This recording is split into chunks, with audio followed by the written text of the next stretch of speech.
been waiting for you, been waiting for you. I've been waiting for you, been waiting for you, been waiting for you.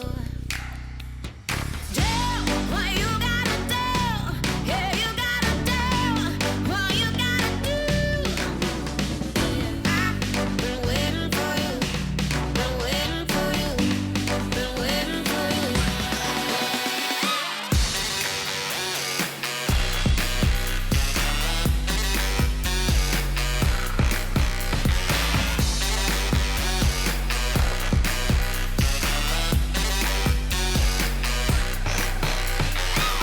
you, been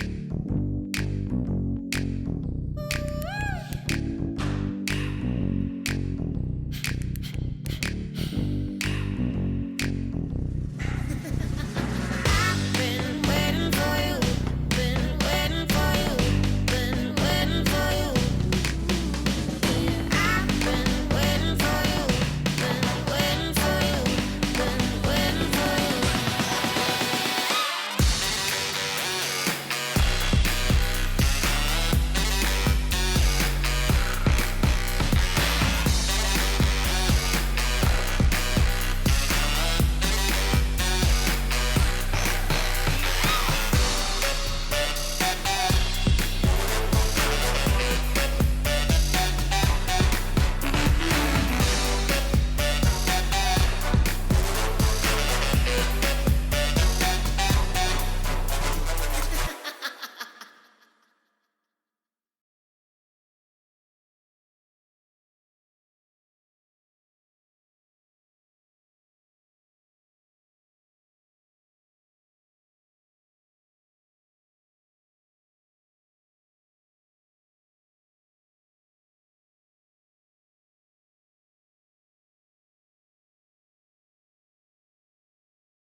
Hello, everybody, and welcome back to a little bit of Choco Valheim.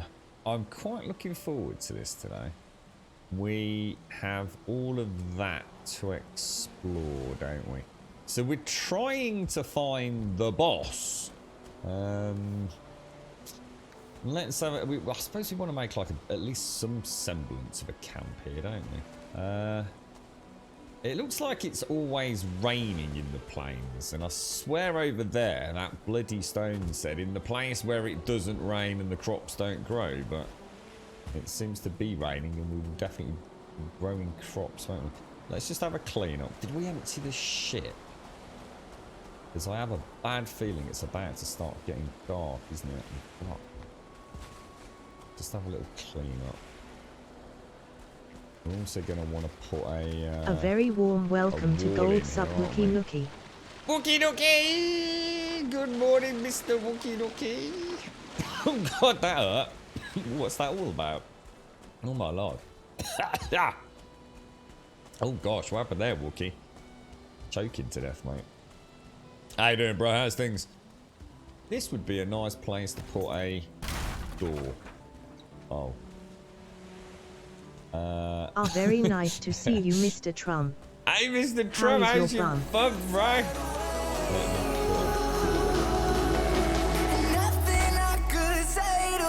at that, eh?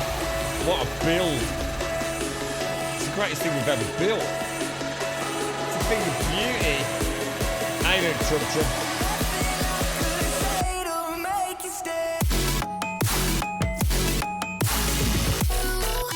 Yeah, little boogie, mate. Got a lot today, Wookie. Have a nice one, bro. Give my best to Mrs. Wookie as well. I hope the couch, the 5K is all going well. Good morning, Mr. Trummy Bummy. Good morning, Advina. Good morning, Fripster. Good morning, A very TM. warm Good morning, welcome to Max Gold Met. Sub Oh, it's Shapes. all the gold subs are in chat today. Cool, blimey. What's brought all this on? He's going to be knackered before he starts. How you doing, Shades? How's things, mate? I think we must have had the music yesterday, Shades. Although, to be honest, yesterday's a bit of a...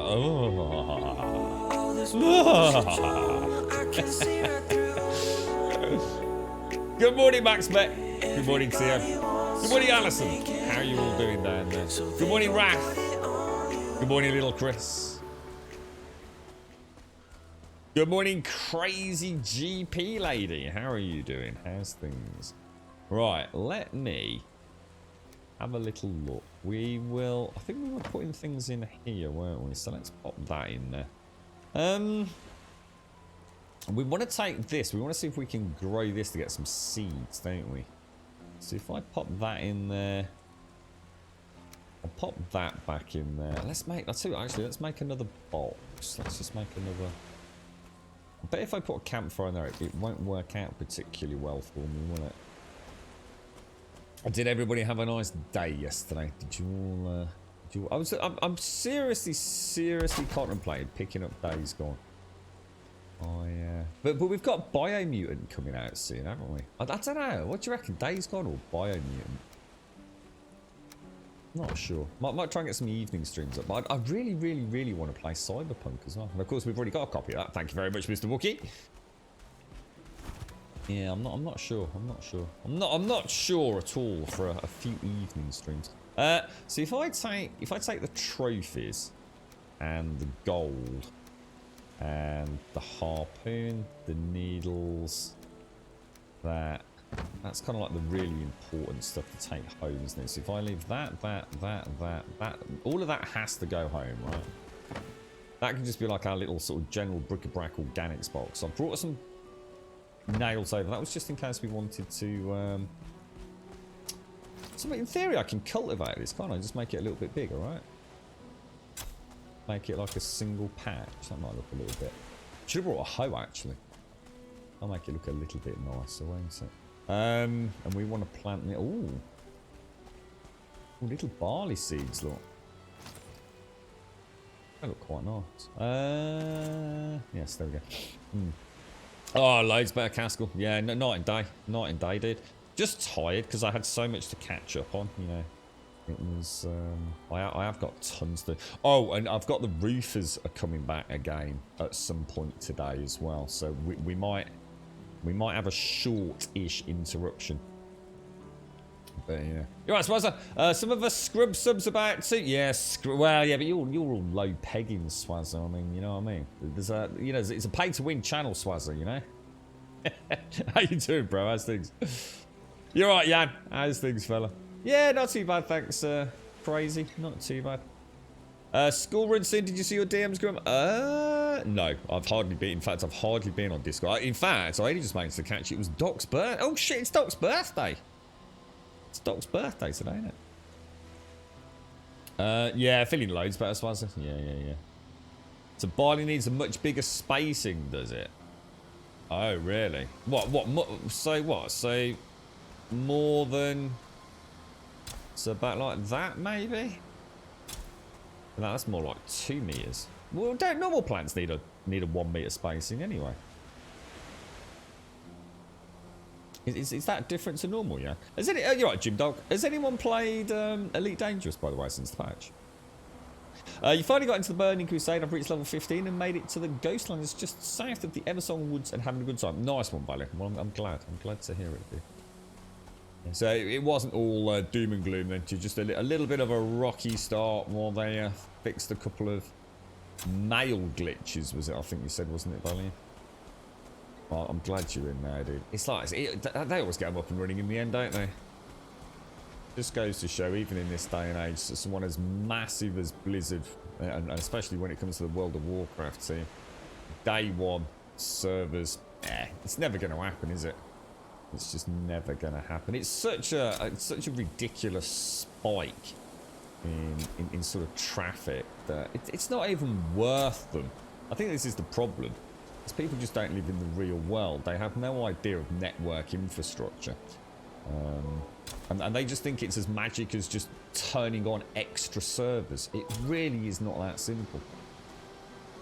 And they know that. There's no point throwing a huge amount of cash just to make it a flawless day one experience. Just give it 48 hours. It all calms down. You got less people spamming F5 for 16 hours straight. I think we just need to get used to it, really, don't we? And then on this case, it wasn't even a server capacity issue anyway, was it? It was an actual issue they needed to fix, wasn't it? Like I could hear a WhatsApp. I could hear a fueling out there. There's definitely one out there. Did you have a nice evening yesterday, Shades? Did you get up to anything? What about you, Missy? Are you all recovered from your hard days foresting? Did you manage to chill out a little bit? You know what I treated myself to yesterday? A bag of chips. I actually had a bag of chips. So no, so I don't think so, Advina. Is there anything you want me to go and have a quick check out of, or? Oh, that's everything. Oh, that's perfect then. So that's actually works out quite nicely. So in theory, I will be getting. Let me just have a check. So I will be getting. Oh. Barley. Do I not get barley? Am I going to get barley seeds now? Am I? Does it work the same as? I'm a bit confused. See, with turnips, I've got turnips and seed turnips, carrots and seed carrots. Barley, I don't seem to have any seed barley. Is that because I've just never found seed barley, or I'm confused? I'm actually really confused, but I'm sure it will all make sense. Right, now, we are going to need some more arrows, aren't we? So let's grab that, and let's grab... What else do we need? We're getting... I should have brought feathers. Oh, dudes, I didn't bring feathers. What a knob. What a total knob. You actually click that? No. Yeah, that was a bit of an upsie, wasn't it? So I brought the sap to make the... we'll have to see if we can shoot some seagulls or pigeons, whatever they are. Suppose I could leave the cultivator here. If we count that as a special item, and then that and that can all go in there, can't it? Right, so food. Didn't we have a load of spare food? Yeah, there's got to be. I must have some food kicking about somewhere. Should we go and see if we can make it back to the boat a second time? I'm sure we've emptied the boat though, which does make me wonder where all the food is, unless it's in one of these. Ah! Excelente! So that gives me back to my full stacks. Let me throw those in there then. Excellent. Right. Yeah, you can see the fueling's over there. Look.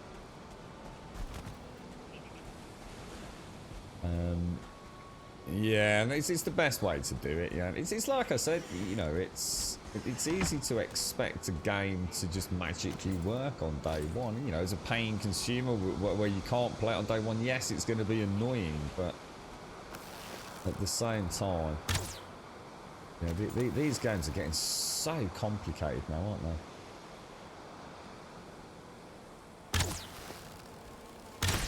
Ooh, that was weird. Not sure about it. See, this is going to be dangerous in the planes because I can't really. Oh, you get double the barley. Oh, is that how it works? Oh, so there's no such thing as a. Really? There's no such thing as a barley seed. Then we plant and get double the harvest, do we? Nice one. Nice one. Is there such things as barley seeds? Oh, something is wrong. I can actually feel it. Something is wrong with my Steam controller. What's going on? That's kind of weird. You know, there's like a jerkiness to it. I wonder why it's doing that. Just on the haptic, because everything's fine when we're moving, but when I turn, it's... Oh, that's really weird. Make sure I'm not turned any differently, or... So sometimes it happens if I... Oh my god. If I'm sitting in a particular direction, because obviously it's only a little Bluetooth dongle, but Yeah. So you started the day off with a gym session. Been ages, and this is the first week they're open again in the Netherlands. Oh, well, I hope it goes well, Max, mate. I mean, good luck, mate. It'll be a good feeling. Well, until tomorrow morning. Especially if it's leg day today. So all your Bitcoin, you don't need to be buzzing about the money anymore. Rest of your life from your family's help anyone out. So what? Have you cashed out? I've heard Bitcoin's taken a bit of a plunge. Did China not decide to start saying that it couldn't be accepted as a form of payment in certain circles? So I know there was a bit of a dip in the old crypto yesterday, wasn't there? Oh, hang on one sec.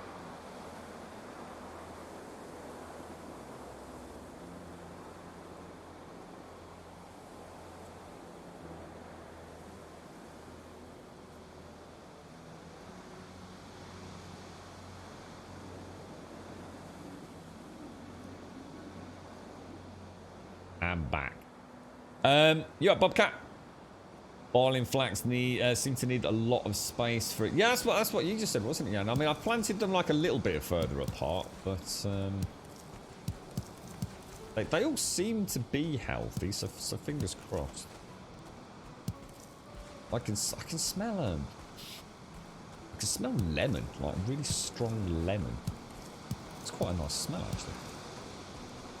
As the little ones this morning, Advina, are they already all packed off to school, or? I don't even know what cloudberries are for at the minute. I don't think I actually found a recipe for them, but we'll slowly venture around. What I'm worried about is it's taking my eye off the screen and having a what's it attack me. You went again yesterday, TM. It was terrible, and we even have a small gym. Not the legs, the people behaving. What was it? Just rammed, was it? Or good morning, Billy. How you doing? Good morning, Bobcat. I tried to catch up on a few things yesterday. Went to bed a bit early to get some stuff done this morning. Things that I did not get done yet. Anyway, I've got a hell of a few days. I've been trying to put together like a shopping list for things that I need to sort out. All this damage and things. Here's a question for you, right? Have we got any painter decorators in the chat? And not just googling theory crafting. I've got obviously I've got some water damage, right? Pretty bad water damage. So my plan is to get some of this a mold on it as well. So I'm going to get some HG mold. I'm not going to go with Zinza. I'm going to go with HG. Having done extensive reading about them both, I don't think there's going to be a huge difference, but HG seems to be the one that more people have. I found more people with practical experience of that over Zinza. So I'm going to get some of that. And I'm going to obviously spray that over. We'll see how that works. But water damage. Now there are. I don't want to use anything that's shellac based because that is just nightmare fuel. I mean, that'd be great if it was like a door or a skirting board or something. But so I don't want to use things like the Zinza bin. So my alternative is to use a non-shellac based primer and stain, sort of not remover but cover, and that's fine if I'm going straight onto plaster, right? So I'm going direct onto plaster in one area for that. But what? I've got some lining paper in another area. How the fucking hell am I supposed to cover water damage on lining paper? Is it the same theory? Do I just use a primer, a stain remove a primer, or can I just use, because a lot of people are suggesting you can just use an oil-based undercoat, you know, before you put your normal water emulsion on the top, but I'd never had any experience of it. You got a migraine, Wrath? Oh mate, oh dude, I do feel for you, bro. That's not good at all. Been a long time since I had one, but I've got to admit, yesterday just having a normal headache. Holy shit, boys! That was your idea, actually. You said like some salt and things, didn't you, Shades? Like salt and sugars and things. So I got myself a big, well, not a big. It was actually a very small bag of salt and vinegar chips yesterday. So all the assholes wanting to talk, I don't go there for talking. I've never understood that, TM, yeah. Yeah, I've never understood why people go to the gym and have it as like a hangout meeting place. I'm in and out as fast as I possibly can, basically, dude. You know, enjoying my time and doing it at a steady pace, but I'm not there. Oh, the worst thing, TM, and I will tell you to fuck off, is if you're sitting on, say, or standing next to the Smith machine or sitting on a bench on your mobile phone, that's it, mate. You will have words. Get the hell. You want to take that phone call? Piss off outside, mate. Taking my goddamn bench up while you're sitting there having a chinwag with your freaking mate. Winds me up no end. And jeans. Anyone that goes to the gym wearing jeans should be kicked in the ball sack immediately. In fact, most proper gyms in the UK ban jeans anyway, so. Yeah, it's to be honest, Jim, it's an unwritten rule. I mean, most gyms have very serious rules about this anyway. But it's the one thing that is like a red rag to a bull for me. Sitting there talking, sitting on a bench, when you could just easily just got up and walked outside, couldn't you? So what was that, Trum? What was this? No, you need to take outliner down. So sorry, mate. So have you made your millions then, Trum? Have you cashed out all your crypto?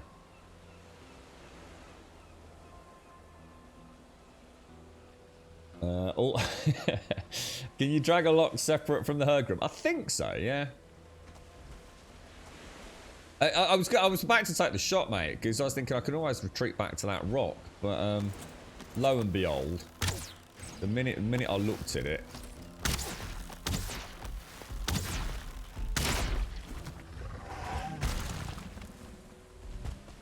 oh my god.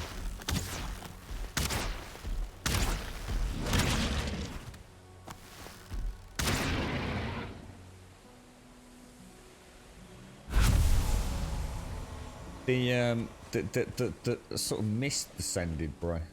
There we go. After everything, with the sort of woman left in the Bitcoin. Hang on, who's left who the Bitcoin, Trum? Oh, no, I massively disagree with that. So sorry, Tim. Can't agree with that, mate. No, Smith machines are really, really good. Especially if you're recovering from injury and things. It just helps, especially with knee injuries and things. It just gives you a very nice foundation to keep building on. Smith machines have a very good use. Very good use. It's, like you said, maybe not for everybody, but a Smith machine has got me back in form on personal bests so much faster post-injury.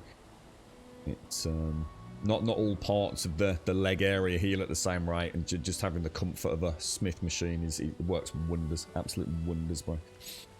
I've seen a lot of the guys using those so much more.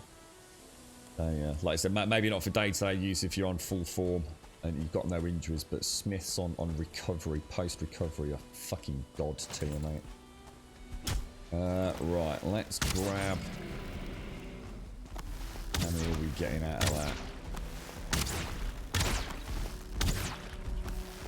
Looks like they run off a little bit when they've taken some damage.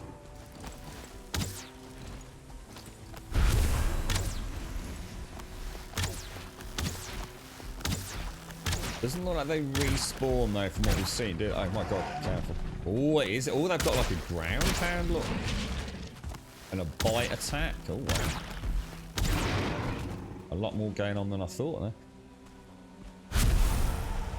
Oh no, I've got mold behind the washing machine as well, but I think that's just like normal mildew stuff, isn't it? I don't think I've ever had a washing machine in the way we install them in the UK that doesn't have a little bit of, maybe not mold, but you know, that kind of dark mildew that gets in there. Because it's a really high humidity environment, isn't it? So that's not too bad, Alison. So I'm not going to worry as much for that. But yeah, the main bedroom area. That has actually got proper what I call black mold. It's not a huge area, but it's enough to make me know I need to deal with it, and I need to deal with it quite quickly as well. Get some hammerite. See, Andrew, this is interesting, Jim Dog, because I've heard about hammerite. I was looking into this, and it's highly recommended not to use it. See, this is the problem, you see. So if I go to the trades forums, it's like, don't use hammerite. It's just a complete waste of money. This is the problem, isn't it, mate? You know, you might have used it and had a really good experience with it. He speaks to a tradesperson. It's like, no. And that's kind of where I'm stuck at the minute. I just don't know who to speak to, you know? There was a girl that used to stand right next to people on the abs and sit-up machines, like invading personal space close. She drove me back. That's horrible. Why would someone do that? Have you taken out a fueling villager? I've taken out a camp. I don't know about a village, Billy. The mould was caused to save a bit of money. You could always use a mould-based paint. Well, I'm going to use that anyway, I think, Alison. Yeah, but as a primer. So I'm not going to use... Because obviously I need to match the colour, you see. But for the living room. Sorry, living room. The kitchen. It's not the kitchen. The kitchen area is the bit that I'm just going to literally do the anti-moulds. So this is where the washing machine was. Like it's a little connection to the kitchen, yeah? So that I'm just going to use the anti-mould spray on. And then use an anti-mould primer. And then just stick some magnolia around the back of it. Because you're never going to see it. I mean, literally, it's just for my own peace of mind, really. But in the bedroom, which is where the black mould is, I think I've just gone through every room in the house, didn't I? That is actually plaster. So I'm thinking, obviously, the anti-mould, then with an anti-mould primer, then I'm going to have to match the paint colour. Because I've still got some of the paint. And I'll put it over that, which is why I don't want to use shellac. Because obviously shellac's going to give me that kind of obvious... So it's not going to sit flush, is it? That is definitely a little fueling over there, isn't it? But I'm not sure about lining paper, you see. I'm not sure if lining paper is going to act any differently to, say, plaster. You know what I mean? You can actually get on top of... has he got any totem? I don't know what you're on about, Billy. I haven't seen anything like that, mate. Hammerite is outdoor paint. Oh, well, I don't think it is it? I think Hammerite do anti-mold stuff, dude, because I've seen it at B&Q, bro. I've got some Hammerite, which is, in fact, I was going to use it now that the roof's done, actually. It's Hammerite black plastic paint. So some of my downpiping and general, like, overflow pipes from, like, say, the bathroom area, they have been covered. This house is so old, right? There's been so much work done it over the years that they've even got like little bits of like what looks like cement and things on it. So I was going to start chipping it all off, and I've actually got a Hammerite plastic black paint gloss. And I bought, honestly, mate, I reckon I bought it about the same time I moved into the house. So this Hammerite paint. It's probably like 5, 6, 7 years old, whatever it is, mate. And I still never used it. But I watched the YouTube video of it, and I was amazed. I thought, that's incredible. That's actually... It literally made it look like a brand new plastic pipe. It even has that kind of like lovely glossy sheen to it. God knows what's in it, Jim. Honestly, I dread to think. Take the paper... See, I can't afford to do that, Alison. Yeah, if I take part of the lining paper off that area where the water damage is, because this is water damage not just from the roof leak. Remember I had that massive actual leak in the house twice. So that is like the entire stairwell, front entrance. There's no way I can afford to strip that wallpaper off, Alison. To be honest, mate, if the worst came to the worst, I'd just have to have some water stain damage. I mean, it's not obvious. You know, it is to me because I'm looking up at the ceiling area. You know, like where the coloured where the coloured wall sort of meets the white ceiling. But yeah, the damage there is just that. I know that's not timber damage or anything in there because that was just that one burst pipe, so it wasn't wet or soaked in for too long. So I think I'll be alright with that, to be honest, Alison. It's just that, like I said, I don't know if the water stain primers are designed to be worked. Everywhere I go, it's always on what I'd call a plaster wall, you know. It's not too bad actually, Zin. It's the swelling's gone down. Now I'm just left with sort of like the tenderness. Yeah, it's alright actually, dude. I'll tell you what, the really deep lip cut, it's completely closed, dude. It's almost, yeah, I mean, as long as I don't pull it, I think I'll be healed up in a few days. But yeah, the back of the hand's not too bad. You know all the well, it's stopped. It's swelled up so much, and there's no real fat on the back of your hand. Well, there's no fat at all on the back of my hands. In fact, I've got no fucking body fat whatsoever. But yeah, it swelled up so badly yesterday. By the end of the day, Zin, that there was plasma oozing out of it, dude. That the whole thing was like constantly almost wet to the touch around the edge. It was horrible, dude.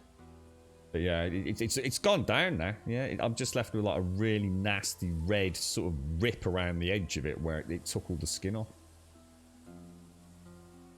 Black mold still needs to be sterilised from the affected area. This can be easily done using a combination of clean and sterilisation products to be physically removed. Yeah, that's what I'm using. Yeah, that's what I'm on about. Yeah, I'm using the HG or Zinza mold. A lot of people I mean, honestly, the amount of trade folk that just say it's all a scam. Everything's just a fucking scam. Bleach. There's a guy there that got involved in one of the chats, and he was saying like he's been doing this for years, especially in council flats and things where some of the people have been less than ideal. And he's been there. He's gone in. He sprayed it with like I can't remember what he said. It was like a 6-to-1 or a 7-to-1 something fine mist bleach. And people were saying, no, that mold's definitely come back. And he literally showed pictures. Because he has to show evidence to the council. He's obviously subcontractor. He has to show evidence to the council that everything's going all right. Yeah, no mold. Years later. Nothing been done to resolve the actual humidity issues in the properties. Because the council haven't done that. But he went in there as a painter decorator. And yeah, and so many people agreed with him. It's like I was saying to you, Jim. You just don't know who to believe, mate. It's, you know... No one would use HG mold remover. No one would use Zinza mold remover, you know, in the trade. You know, we spray it with bleach, let it dry out, spray it a couple more times, wipe it down, bish bash bosh, that mold's never fucking coming back. Unless you're not actually attacking the mold that is, say, behind the wall. Because obviously you're not soaking the bleach through to it. But if it's just a bit of surface mold from a leak that hasn't been around too long, then no point buying these expensive products. But I am going to buy the HG one. Just because it seems to be the one that the non-pros seem to have the best updates with, if that makes sense. So yeah, I think because it's only $4.99. You know, it really isn't a huge amount of cash. So for peace of mind for me, I might even bleach it first. You know, I might spray it with a bit of bleach, wipe it down, then use the HG mold just to wipe the whole area down. You give it a day or so just to dry out, and just go for it. I need to get some filler as well, because obviously a little bit of the plaster's falling out, so that'll need to be filled. So, but I mean, the most important thing is to make sure the actual roof's actually all fixed and it's not leaking properly, so, or not leaking anymore. Are you alright, yay? It's not about it being easy to strip off, Jim Dog. It's about getting the fucking the lining paper back on it, mate. Because if I take, you can't just take a sheet of lining paper off in the hallway, can I? It's going to have to come off in the whole hallway. It's going to have to come off above the picture rail. It's going to have to come off all the way up the fucking stairwell. It'd be nightmare fuel, dude. Nightmare fuel. Just use the outdoor stuff, yeah. I've got loads of that Hammerite. I've got a Hammerite radiator paint. But it was the Hammerite mold one or whatever it was that everyone was saying, like, just do not buy Hammerite. Or it generally just don't buy Hammerite. It's like, fucking, I've been using Hammerite for freaking years, man. You could, honestly, it is. It's one of those things. I think it's probably like plumbing. You know, I bet if you went to a plumber's sort of forum, they'd be exactly the same, wouldn't they? It's like, oh, you should never use this, but then someone else has gone, oh, but you should use that. It's like, oh, for God's sake. I watched a couple of YouTube videos where people were just fixing holes in like ceilings, like drywall ceilings and things. And honestly, YouTube comments, you know, half of it is like, oh, you did such a good job. Oh, yeah, you've really taught me how to do it. And the other half is, this is very unprofessional. This is exactly why you shouldn't, you should get a professional in. And this looks bad. This looks bad here. This looks really bad. Use the rough side of a sponge. Yeah, that's right, Jim. Yeah, I mean, what I'm gonna do, I'm just gonna get some plastic sheeting down and a face mask and some goggles and things. Get any sort of upholstery-esque things like, you know, the bed and the pillows kind of all tucked away. I'm just gonna very carefully sort of wipe it down. I think with a bit of bleach spray, just to get that surface muck off. Let that dry a little bit. Then maybe use that HG mold stuff. Spray that and even leave it for a couple of hours before. Actually, no, you know. I think with that one, you can't leave it on for too long. I think you have to take it off after about 10 minutes. Wipe it off.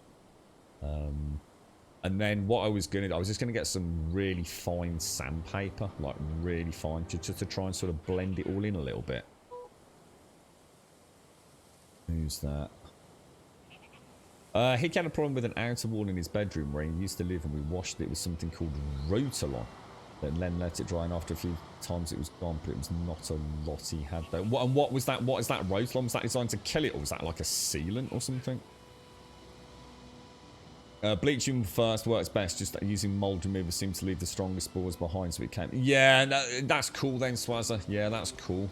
And it does make sense, actually, because honestly, the amount of the tradesfolk that were saying, like just don't use these mold removers, you know, just use this dilution of bleach and just do it properly, you know, don't half-ass it. And don't rush it kind of thing. So yeah, I think I'll do exactly what you said there. Oh, that's a lot of fumings.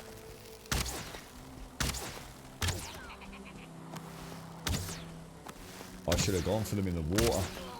They're all going to come racing out simultaneously. Where the hell is he? Can you not get up or something? Where is he?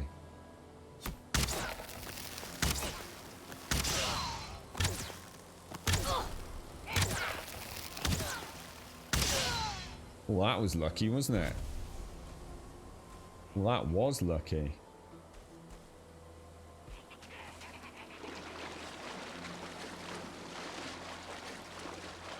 Oh, that was super lucky, mate. I think we'll leave that. Let's see if we can get... It looks like there's a really big dude up there, look. Then to try and get in and take out some of the little ones. It looks like there's like some big, like, troll-looking thing in there.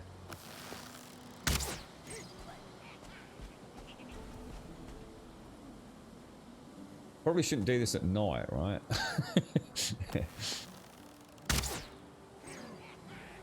Oh, fucking hell. Oh, mate. Oh, no. A berserker. Oh, shit. There's millions of them. I think I just brought the whole camp out. Oh, and a shaman. Oh, no. They're still coming, dudes.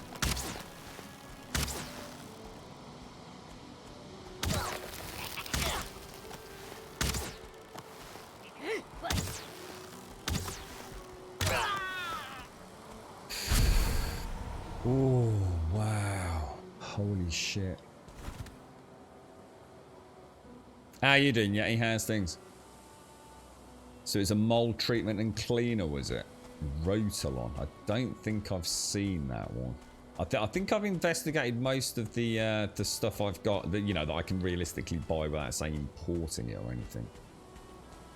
Just got to make sure we do it right. You know, I really cannot afford to have anything else go tits up on this. Oh, I'm out of fire arrows.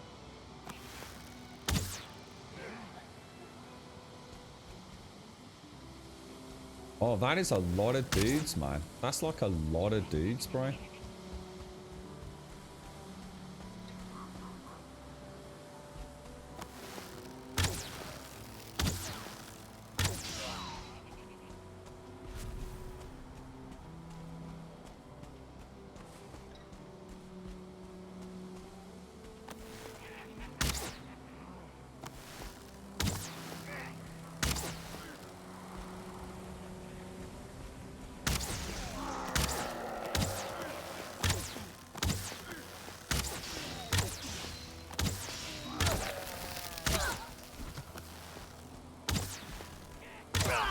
wonder if that shaman's gonna heal the dude.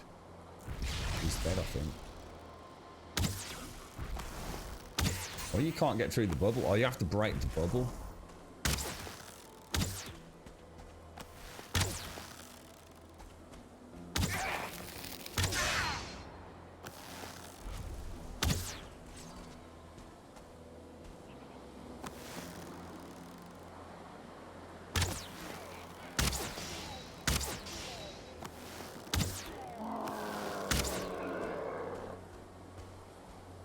So far, so good, man. So far, so good.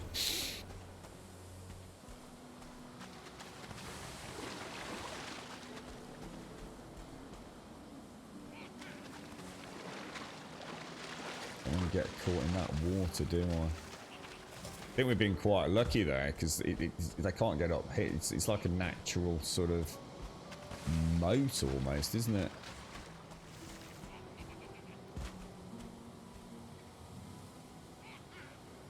C1, possibly 2.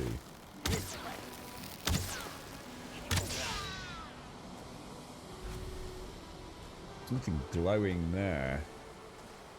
Oh shit!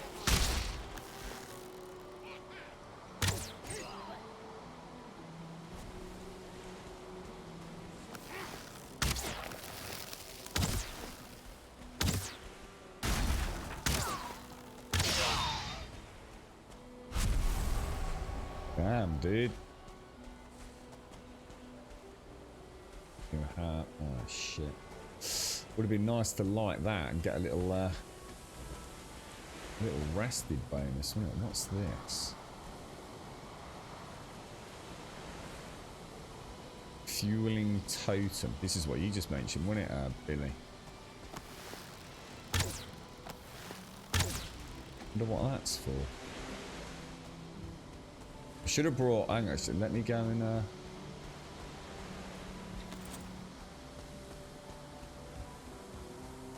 chop a tree down. And see some fueling is just in the distance. You can just see the torch over there, bro.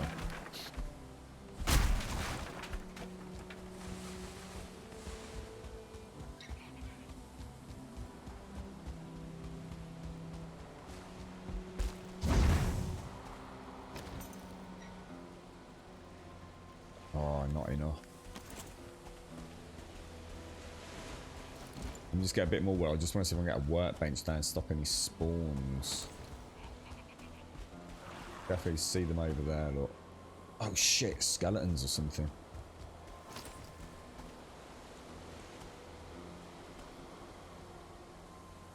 I swear I just saw skeletons.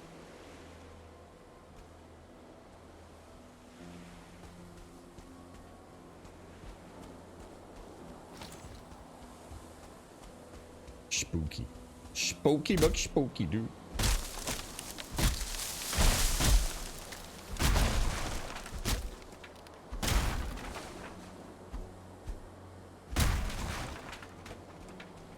Alright, 15. Let's get back in there.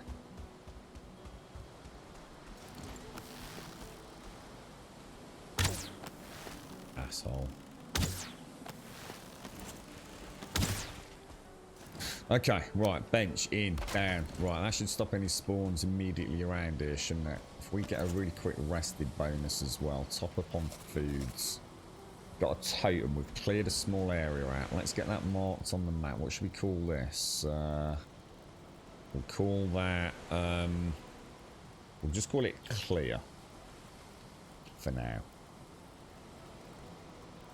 Oh, sorry, Alison. Just ask your daughter's boyfriend, who's a plasterer, taking the lining paper off as the mould will stay in the paper. Treat with the sealer as it will come back. If it did come through, you will need to have that section taken out and replant. Oh, for God's sake. Really? Oh, hang on. Ah, no. No, hang on, Alison. Hang on. No, that's what I was saying. No. The area with the lining paper hasn't got mould. That's just water damage, mate, from the broken pipe. So no, I don't need to worry about that, Alison. Yeah. Thank you though.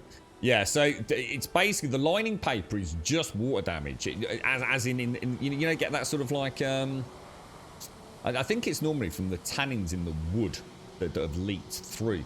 So it's, you know, like you've got a white wall and you end up with like sort of like brown kind of stain on it. So there's no mold there. The mold is actually just on the plaster. So I guess what he's saying there, I might have to think about chipping the plaster out of the area where the mold is and having just that area replastered, reskimmed then perhaps. All right, mate. Yeah, thanks for that. Thanks for that. Well, my concern is, it's like I was just saying, I can't really do the whole hall stairs landing. So I'm going to have to do a bit of a touch-up job, but temporarily, I think. Just in case we have to sort of like emergency sell the house. So, yeah. Yeah. I think I'm going to try the Zinza 1. What's it called? The Zinza. I think it's mold, stain, and something for ceilings, etc. Yeah. Oh, so the villagers don't respawn? Well, hang on. Well, these do respawn because these do here, Gary, because we saw it ourselves on stream the other day. Unless this isn't a village.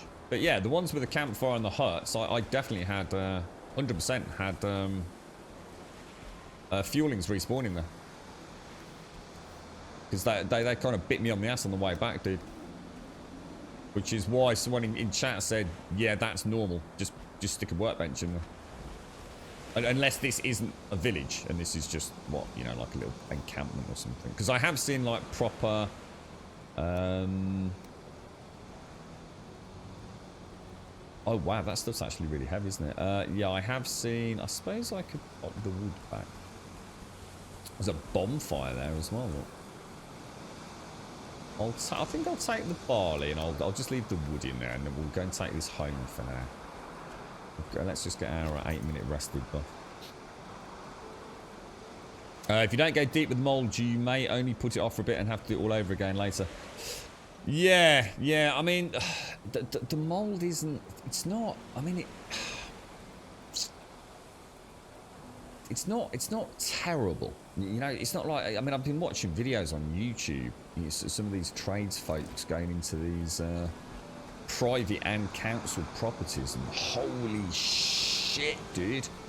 Yeah, I don't think I'd even want to walk in there, mate. You know, it's all around the ceilings, around like the windows, in cupboards. It's like, Jesus, that does not look good.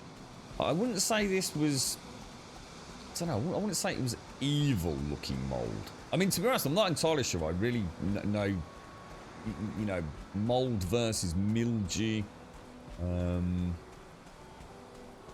Yeah, I mean, whatever it is, it's bad, innit? You definitely don't bloody want it, do you? So I've never really had it before. Well, I say I've not had it before. I've had it really bad, but not in properties like that I've owned. So I've lived in plenty of rented accommodation where there was mold all over the place. But I think that seems to be part for the norm. I think a lot of the problems with some of the rented properties are the people that were living in them.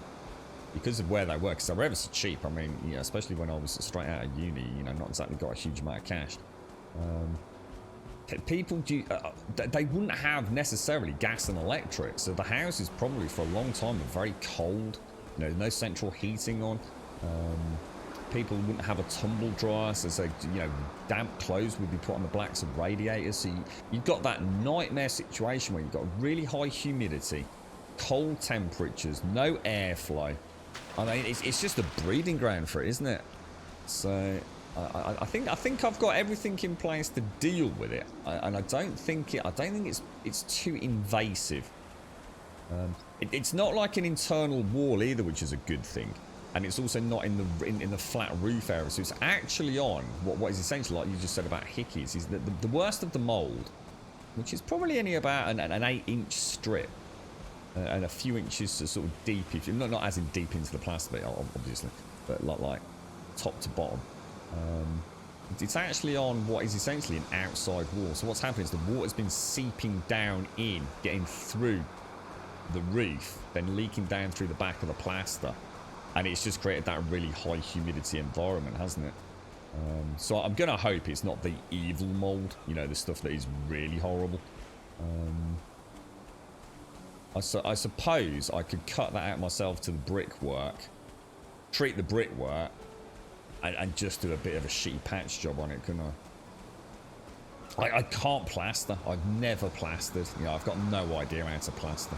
It's something I've got no experience with whatsoever. I hope so, Shades. I do hope so. I really do hope so. I suppose the point I'm making is there's nowhere for it to be. It's basically wall, which was stripped back to the brick and then plastered. So I suppose in theory there's no cavity for like the mold spores to be hiding.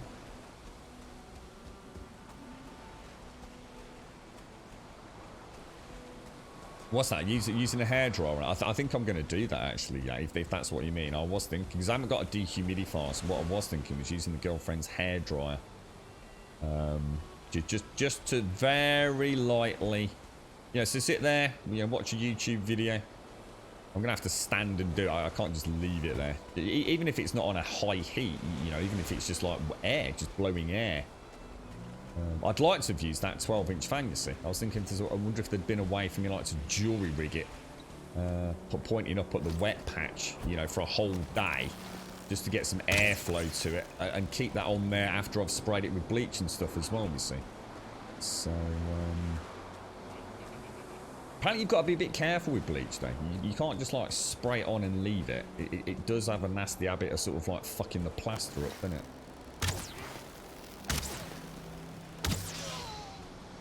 They were having quite a chat about the best ratios using things like standardized domestos, which is a very well-known bleach, very well-known, very thick, very treacly bleach here in the UK, and the right ratios to you know, efficiently kill mold, but also not, you know, f your walls or your plaster or your wallpaper and things like that. I can't remember. I can't remember where I was looking at, because it was actually the Aldi brand. So I think that, I'm sure they said that was 6-1 or 7-1, something like that.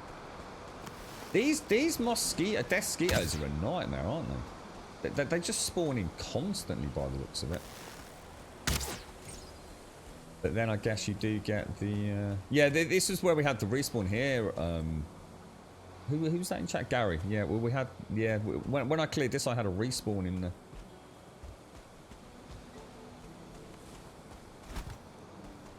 Do the prep work and get... I can't afford to, look, yeah. Yeah, there's no way, dude. There's no way I can afford a plasterer, mate. Just cannot afford it. Like I said, this is me desperately just trying to get things up and at least solve the problem reasonably well. Is this already? Oh, no. Yeah, if I've got to start talking about getting plasterers and stuff in, dude, it's, yeah, I might as well just fucking sell the house and sell it at a discount, mate. You know what I mean? So there you go, there's some work you've got to do. But it's hard to sell in it if it's not in half-decent looking nick, so. Plasterers are crazy, man. Absolutely crazy. Ah, no, I looked into those spray cans, little Chris. Yeah, I saw those, because they look like a really cheap way of doing it as well. Oh, we got flags. Oh, we have got flags. Oh, wow. How did I miss that? Yeah, like an aerosol can. I was thinking that might actually be perfect for me, but then I was thinking, but is it going to be... I mean, that would be great if it was like a little spot area, you know, or difficult to get at area or something. Like, I can't help but feel... maybe buying the proper paint might be better. You've been plastered. Haven't we all, mate? Yeah. What I'll try and do is I'll try and take some pictures of, like, well, I will take some pictures of before and after. I'll kind of show you the progress. And what we'll do is we'll have it as a little Brambodian DIY adventure. And if we're still here, we'll look at it in like 6 months' time. And then see if it's all started coming back and things, you know. Yeah, well, that's what I was thinking, Wookie. I mean, to be honest, this house would probably sell fucking immediately. Because it is an old house, and people want an older house these days. You know, not everyone wants to be moving on to a new build estate, you know. They just have so much more about them and character and things. I know we were ever so lucky to get this. They didn't even get the for sale sign up on this house, mate. It never even went up, and they were already swamped, saying that they couldn't take any more viewings. We've actually been offered cash for this house. Straight up, Wookie. We actually had a letter through the fucking door from a family that wanted to move in, and they would be willing to negotiate for a full cash offer. Can you imagine that? How's that going to work? Full cash offer. Yeah, we always get like little cards from estate agents, because there's no big estate agents around here. People just don't seem to like using them for some reason. They're all like these local little branches, and yeah, I don't think a month goes by where we don't get a little card and a little handwritten note through the door saying you know, and you if you'd be interested in selling, you know, prices are great and all the rest of it. But yeah, it's like you said. I just don't. To be honest, Wookie, I know what you're saying. I just don't want to be selling a house that has got mold around. You know, I take quite a lot of pride in trying to keep the place as clean and pristine as I can, but you know, the last couple of years with the water damage and the mold, it just feels like the old thing's just getting too much, to be honest, bro. Let's have a look, Wookie. Is this oh, this is right move. So is this where you used to live then, was it, Wookie? Is this your old house? Oh, I love the bedroom, dude. That was really nice. That's a really nice house, dude. Oh, I remember. Oh, dude, I remember the pictures of you and Mrs. Wookie doing the plastering. I've just suddenly recognised the fireplace area and stuff, mate. I remember the garden. Oh, man, this is kind of cool. This is like a little tour of a place that I've already sort of seen. Nice, dude. Oh, it's really cool to see it like that, mate. It's really nice, dude. It's a really nice house. Love the bedroom. Bedroom's gorgeous, mate. The master bedroom. That's really nice, bro. That must be nice and warm with the radiator at the foot of the bed like that, mate. That looks really nice, bro. You think getting new plans for a decent price group? Well, if you downsize, you've got no choice, have you,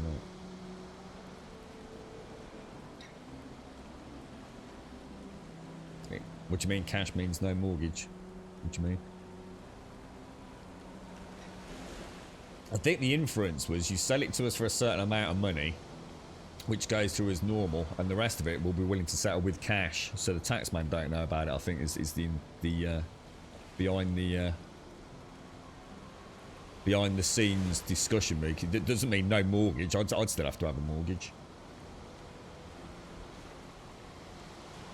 Plastered all the upstairs yourselves. Really happy how when it came out. Had enough though, and time was good to sell as it was. And you go, how come you moved from Wales? Was there a reason why you decided to move, Wookie? Because you lived in Wales, right? Or was it like work and things? Just general sort of like transport, commuting and stuff, or? Good morning, Doc. How are you doing, sir? How's things? Happy birthday. Happy birthday. What you got planned today, Doc? What's the adventurous birthday plans? So, did you already know how to plaster, Wookie? I've never done plastering. I think it'd be something that I would be good at if I could practice for a few weeks. But doing it in your own home, it would never happen, mate. I just wouldn't have the time, the experience. I'm quite the perfectionist when it comes to things like that. Painting and decorating, I'm actually pretty good at. You know, the basic stuff. But well, when it comes to things outside my comfort zone, like you know, see, I was going to use. Here's a good example. I was going to use this mold stuff, and they kept saying, "Oh, it's shellac based," and I was like, "Oh right, yeah, whatever the fuck that means." So it wasn't until I started reading about what shellac actually is that I realised, holy shit, that is definitely not something I want on my freaking walls. No, not in the areas that I'm painting, you see. The plan today is to defy gravity some more. Well, I hope you have a lovely day, Doc. Happy birthday, man. So you always plan to move into the countryside. With COVID, we can now both work from home, so suddenly moving was... Ah, I see, Wookie. Got you. So in a way, this is sort of expedited the grand finale home, has it? Is that your forever home now, Wookie? I mean, is that the one you'll probably stay in all the way through? Providing something doesn't come along to throw a spanner in the works. Should we just go and check my boat is okay, by the way? Okay, yeah, I just wouldn't, you know what, I'd feel so uncomfortable having somebody come around a house that had some signs, even though it's not major, signs of mold. I just feel really uncomfortable. So I do need to sort that out. I've only got 5 wood. See what, let me just throw that and that and that in there, and then we might as well just replant. What have we got? I have left the door wide open, which wasn't the smartest of moves, wasn't it? There's the flax. So if we plant barley, so I'll try and sort of pace it like that, I guess, Jan. Give it a little bit more breathing room. Do you think the flax is the same as the barley? Needs a bit more, little bit more grow room, you reckon?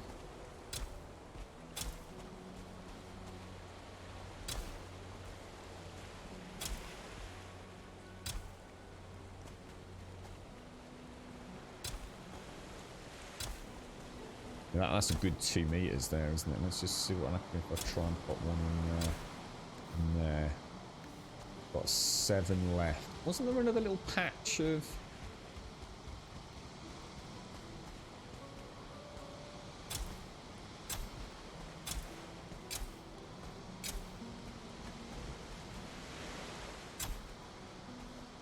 I think I might have been a little bit overzealous with giving that room. Not sure it needed that amount of space. You've always been good with your hands. Father-in-law taught you a lot, including bricklaying. Friends then taught me to plaster. Had a few efforts, but cheaper than... Oh, I had to have a plasterer in here. Did I tell you about what happened here, Wookie? I'd hired a plasterer in. Oh, shit, my bow's going to be out, and I need a forge to repair it. Oh, shit. That's something I didn't take into account. Oh, no. I need to go back and get a forge. In fact, I need a tier 2 forge to repair that, don't I? Oh, no. Oh, I don't believe it. We're going to have to go back already. Damn. That's my bad. That's totally my bad. We'll take that, and that. Not so worried about some of that stuff. Definitely we'll take that back with us. We'll leave a little bit of spare food, the wood and all of that.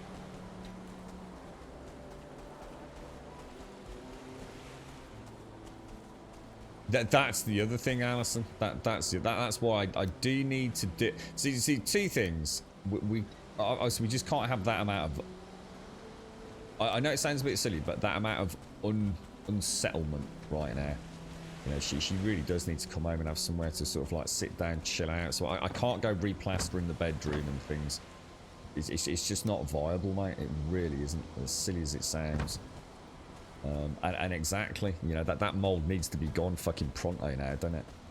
But of course the problem was there was no point in trying to deal with the mold while I still got the leaking roof, so that was the issue. But yeah, I mean, I'm getting there. I'm getting there. You know, this is definitely I'm in a much better position in a way than I was a few weeks ago. It's just that, you know, you fix something and then 2 other things seem to go wrong, but so yeah, I got a plasterer in, right? So got a plasterer to come around here. He came in, he did a whole day's work. So he was putting up new dry board, putting all the tape and everything everywhere. But pretty big job. Hall, stairs, landing, a couple of other areas, and So I think at the end of that day, what they'd done was it was basically him and his girlfriend and a young lad who was basically the mixer, and ever so nice, no issues whatsoever, and but I'm gonna be honest, right? A really fucking weird lady. So he came around, you know, he'd come around, done the quote the day they turned up. There were the three of them, and I was like, "You all right, mate? How you doing? Yeah, blah blah." He's like, "Yeah. Looking forward to it, you know, we'll crack on. Got all the stuff in the van, blah blah blah blah blah." And he says, "You know, this is so and so," and she's actually my girlfriend. You know, we you know, she helps me on a lot of these jobs. I'm like, "All right, yeah, cool." But she was like a right po-faced, miserable fucking bitch, and I mean that with the absolute most respect. What an absolute miserable fucking cow, mate. Sort of almost brush offish. Yeah, all she had to do was say hello, but it was you know, oh fuck you then, like a proper miserable cow, mate. So I you know, straight away I thought, so something just don't seem right here. And it takes a lot for me to say that about someone, but she really was. She was a right miserable sod. You know, you'd say something, oh, would anyone like a cup of coffee? You know, him and the young lad would be like, oh, yeah, please, yeah, milk, 2 sugars and all the rest of it. And do you want one? And sort of like turned your back on you. I was like, whoa, dude, that is so fucking rude. So I thought, well, anyway, fuck you. I'm not going to, you know, as long as the job gets done. Anyway, end of that first day where they'd done a lot of the prep work with the dry board. They'd started doing one of the windows, the alcove bit above the window, where some old plaster had literally just come away. So I only noticed it the morning after I'd taken the girlfriend a cup of tea. I came out and dead in front of me was this window, and I noticed, oh shit, that's bowed. And I thought, well, it wasn't bowed before, so that's got to be the plaster been put on pretty badly. So not a big deal, you know, it's still pretty much wet really. And the guy turns up that morning with po-faced miserable tart and his young lad, and I say, oh, by the way, mate, you know, before you carry on saying, just have a quick look at this. Have a look at the bay, sorry, not the bay window, have a look at the window, the alcove above it. And I said, can you see the problem? He said, oh, bloody hell, yeah. I says, oh, I'll have a word with her. She did this yesterday. I thought, no worries at all, mate. No worries at all. Says, obviously, you know, it's quite noticeable, isn't it? So, I mean, I'm not even kidding you, mate. The window's only probably about 2 foot. So just a normal, like, 2 foot width window. Probably a bit less than that, actually. Probably about 18 inches. And I'd say from, like, the 2 corners meeting in the middle, there's probably about 1.5 inches to 2 inch difference. It was huge. You know, it was like freaking obvious that something was wrong. So God knows how they managed to fuck that up like that. And maybe maybe an inch difference. But it looked more. It's just one of those windows that you know, it looked a lot worse than it probably was. But anyway, later on that day, got a text message from him. I was back at work. Got a bloody text message from him saying, really sorry, mate. I had to leave the job. Girlfriend's gone fucking crazy mental. It's like, what the fuck, dude? Apparently what had happened was, they left the house, right? They left the house, yeah? They left all the plaster. So, and I mean, like, freaking bags of it. Bags and bags of plaster. They left some buckets. They left a ton of dry board. And all the general just bric-a-brac paraphernalia. Apparently she'd fucked off out of the house, running down the road, screaming, ranting and railing, because he'd criticised her work, and she now therefore refused to work for me, because I you know, I was some sort of mad obsessive or something, and he had to chase off down the road to get her back, and he left the windows open. So I had to race back from work to get back to the house to get it all locked. So I didn't even say a word to her myself. I didn't even have a dig at him. I just said, "Yo, mate, have a check of this. You see the problem?" He was like, "Oh shit, yeah, definitely." He says, "I'll have a word with her. Don't worry. We'll get it sorted today." And that was it. That's the last I heard until I got this message that she'd gone batshit fucking crazy. Ran out the house ranting and railing. I mean, you couldn't make it up, could you? You just couldn't make it up, bro. And you know what happened, Wookie? You know the worst part of that, right?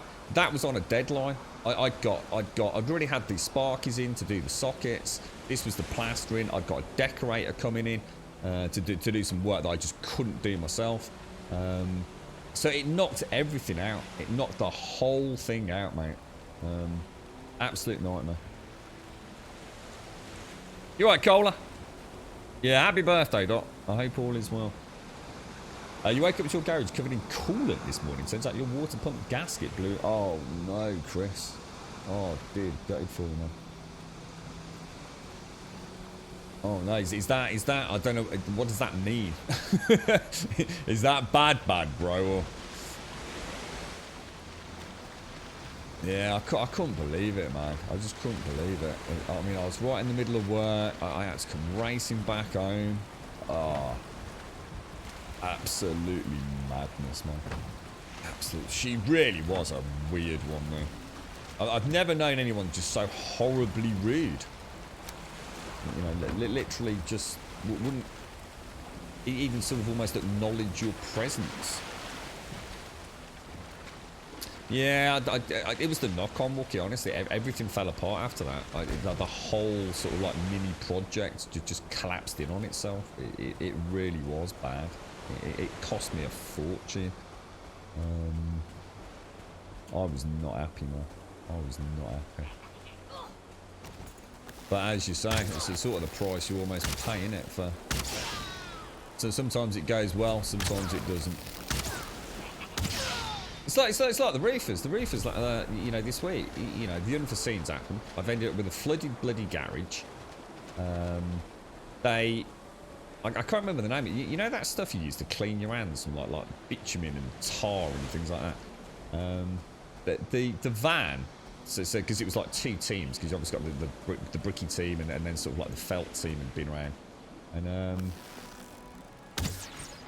they must have dropped a big barrel of that hand and sort of just skin cleaning stuff, and it burst all over the drive. So I was like, for fuck's sake. So I had to clean all that up as well. And that stuff is like, the only way to describe it, it's almost like a super nice smelling, super sticky jelly. Like completely colourless.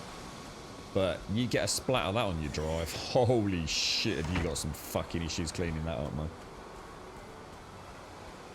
Sounds like your ex-mate. Oh, she was just horrible. Such a horrible person, Doc. She really was. Absolutely. Ugh. Just one of those people, man. Like, get off your high horse, you know? If you don't want to do the job, fuck off then, you know what I mean? Imagine working with... Imagine having a girlfriend like that, let alone also working with her. I can only begin to imagine the miserable life he probably led, but... Yeah, she really was something else. I think I'll take the cloudberries back. I'm gonna leave obviously all of that. I'll take that and that out of there. Just pop those in there. Just so we've got a bit of a base of ops, right? Yeah, I mean, you know, if someone's, you know, a little bit socially shy or something, you know, you don't mind. That's not a problem. You know, you sort of, yeah, you know, doesn't want to chat. You know, just hello, how are you doing? Yes, I'll have a cup of tea, please. That's all you need, isn't it? But yeah, she was just rude. Literally turned her back on me when I asked her if she wanted a drink and mumbled something under her breath. I was like, well, fuck you then. How you doing, Pumper? How's things, bro? Yeah. Madness, mate. Absolute madness. But yeah, it's not cheap. Any sort of tradesperson in the UK is crazy expensive. I mean, I know some lads who do all sorts. You know, everything from decorating. I mean, it's always chippers. I know a lot of chippers. But yeah, wow, they get paid some dollar, man. They do get paid some proper dollar. But there's also you know, a serious craft to it, you know. Certainly not something I could do without having the tools, and I think that's part of the problem, isn't it? Is that I think for someone like me to do, so say, you know, to do some plastering, I would have to probably buy quite a lot of gear. And hope to God I didn't completely cock it up. I ended up with it all sludging off the walls 2 days later. And then having to pay somebody to come and fix it. But it is, you know, that's what you know, see, painting and decorating is easy. You can nip down the pound shop and get a roller. It ain't difficult, is it? But yes, anything that involves like electric, plumbing, plastering, that sort of stuff. Yeah, I think it's... Unless you've got all the time in the world, and I don't have all the time in the world, you know, I'm sure I could learn how to plaster. And I reckon I'd probably be quite an obsessive, cheeky little plasterer. But it ain't never going to happen. Yeah, well, especially when someone's offering you a bloody cup of coffee, mate, you know what I mean? Yeah. Strange. Very strange, lady. Yeah, I bet you did, Jim. Yeah. Yeah, I should imagine anybody that works in that kind of public areas sees all sorts of... the girlfriend was watching, or does watch, like a GP surgery program. So it's literally just a GP surgery, or I think it's several GP surgeries, and they just film, you know, the 15-minute appointments.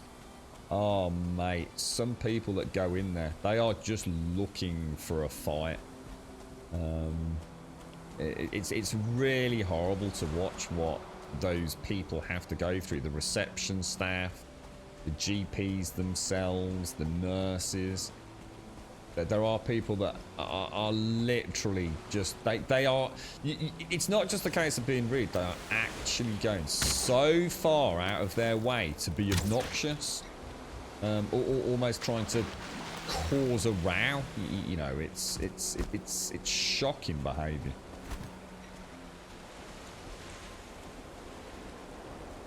Yeah, I'm actually. I mean, it's like Wookie. I'm actually. I know we laugh and joke about things, but if you think back to, you know, the more serious conversations, you know, I have done a lot of miniature painting, and I've always done a lot of painting and decorating. In fact, I've done it many times for friends.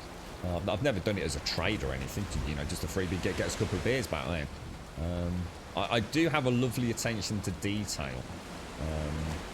And certainly things like, you know, being able to carry and lift things would never have been a problem back in the day either. So, yeah, I probably could have been all right given a half-decent trade, to be fair, mate. And I do take a lot of pride in what I do, mate. It's like I'm saying, you know, Wookie was saying, like, you know, if you were going to sell, don't worry about it. The thing is, I would worry about it. I wouldn't want someone coming into the house, but you know, potentially buying it without me at least having a bash at it. I couldn't walk away having done a bad job. You know, if I did a bad job, I would have to say, look, I'm really sorry, I've completely fucked this up. Just give me a few days. You know, obviously no expense. We'll knock some money off the bill. You know what I mean? I'd probably never make any money. And that was one of the other things that I learned about the mold stuff, you see. This was a really interesting observation. A lot of the tips you see, or a lot of the products that you'll find, are not necessarily great for a home user. Who is probably overthinking a lot of the work. A tradesperson's #1 objective is to get the fucking job done in the time that they quoted for, because anything beyond that, they're losing money. They can't put fucking food on the table. They're gonna have to give up and go and get a fucking normal fucking job, aren't they? So that, you know, the whole point in a tradesperson is, you know, they will use paints and things that are completely different to what I might use. You know, you're just putting a little bit of magnolia paint on a corner in a kitchen. You're not going to be using the same paint as a tradesperson's going to use when they're buying it in massive bulk, looking at drying times. You know, I need to have this primer on in this room while I'm doing that in that room, and this needs to be flash touch dry for a second coat by the time I've done that. And you know, they work at a different speed. You know, we might be stopping and having a cup of tea, or, you know, answering the phone. You know, those boys and girls, they operate at a different speed, at a different level. It's so easy to think that copying a tradesperson and what the products they use is what you should use, but actually they've got the skill. They've actually got the skill to use those products. I think it's like the Zinza bin. It literally dries in 15 minutes and it's a shellac based paint. you cannot fuck about with that, mate, or you're going to end up with the worst walls you know, it would be unimaginable how badly I would cock that up if I hadn't researched it. You know, I do not have all Sunday evening to paint that room. That coat needs to be on in 15 fucking minutes, dude. And it's a really thick paint that I've never used before. You know, I would make a very bad mess of it. I'm absolutely convinced. So, yeah, it is. It's you're not just paying for the know-how. You're paying for the skill, the equipment they use. I remember we did have because I just couldn't do it myself, and I got a ton of overtime available. So it actually works out cheaper for me to get decorating. But I remember him. I sort of laughed at the cost of the paint he was talking about. I was like, fuck, you know, that seems a lot, mate. You just not buy it from B&Q. And he gave me that look. Because it was a joke. He's like, I don't use B&Q paint, mate. I says, I need to be able to put, you know, I can quote you for 6 coats if you want. You know, I've got no problem with that. I can quote you to put 6 coats of B&Q emulsion on, because that's how many coats you're going to need to cover that up. Or I can quote you for this stuff, which is going to use 2, you know, an undercoat and two on the top. So he says it's up to you, mate. If you want to use B&Q paint, not a problem. Yeah. You know, I was paying a massive amount for the paint, but nowhere near the final cost it would have cost for double the time, the drying time, and all the other things. This is, I'll come round here all week if you want, mate. I'll stick a coat on. We'll wait 4 hours for it to dry. This is, or I can buy the stuff that, you know, I've been using for the last 30 years, mate. I was like, point taken, sir. Point taken. How you doing, Juby? How's things?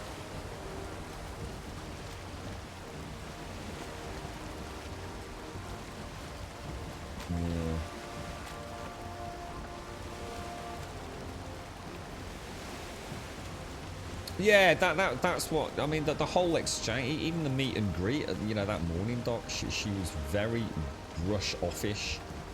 It wasn't. She didn't even. It was like just like a you know, like a flick of the head to even acknowledge she'd said anything. Yeah, it's ever so weird, man.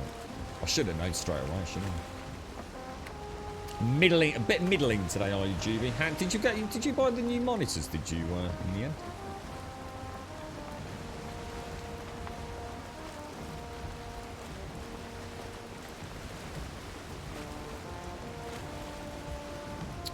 Oh gosh, got a little island out there. That's a nice little spot, isn't it? You did paint your apartment as well. It did not go as expected. In what way, mate? What happened, bro? Is it a bit of a disaster? You're right, badass. How you doing, mate? How's things? You're right, hell.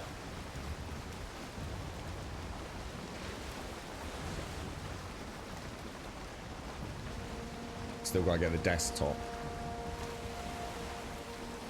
Did we drop, have we not got some black metal at the, because obviously I can teleport through to them, the motor camp, can't I? As long as it's not metal. The thing is, I do need to bring a foot, I don't know, it depends. Oh, this has got a forge. This has actually got a forge, because this is the motor base, isn't it? So this is the one that was all pimped out with everything. So far, not too bad, actually, hell. Yeah, we've just cleared out a couple of the little villages. Or I'm not sure if they are villages, because Gary said that I'm not sure whether I've got, maybe these are or not, because these were the ones that did respawn, so. Because they actually spawned in the tower. So we cleared the tower, and when I came back after killing the locks, I've got a fueling respawned in the tower area, so I put a workbench down, which when we came back, nothing seemed to have popped back up, so. So I suppose we're trying to find one of the Vesivir places, hell. See if we can try and find where the next boss is, I guess. The paint was not as thick as it should have been, so I had to paint it twice. I think you normally have to paint twice anyway, to be honest, man. I have watched a lot of YouTube videos recently, and one of the common sort of comments is that Never, ever, ever, ever buy anything that tells you it's one coat. I don't think there's a tradesperson on the planet that would buy into that bullshit hype. There is no such thing as a one coat paint. Not if you want to do it properly. You know what I mean?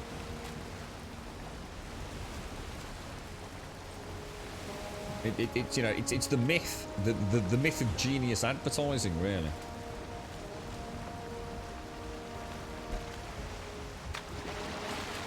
Jump out. So obviously I want to repair now. Let's see what we've got. No, I can't go overweight. So if I take that.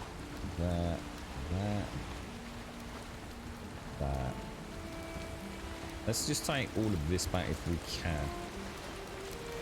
Yeah, I mean, I've never ever put paint on myself and done anything in one coat. But whether it be skirting boards, walls, door frames, never ever done one coat. Even if it's virtually identical matching paint, to be fair.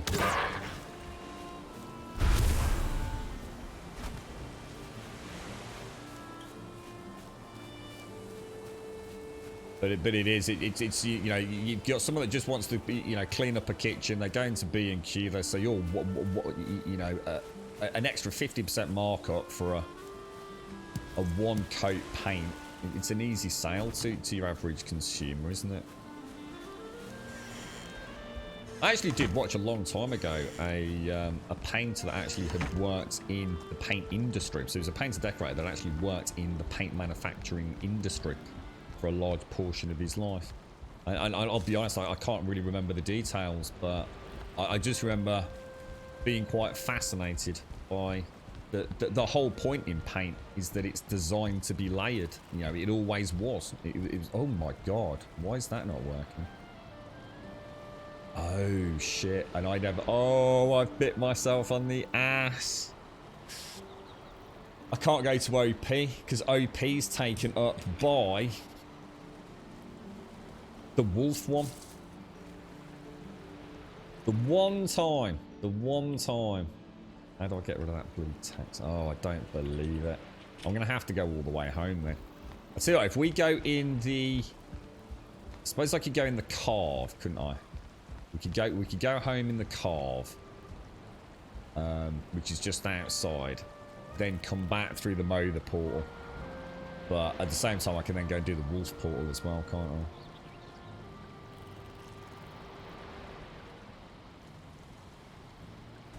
You've done it a lot. Yeah, I was going to say, you're very hands-on, aren't you, Chris? But if you still, did you hear about that job in the end, Chris? I mean, I know you had your retest and everything, didn't you? Well, actually, I can take a little bit of that back on the... I just very quickly say pop that. Let's just pop those feathers in there. Take that. I can pop that on the carve, because so I can switch all the... So I can still get the black metal home as well that way.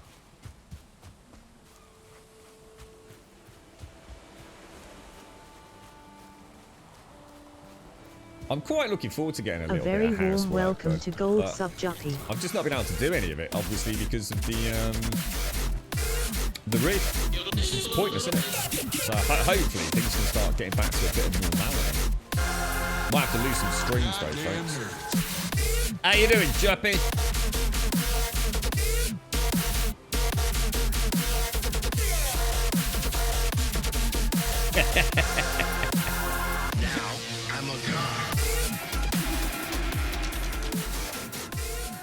So you're painting all that barley, Gary. You're doing it wrong, bro. How you doing, Juppy? Long time no see. How are you, mate? How's things? I gave you a little frolic on the shoreline. How are you, mate? Just got to have hospital. Oh my god, I didn't know you were in hospital, Juppy. Was this, what, for tests, or have you been rushed in due to ill health?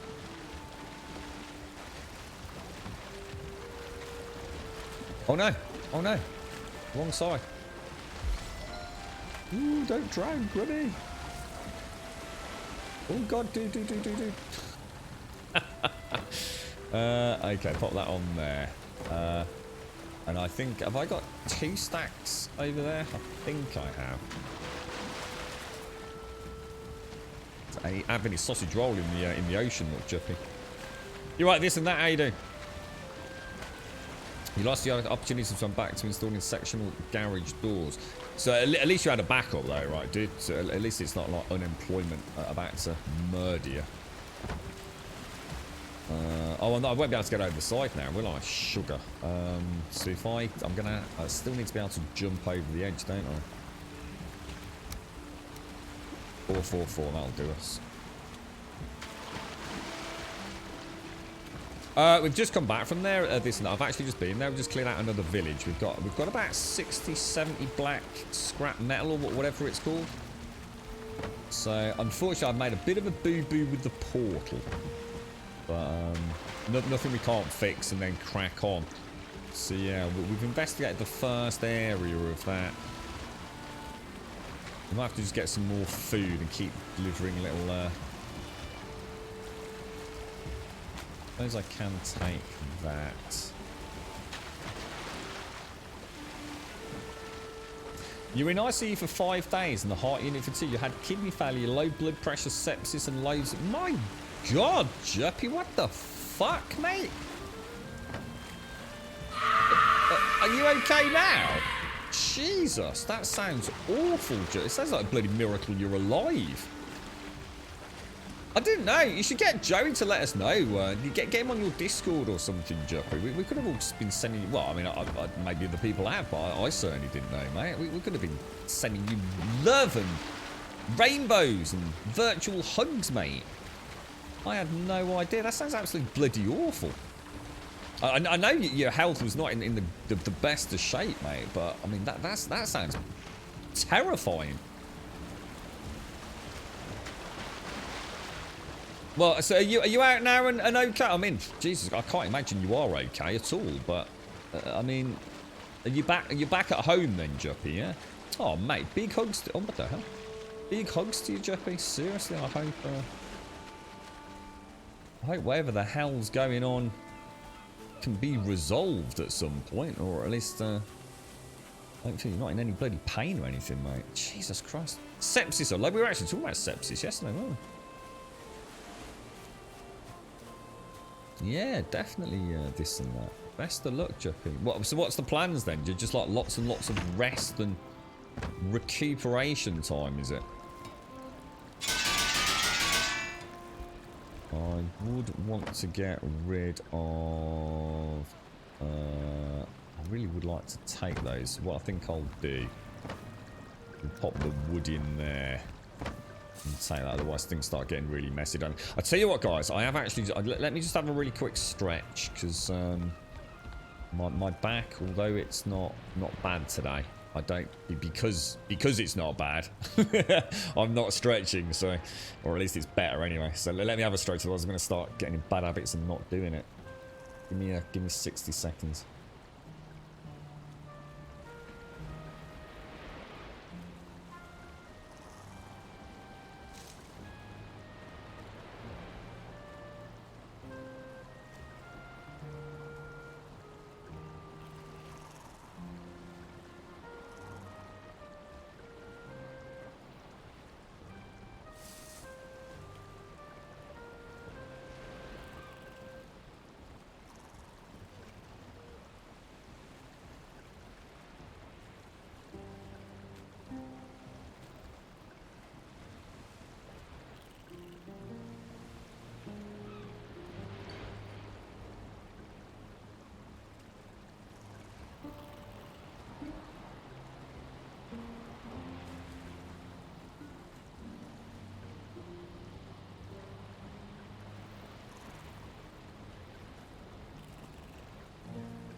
Right, but that's a bit better. Oh, so I just had a little stroll around a little bit. It's just amazing how, if it's not too bad, how lazy I get. And I kind of think, oh, that's probably best not to move. Because now I've moved, and it actually is hurting the game. But it would probably be hurting a damn sight more if I didn't keep jiggling about whenever I get a chance. So, not too bad, not too bad. It's got to be better than yesterday. Anything would be better. Just... Literally anything would have been better than yesterday. Oh my lord. I'm glad you're back home anyway, Juppy. And thank you for the bits as well. Thank you very much for the bits. Thank you. I missed you. I hope you're well. What's the plans then, Juppy? It's Doc's birthday today. You playing any games, Juppy? For the first things, or are you just not in the mood right now? So you still can get to sleep since I slept most of the day. Had lots of rest and still not up to par, but the labs was all good for you to finally come home. Oh, good. I suppose I mean, it's nice to be at home, isn't it? My dad's always a bit like this. Yeah. I think he tried to get himself out too soon every single time. I think last time he actually realised maybe not to be in such a hurry, but yeah, it's always nice to get home, innit? What's that? Check my Discord DMs. I can do it on my phone, maybe. Please tell me we haven't got another fucking problem, Advina. Oh, what's this?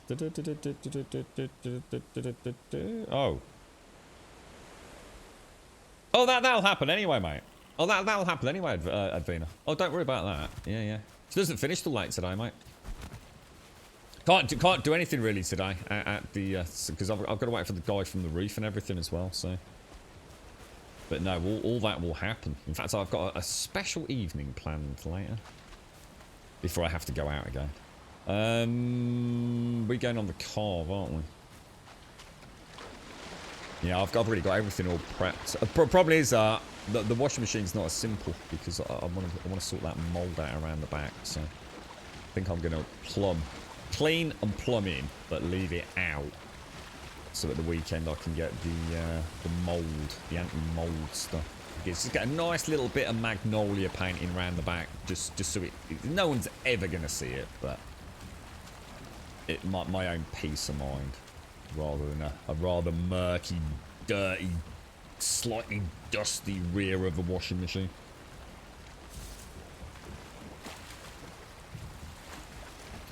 Right, let's get out of this. So we're going to go back on the carve. Did I rename that? I did rename that portal Mother, right? Please tell me I did. I hope I did. Did we ever try going straight through? Should we see what happens if we just go straight through here? See if there is actually a way, like a shortcut. I mean, you never know, do you? Yeah. So Charlie pulled his eyes out when I got. Oh. Oh, Juppy. Valheim was. I don't know if you played the classic WoW, Juppy. I know you're a big WoW player with the family. He managed to get onto the Burning Crusade update yesterday.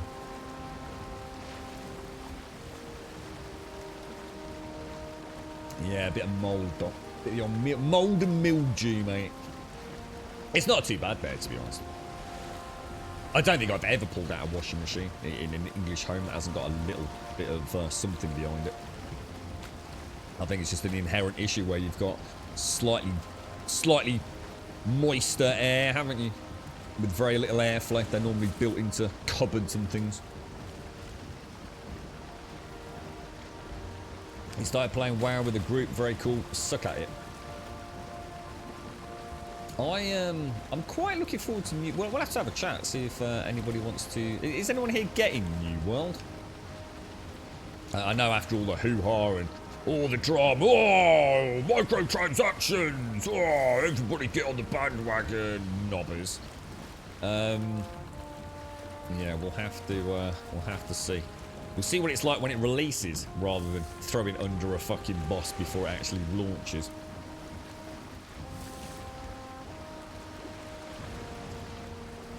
No, I've never been in a house where there's not been some sort of mold or mildew behind a washing machine, Doc. It's literally the reason, because it's so they're big flat metal panels with lots of cold and hot water in them. They're literally perfect breeding grounds for mold, mate. That's why I always take mine out normally. But what in this house, I just never did. That and bathrooms. Bathrooms without good extractor fans. You always get a bit of mold on the... that's why I mean, it's fucking common in UK, isn't it? That's where you get all your anti-mold grout and things, don't you? I think it's more mildew, to be honest, that people mistake for a mold. There's a big difference between the black spore molds and a bit of murky mildew, isn't there? You suck at it, Pumper.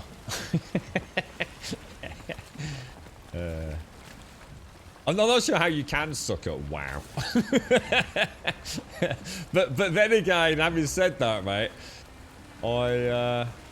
it depends on what you're actually doing, bro. Are you enjoying it as a first time of playing it, or? Yeah, I wasn't able to. Mine, I'd normally take mine out like at least once, twice a year. You see, Doc, just to make sure there is no leak or anything at the back of it, or any build up of anything on that. Because a lot. Let's see again. A lot of the houses that I've seen, that the mold and mildew in and around a washing machine, like I said, I'm not talking about like thick cake mold, but a little bit of discoloration from mildew. A lot of the houses I've lived in and done, you know, to sort of a bit of DIY in other people's houses with painting, decorating, going over things like this was,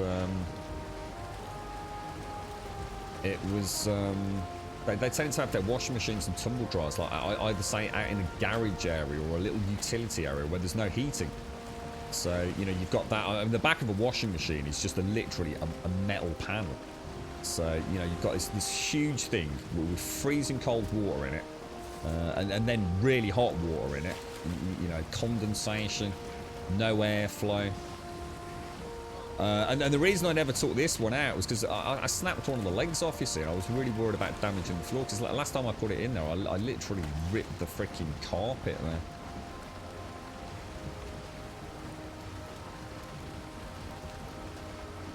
Wow, he's so nasty. Oh yeah, because you're Final Fantasy 14 a Realm Reborn player, aren't you, GB?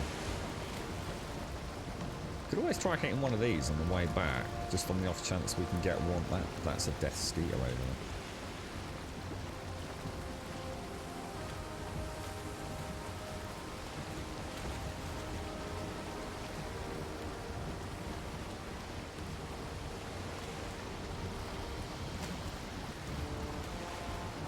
All seems quiet, doesn't it?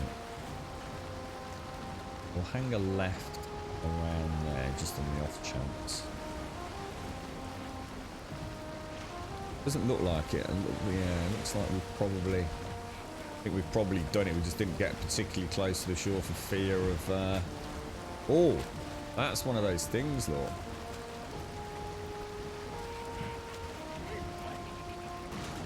Oh shit! Oh shit!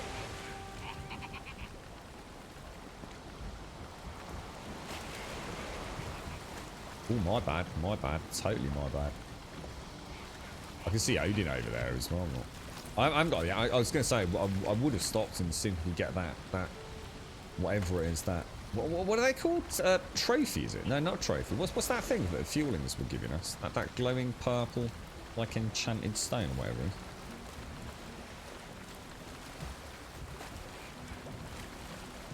Oh, Final Fantasy 11. Is it what? Hang on, what? Final Fantasy 11? Is that an MMO? I thought the only MMO in the Final Fantasy world was Final Fantasy 14. Oh, I didn't know 11 was an MMO, mate. Oh my god, we're not getting through there either, are we? I'm having a bad day here. How's your Valheim adventure going, Doc? You doing alright in it? So what's Final Fantasy 11 then? Is that a fully fledged, still active service? Is it, or you're right, Mop?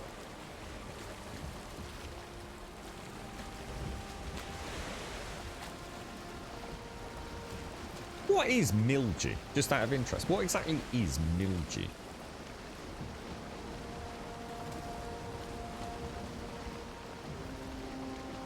That's one of the reasons I decided to go for that HG mold killer, actually. Because although they were saying, like, obviously the diluted bleach was super, super awesome, apparently the HG mold one is really good for spraying on sealant in bathrooms. Like, you literally spray it on, wipe it off, and gone. Any black spot you might have. You know, you sometimes get around UPVC windows. If you've got, like, heavy curtains and not enough airflow in the winter and things like that, you sometimes just get the beginnings of a little black fleck in your white sealant.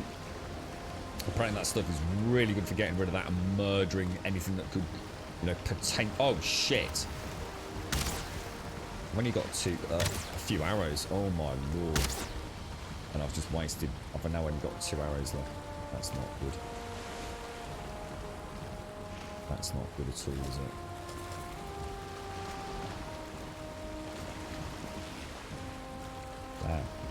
Damn. I don't know if it's cut straight across or see if we can get it. It almost looks like there might be a way through, doesn't there? But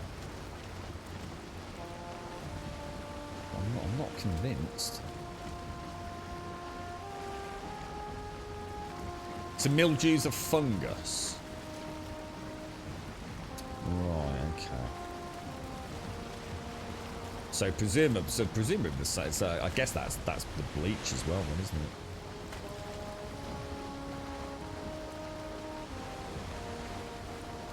So so is mildew like that sort of like fluffy stuff, is it, Doc? Or almost looks like oh shit.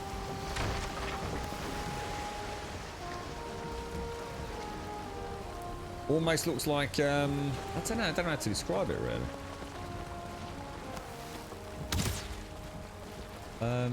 Like a white fluffiness. Is that mildew or is that something completely different? Has anyone ever seen a plaster? It is a question for anyone that knows anything about plastering. Has anyone seen a plaster? Kind of. I'm going to use a word just because it makes sense to me, like flour. So in other words, like plaster sort of like bubble up and become like, so you imagine you've got a flat bit of plaster, say on the edge of a, I don't know, like a corner or something like that. But sometimes it like bubbles up and becomes sort of like, you could almost push your finger into like, push it back in the wall. Anyone ever seen anything like that? Oh, so mildew is actually a specific type of mold. Mold is a fungus that contains multiple identical nuclei and grows in the form of black or green patches which penetrates below the surface of the affected material. Mildew, on the other hand, has flat growth that remains on the surface where it can be easily removed. Oh, right. So they are both. So basically they're the same bloody thing, but one's extremely invasive deep into the material sort of thing, is it? So mold usually grows on food or inside permanent structures such as walls and crawl spaces. Mildew is to be found on damp surfaces, paper, fabric. Yeah, so that's what I'm hoping, is that mine is actually not even mold anyway, to be honest. Fingers crossed. Is that what that is? Yeah, I thought that's what it was. Yeah, so that's just a case of the plaster being wet from its butt side essentially and sort of bubbling, is it? You know.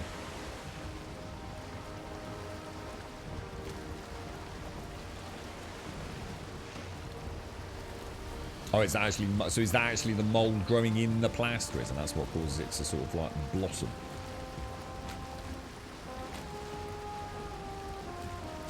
Yeah, I suppose it makes sense, doesn't it? So the next thing I need to do, I've got some render, and the render needs to all be taken off, but that could cost us thousands, in which case it can't be done. We'd have to sell.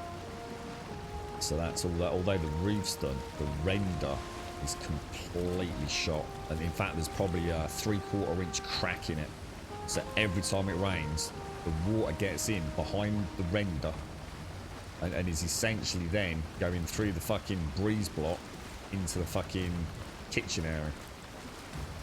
So that's the real one for us to work on next, but it's really hard to get anyone to get a quote for that. It involves scaffolding as well, which always escalates the price. And that's really annoying because I actually know a guy that owns a scaffolding company, but he's about to close it. not had any work. He's pretty much folded his business up. Mind you, he's made a mint, so I think he's thinking of retiring, quite honestly, at a very early age as well. You right, start plate. It doesn't have to be mold. Paint, plaster, and sometimes would let him do up with bubble inflate when water damage happens. So it might not be catastrophic. I suppose that's the least of the worries, though, because to be honest, replastering that area wouldn't be a disaster. It's not a huge area because it's only on one wall where the render is, you see.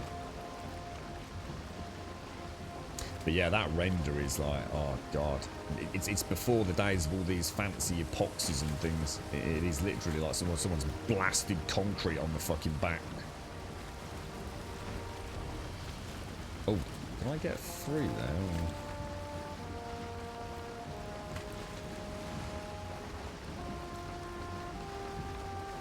Don't think I can I? I think I chose the one spot. Might be able to get off it. If we can jiggle her back a little bit.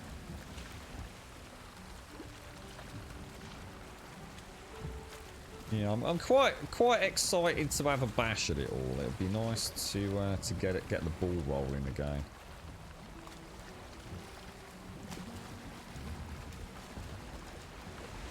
We'll certainly get a lot of it started at the weekend, hopefully.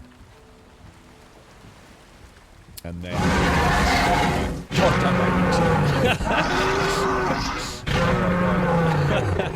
I'm sailing away on board Grum's the captain, so climb aboard. We'll search for tomorrow on every shore. Squee. Thank you very much, Juppy. Thank you for the bits, mate. I hope you're well. I do hope you're well. You need a break, don't you, Juppy? You really do, mate. Fingers crossed for you. I should have just gone round. It would have been a lot easier. The shortcut was minuscule anyway, wasn't it?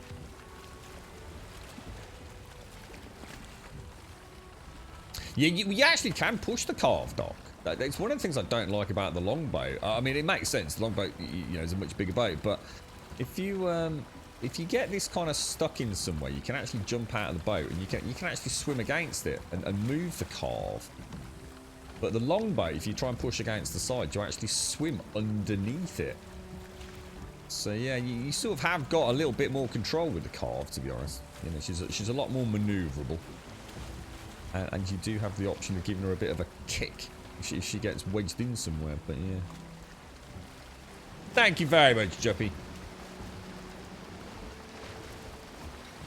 If the wool is unable to dry and clear the moisture, it can turn into mould. Yeah, and that's why it all needs dealing with, really. It's amazing the horrors that you know, a busted up roof and a bit of shitty render can do to a property. Honestly, it's nightmare fuel. I would never ever have a property with a flat roof again. Just ever.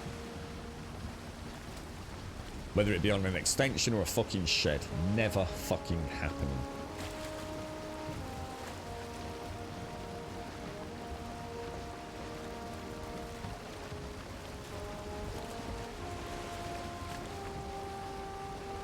I can get a nice drink some coffee down there.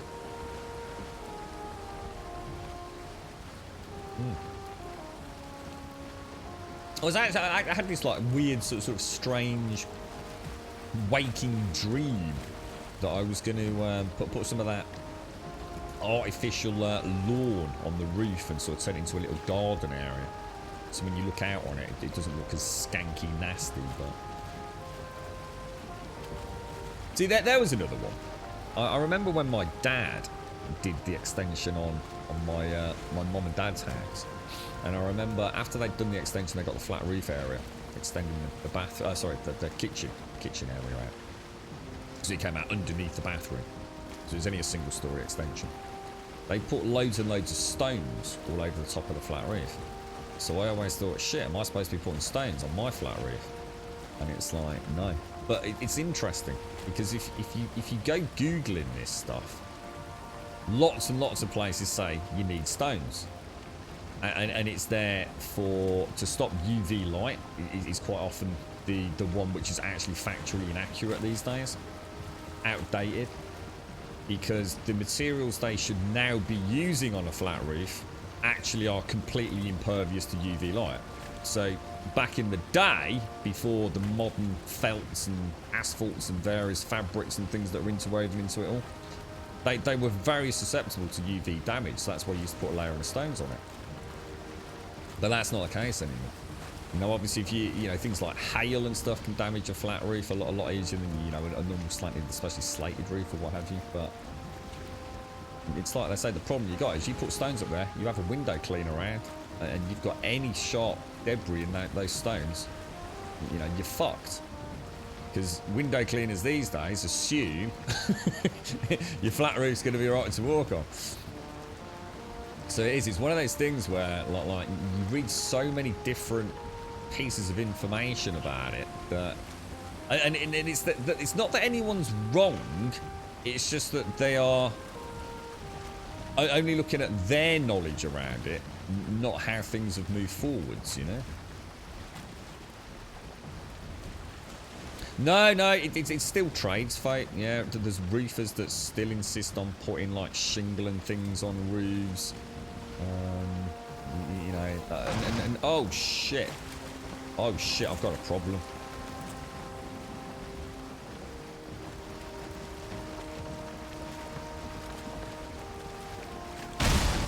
Oh fuck, I've got a huge problem. It doesn't look like I can hit him.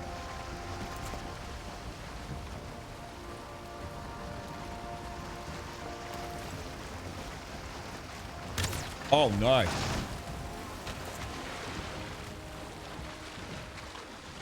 Oh no, right outside of camp as well. With a really bad Z-axis. Got him.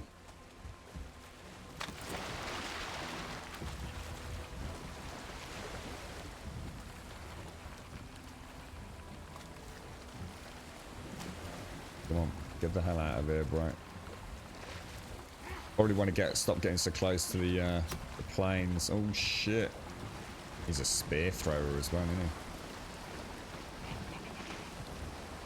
he? There we go. Thank you very much for the bits, Juppy. Sorry, mate. Thank you very, very much indeed. Whew. Yeah, totally, Chromicus. Yeah, no. I started feeling a lot better straight after the stream, to be honest. I was a little bit worried at one point, though. I gotta admit, I was thinking, I wonder if I have sort of like, you know, breathed in something from the old sewer and stuff, mate. Because it was a ridiculous... honestly, I'm not kidding you, Chromicus. I felt really poorly yesterday, mate. And I had such a bad headache. I mean, it really was an unprecedentedly evil headache. It wasn't a migraine, but... Sean! To the caravan!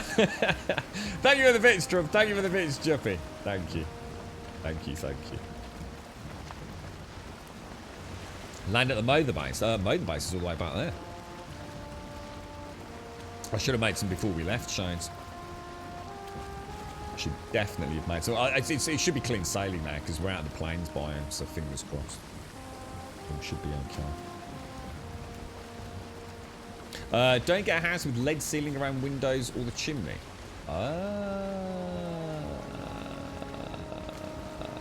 I've got lead all around. I don't think I've got lead. Have I got lead around the chimney? I can't remember. I've got lead around like bay windows and things, Shades. In fact, that was part of the patch at work yesterday. It was cutting in for the lead sheet. Over, I've got like a bay window, which is actually a flat roof. So that was leaking. So they've had to cut back in to the mantle area to replace the lead in there.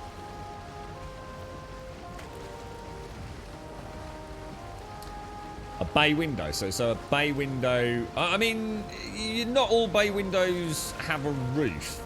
So some UK homes have a bay downstairs and upstairs, and the main roof comes over them.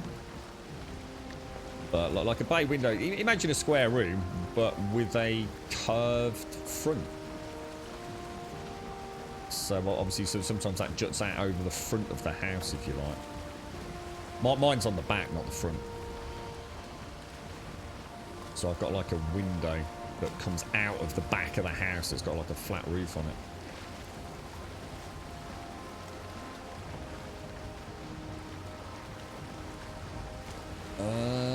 Where are we going? Have I gone the right way?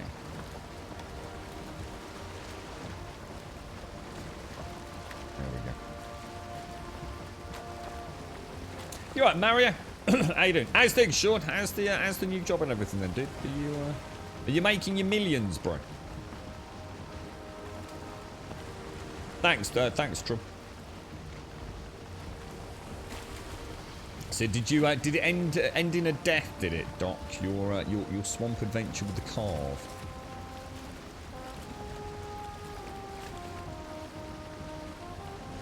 Keep thinking I can hear like a sort of almost like an electric motor somewhere. Just this like really soft humming whine electric motor somewhere. I wonder what that is. You're making more money without having to clean an entire bar or brewery. It's brilliant. The joys of promotion, right, Sean? When it goes out from the house, not so bad, as it will only be that part affected by leaks. Here we have windows in the angled roof. Oh, I know what you mean. Yeah, I know what you mean, Shaz. Yeah, got it. Yeah, I mean, I've known a good number of friends and in one case family who had loft conversions. It's a really big thing in the UK, especially if you've got a detached house. Or if you're lucky enough to have a detached house. Yeah, loft conversions, and they quite often result in those sort of like angled roof skylight things being put in. So it'd be lovely to have a house where you could do something like that, because we tend not to have things like basements in the UK. I mean, some of the old houses have, but modern builds don't have basements and cellars and things. But yeah, it'd be nice to have like a loft conversion, it's sort of like a little chill out area or a gaming room or something like that. My brother installed that. In fact, my dad did his originally, and then my brother was so impressed with it. They did his as well. He's got one of those like fold down ladders, so when you open the loft hatch, the ladder is just there just to go straight up. I'd love something like that. I think it's so cool, and it's all so expensive, you know.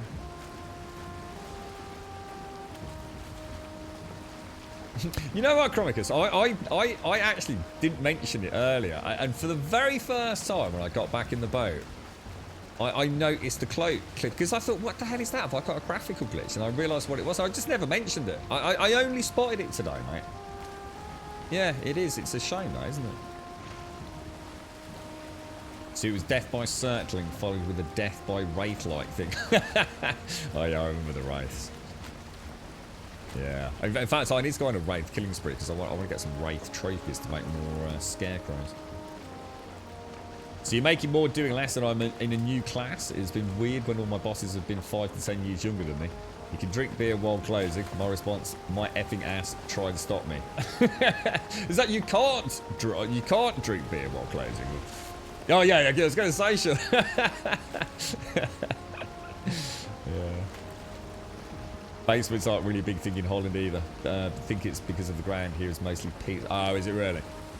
Yeah, I mean, I can't imagine the complexities and issues with things like water and damp proofing in a cellar, but yeah, I mean, there was a lot of the old English houses, especially in the cities like London. I mean, they definitely have some sort of. I mean, they're basement flats and things now, aren't they?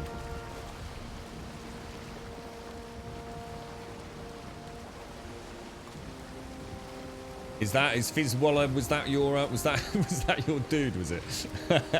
Wonder how Hash's last little playthrough went. I think he retired one of his characters. Lost in the Mountains, I think. You got a dwarf tosser. Yeah, fine today, Joshua. Yeah, loads, man. I think you might all have been touching on something yesterday. I think it may have been like even if it was just like the fumes or something, like from the sewery crap that I had to deal with, because my eyes were hurting. You know, I did feel sort of. I mean, I didn't say too much about this on stream because it was more a giggle about the headache, to be honest.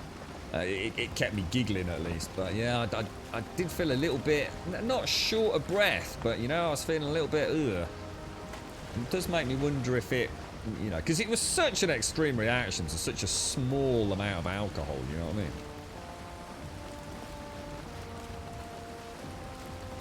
You had to drive giant pillars into the ground to build on so the house doesn't sink. Yeah. I mean, most English homes have a huge freaking gap underneath them, don't they? Like a big crawl space.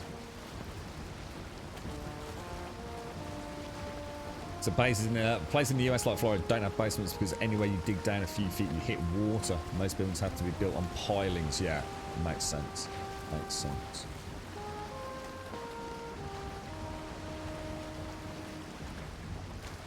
Yeah, she's not too expensive, is she, Doc? She's what is she now? She's about £15, isn't she? What do you think about Wednesday, May 26th, during your normal stream time for the first leg of that thing? What do you actually think during? Do you actually think during the day? Is daytime? I'll do whenever you want. Sure, any daytime you want, mate. I'm just worried that would we miss out from not having an evening sort of darker stream? The only thing I'd be worried about is I don't know how dark, because I've not watched any footage. I don't know how dark the game is. And despite the fact that this room is quite a bright room, so although the blinds essentially are blackout blinds, even the small amount of light that filters around the side sort of bounces around quite nicely in here. So I don't have a fancy monitor, so I can actually struggle to. What happens is I start seeing myself. I can sort of see my reflection in the monitor, you know.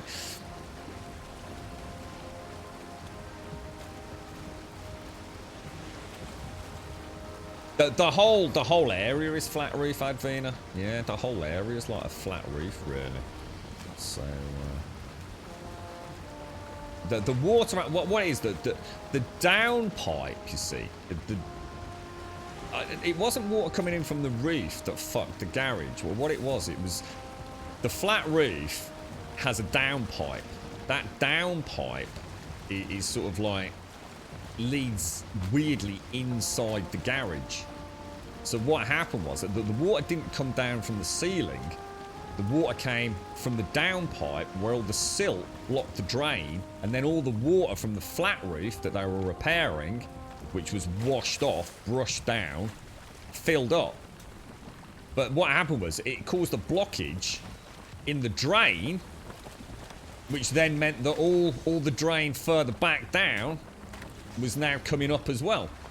So I ended up with like silt damage, sewer damage, everything.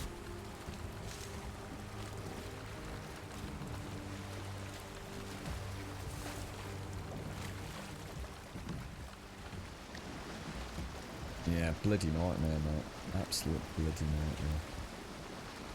An absolute bloody nightmare, mate. It's all a load of bollocks. All a load of bollocks. So yeah, I mean, the garage itself isn't, well, I suppose it is a flat roof, but that's above the garage is a flat. So you've got the garage, and then sort of like a bathroom area. So and that's all got a flat roof on it. So it's not like the garage is, you know, if I touch the ceiling of the garage and put my finger through the ceiling, it'd be back up into kind of like the bathroom area, But yeah, unfortunately, it's that downpipe was never built to take months and months and months of water-damaged roof and silt and moss and God knows what else was there. So, what's that? What's that? Is it? Oh, the horror of being forced to look at your own reflection. I hate it. Sometimes I'm sitting here, you know, especially in the in the summer, and it's like a dark scene like this, and it's like, holy shit, who's that? It's like, because the wall's like quite bright behind me, so my silhouette is like really bright against it. Sunday and Monday evenings, I can't do a Sunday, Sean. I cannot do Saturday and Sunday streams, unfortunately, dude. Especially right now, because that's the only time I'm going to get to decorate. But any day of the week's fine, dude.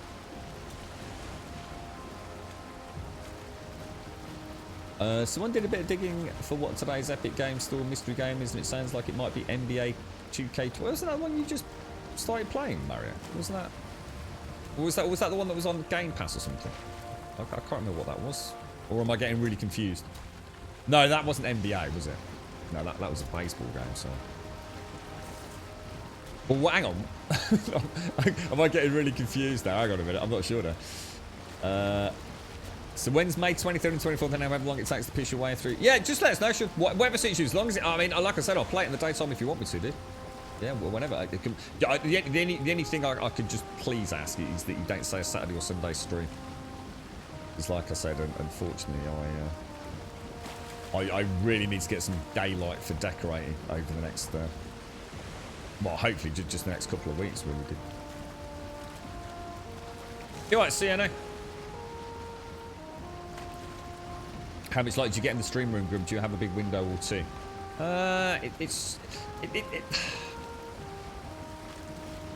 There's only one window that causes a problem.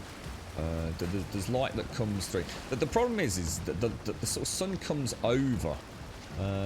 So there's a point in the day where this room, middle of the day, becomes so hot because the sun's just blasting in. And of course it sort of hits those blinds and it's reflecting off it, and the temperature just like goes insane, mate. Because it is like double glazed, albeit not very fancy. I mean, I think pretty much every home in the UK is double glazed these days, isn't it? But yeah, it's I mean, it's a lovely room because it's quite light, you know, and that's nice. But at the same time, because it's decorated in quite a light colour, even that little bit of bleed from around the blind, if you like, it does sort of bounce around in the room a lot. And it just, unfortunately, at a certain time of day, it also bounces straight across the monitor. I could always put like a... I can sit under a duvet, drape it around the back of the monitor so it's pitch black in it. I used to have like I used to put up a what was it? It was like a decorating sheet. I used to I had a bit of string before I could afford the blinds, so I had a bit of string that just went over the front, and then I'd hang up like a big decorator's sheet, so that blacked it out quite nicely, because that was sort of around the edge of the window instead of countersunk into the window, if you like. We can give it a go, Sean. We can certainly give it a go. Is that Monday? Is that coming Monday? Is that Monday as in? Oh my god. Yeah, all right. Yeah, all right. we'll go for Monday. We'll go for Monday.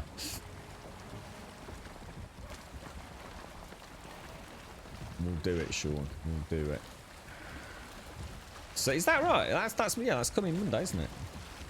There you go then. Resi 8 is coming to a Grumbodian channel near you on Monday the 24th evening around, what do you reckon, around 6 o'clock? So NBA 2K21 is on Game Pass alongside MLB The Show 21. I absolutely disliked NBA 2K21 when I played on Xbox One. Oh, right. So it's not a bit of a peep freebie, is it? Or... You're right, Shadow Demon. How are you doing, sir? How's things?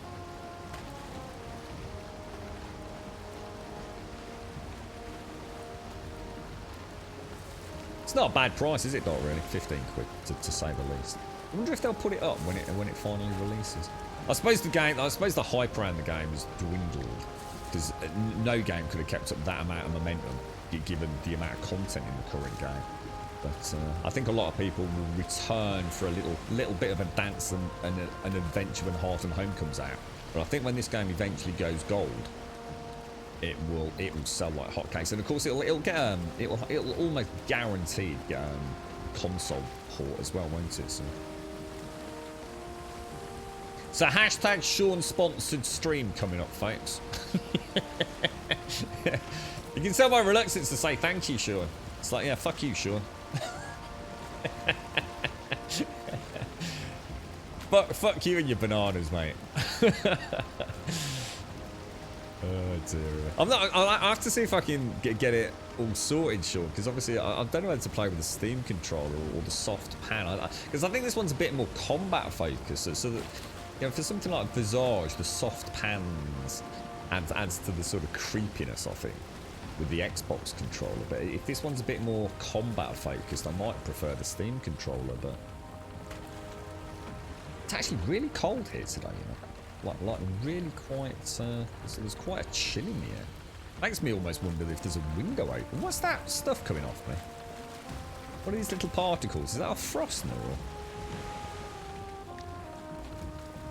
So it has got more combat and less. Right. In that case, we might have to. So what? So you're reckoning? So hang on. When's Biomutant come out? Is Biomutant? Is anyone interested in Biomutant or not?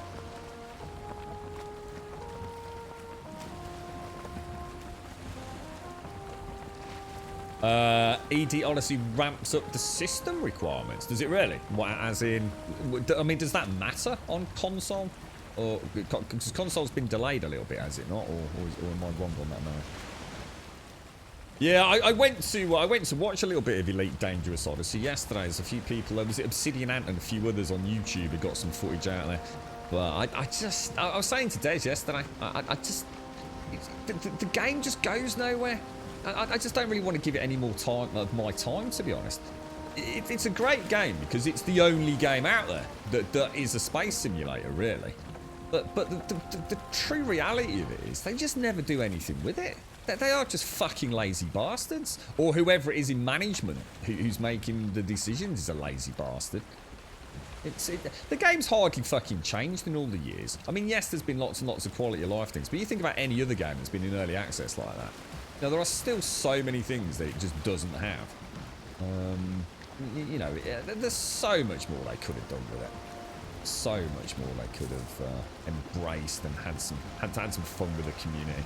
And it's become a laughing joke amongst the fans, really. It really has. You know, we all like it because we have no choice. If you like that genre of game, you have no choice but to play Elite Dangerous. There is nothing else out there. Star Citizen it is the realms of you know, the supercomputers and playing more compartmentalized content. Has that actually got a beam missing, or did I leave it like that? Because that actually looks really nice. But I know which one I'd rather play. I'd rather play Star Citizen, even in its current format. It's a better game than Elite Dangerous is. It's I really wanted to get back into it as well. I had it installed. I've been playing about with my my control configuration. I just can't be arsed. I just can't, because I know what's going to happen. I'm just gonna boot it up and I'm just gonna be ultimately disappointed again. It's they somehow seem to just continually suck the fun out of it, to be honest.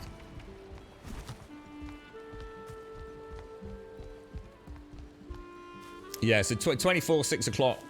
We'll go for it, Sean, then.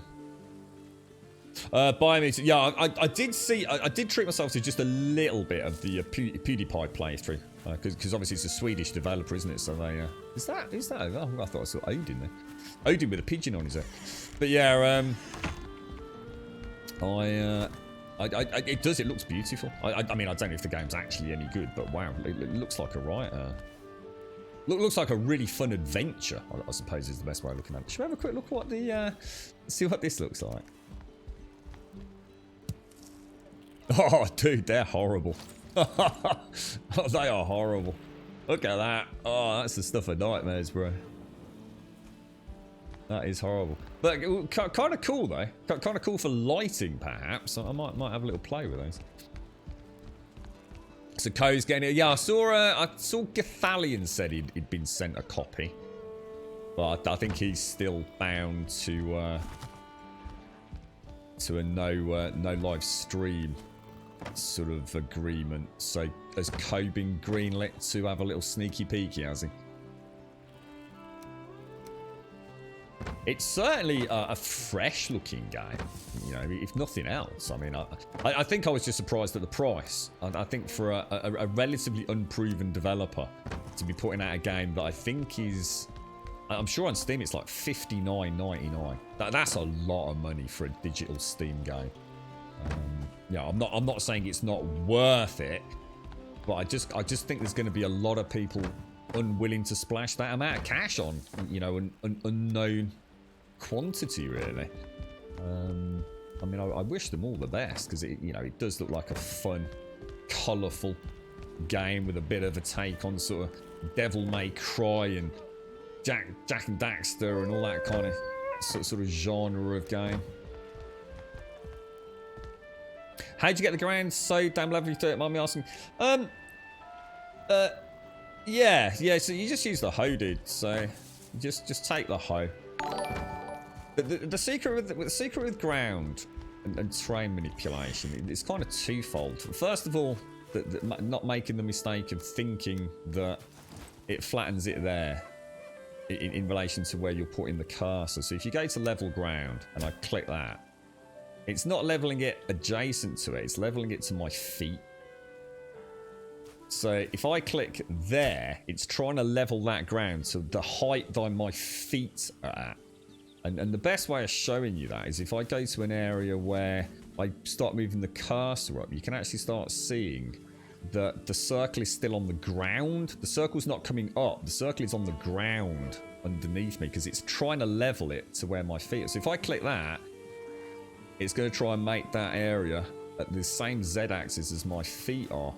And on the flip side of that, if I stand up here, you can see that vertical line now representing it's going to try and raise the ground. So a lot of people confuse this with this. This isn't just lowering ground, it is leveling the ground. It will raise it, it will lower it quite a lot depending on where your feet are. Now obviously there is a point where you can't lower it anymore and you'll have to hit. So in other words, if I come around here and I suddenly see a big vertical line like that there and I click it, and you can see it probably made a little bit of a difference but not a massive amount. If I wanted to raise that more, I would have to raise it with some stone and then level it back down. But yeah, that's the only trick. So the secret, the problem is what happens is people say say this area wasn't flat and I wanted to make it flat. People do this. That don't work. Because sometimes you need to click it a couple of 3 times to get it level. So what you should be doing is this. 1, 2, 3, 4, 5, 6. And never ever move. And then go back around. Just carry on going around. 2, 3, 4, 5, 6. Then start coming into yourself. You just keep doing it like that. Just keep going over and over and over. Until it doesn't make any difference on that vertical line. And that means that is as flat as you're going to get it. Without playing about. You see that there? So probably show you a few areas actually because it's not perfectly flat. We're gonna find a little. See there? It's kind of like a little bit higher than where I'm currently standing. So if I click that, you can now see more of the circle. So now you know you're starting to get it nice and flat again. Look. So the secret is to start somewhere and use that. Even put, I mean, actually, when I did this, I actually did put a post down. I actually did place a post like that, probably right back in the day over here somewhere. So put that there, and as long as you keep moving away, as long as your first click is where the post is, then the whole area will be exactly right. It's so easy to suddenly have an incline, and you don't notice it until it's too late. And yeah, and you can shift as well, or you can if you don't want to do it to your feet. But I wouldn't recommend shift clicking unless you're fine tuning. It's a lot better to stand on one spot and keep working out in concentric circles or squares, whatever. But yeah, you can shift click to it, and that will manipulate the terrain according to where you're placing, not where you're standing. But that's more for fine tuning, especially if you're trying to get an actual slope.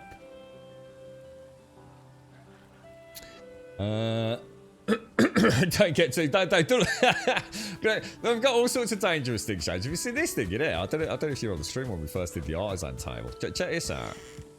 I mean, their mosquitoes are bad enough, but look at this freaking nightmare contraption. Look at that thing spinning around. Look. You want to catch your ghoulies on that, would you? Have I made the needle out? I haven't actually. No. Yeah, so you can get the level ground takes it up, takes it down. The raised ground obviously raises it up, and then you can fine tune it with a pickaxe, and yeah, you can get it ever so flat. I'm not sure what I'm doing here yet, so I haven't sort of added the roads and things, but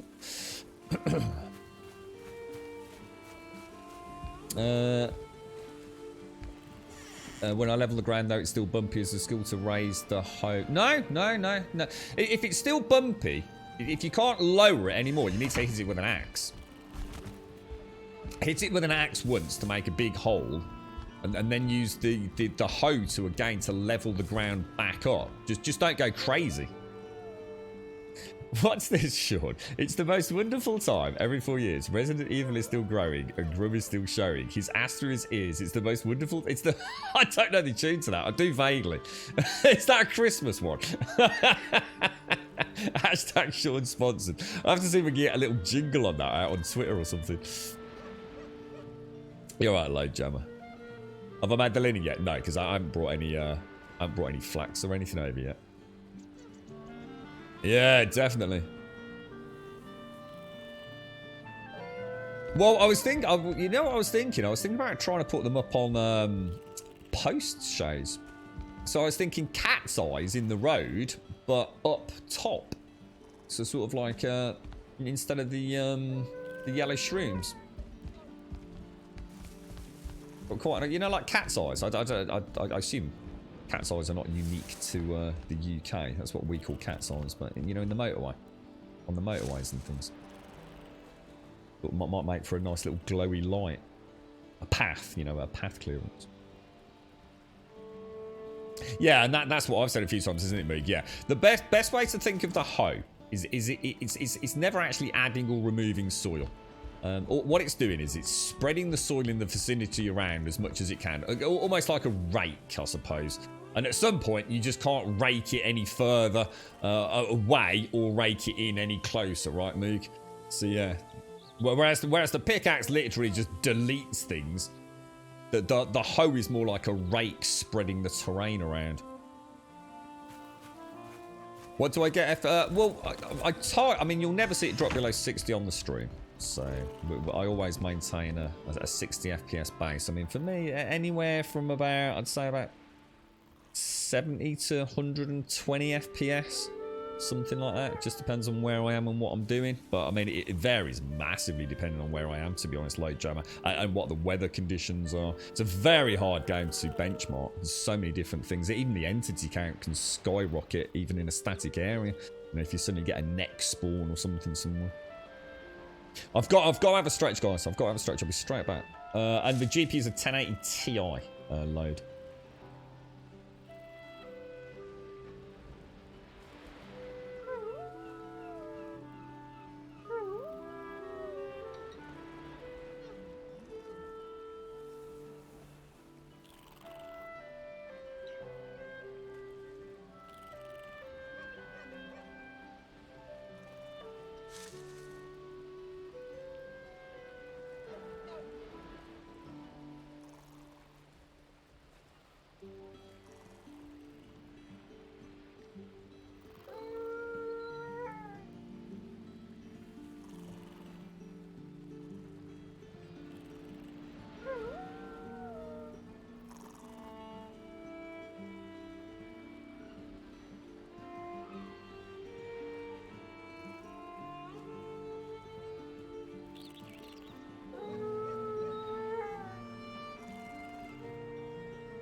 Well, I'm not sure.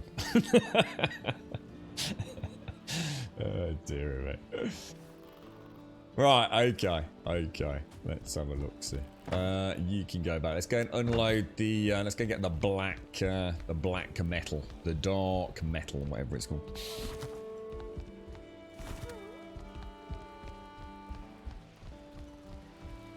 Yeah, that's right, Moog. Yeah, and you know, let's say, I mean, what I learned was that, like, let's just say there was just the tiniest little bump here, yeah.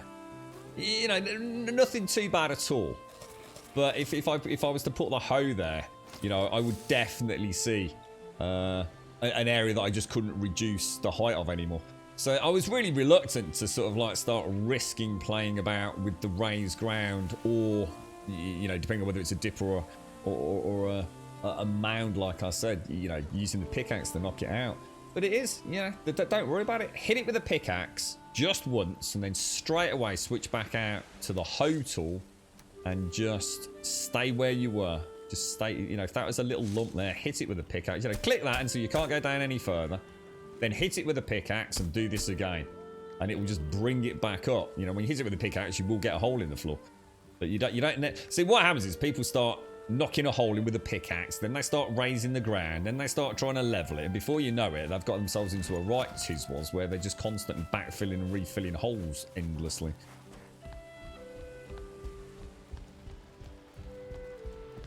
It's a nice system, actually. I've got to admit, and I love the fact the cultivator tool then is a lovely final pass, because obviously at some point I will put the road in.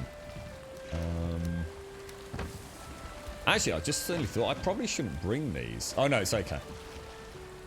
Oh, it's okay. It's okay. I was thinking they were not teleportable, but they are. Yeah, what did you get, Lloyd? What's you? Did you manage to get one of these new RTX cards, or? I can't think of the tune. It's really niggling me now as well. It's the most no, I can't get it. I know it. It's the most wonderful time of the. No, I don't know. I know the words a little bit, but I just can't get the tune. You're working here, but I want to log in to Valheim and level the ground. Oh dear. I don't know if Juppy's still in chat. Juppy had some fun trying to get the ground level. Oh dear me. Fun and games. Fun and games. Right. Oh. Here goes the phone. Let me see who this is. This is a number I do not recognise.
Okay, so where are... Oi!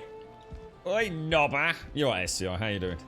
You want to hear a Brummy crooner? What, singing, what's the song, Sean? What are we going to do with those? Are they... I suppose they're not actually trophies, are they? Channels... Should we put them in with the bones? Because we've got the withering bones, haven't we? Which are another summon one. Let's get some light on it. I can't see what the hell's going on. Wolf and thingy hides. I think I'll leave the hoe here.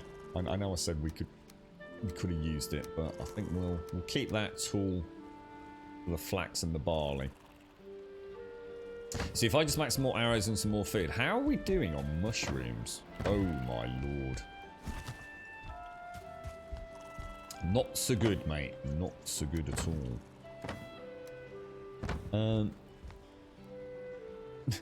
Sing it, but buble. What's buble? Is that an attempt at spelling Brummy? Was it SCR?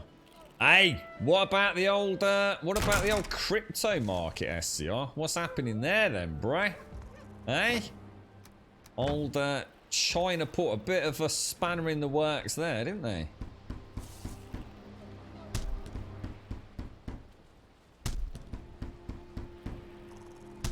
What's that? Shall you preview this starting now on stream for what's to come?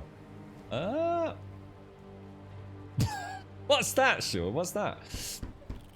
Buying in the dip. Is that what you're doing, SCI? Yeah, that's what I thought you might do, mate. Yeah. Apparently, I hadn't read it. I think a lot of people are sort of spreading misinformation that this is something that's never happened before. Apparently, China have done this on a few other occasions, haven't they? And it results in a big dip trend where people sort of clamour to get their purchases in again. Ooh, bat! Holy balls, bat! What is that link, Sean? What is that? Michael Buble. Who the hell's Michael Buble? But thank you very, very, very much. That's extremely kind of you. Big shout out going to ATG Cuba Snow Caveman. Seen on the 3 months as well, actually. That's a 3-month sub badge. Just a guy. And Flame. Thank you very, very, very much, Bert. Thank you very much indeed. I hope you're well. Oh, there's a singer out there called Michael Bubble. Oh, but he pronounced it as Michael Buble. And he's the creepiest singer to this. I've never heard of him. Never heard of him. Michael Bubble, also known as Michael Buble.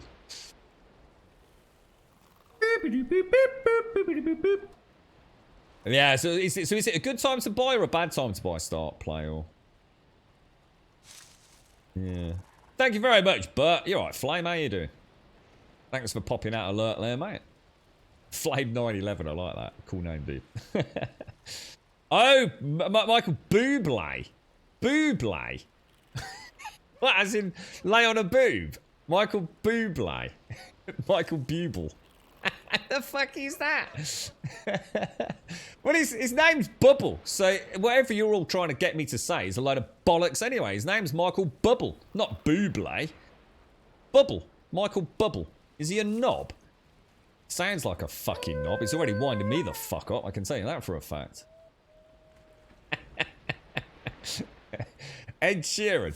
Ed Sheeran's brilliant. I love Ed Sheeran. Yeah. Ed Sheeran's amazing.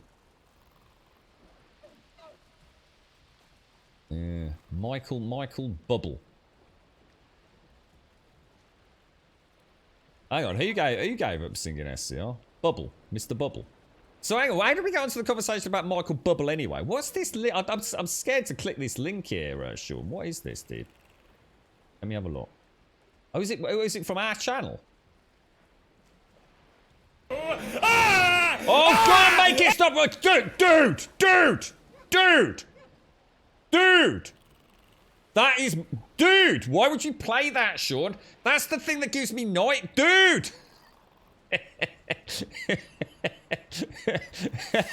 That's when Mia came at me with a goddamn knife. That's the thing I've tried to put out of my mind for years, mate, since we played... Why would you do that to me, dude? Keep that to yourself, bro. Oh, he's brought it all back now. God damn it. Oh, Jesus. That was Mia going all batshit crazy, wasn't it? Oh, man. She was... But that whole section was that... It wasn't long after that. She started crawling up the bleeding stairs, trying to tickle me pickle, mate. A very warm welcome to Gold Sub Serdi. God, that made me jump then. I thought I was hearing voices. You see what you've done, Sean? You see what you've done now, mate? Hey? Now I've got women whispering to me behind my ears, mate. Christ almighty, dude. How you doing, Sandy? How's things, bro? You got old Biomutants out soon, said. I know you won't be getting it, but at least you get to see a game with some guns, mate. Oh, and Resident Evil as well, Sadie. Sean said it's a bit more pew. Well, I assume it's sword. Maybe it's a melee, but I guess it's got some guns in it. What am I missing? Oh, Thistle. Fuck you, Sean. Fuck you, Sean. Oh, hello, Sean. And fuck you too. Oh dear. I think I might have a decorating accident. Yeah, they light up quite nice shades, look. Might have to have a decorating accident on Sunday. You know what I mean? I reckon. Oh yeah, my hand's feeling a bit bad at the minute, to be honest, Sean. You know, it's just. Ooh. Am I the only one that likes the torch better than the headlamp for crypt crawling? I love the torch, Load Jammer. I really like the torch. The problem was, I also really liked having my shield in there. So, I know what you're saying, and it was super immersive walking through with a sword and a torch, but I do like spelunking, knowing that the combat can be a bit more engaging, I think, with the what am I doing? I didn't actually make what I meant to make, did I?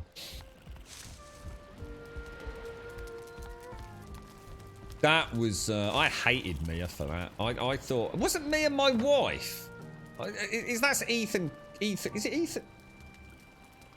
I was going to say Ethan Carter, but it's not Ethan Carter, is it? What's his name? Is it Ethan Carter? And Mia Carter? Am I right, or have I gone a bit... We might have to do a recap. Is that all the dark metal I've got?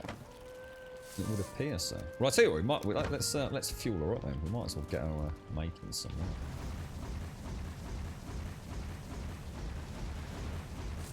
As Dean said, are you alright, fella? How's life treating you? And happy birthday, Doc. Happy birthday, sir.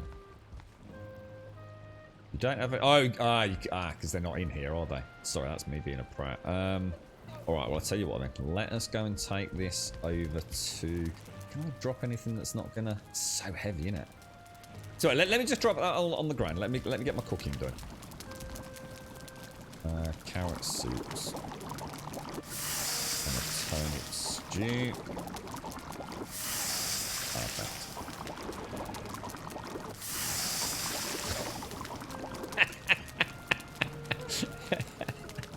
Don't give me ideas, sure. Why does it keep coming out of the menu? What's going on here? What's going on, bruh? Oh, that was weird. It was like it was throwing them out of the menu every time I crafted something. Metal needs to go across to the main blacksmith, Joshua.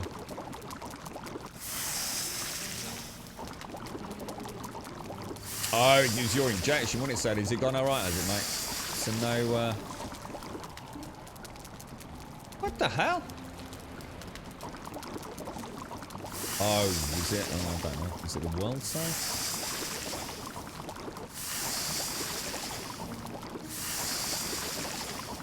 Okay, so I can't make the turnip stews.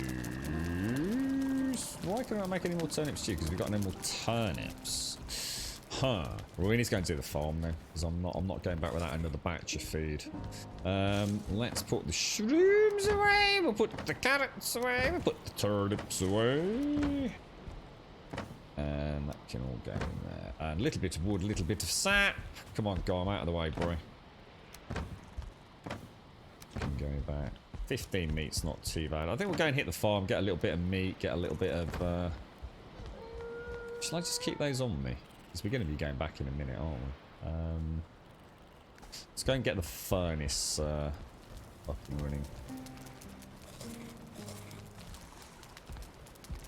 Should probably make that little cart, shouldn't I, just outside here for shuttling it backwards and forwards, but...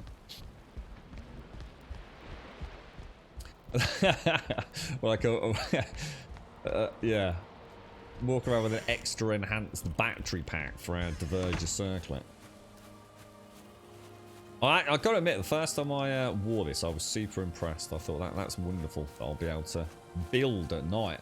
See, one of the things that annoyed me was that I could walk around with a torch, load jammer, and a sword in a crypt, but I couldn't walk around at night with my building hammer and a torch. And it made building at night very, very difficult. And of course, I'm having a no-sleep playthrough. So there's none of that hiding away from the horrors of the night every time it starts getting a bit spooky dark. So yeah, it was causing me issues, that was. Yeah, I've tried. I've got some locks. I haven't checked. I don't think I've got any stews or anything yet. But yeah, I've tried. The lock's meat is pretty nice actually.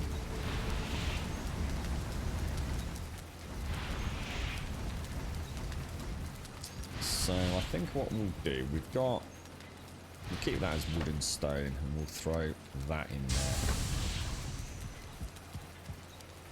There's my. Oh, did not mean to do that. That in there. Okay. Yeah, we just got some decorative work to do over here, haven't we? The Great Grumbodian Blacksmiths will be fully operational.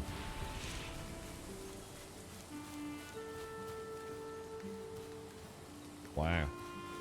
We've got a bit of tidying up to do there, haven't we? Holy wow. That was the cart, wasn't it?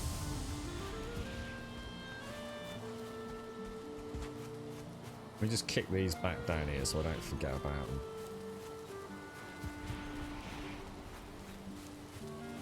I don't know, Serdy. I'm legit not sure, dude. I think it comes out on the 25th. There's a lot of games that I'm thinking of, Serdy. A lot of games. It's just that Valheim is such a wonderful go-to for now, so I'm not really in any hurry not to play Valheim. Biomutants... It's one I'd like to play. I just don't know, you know. I don't know how it's going to perform. You know, we've not seen a technical analysis on it. I mean, it looks like fun. It looks like something different, and it looks like it would be a fun adventure. You know, it's a fun-looking game, isn't it?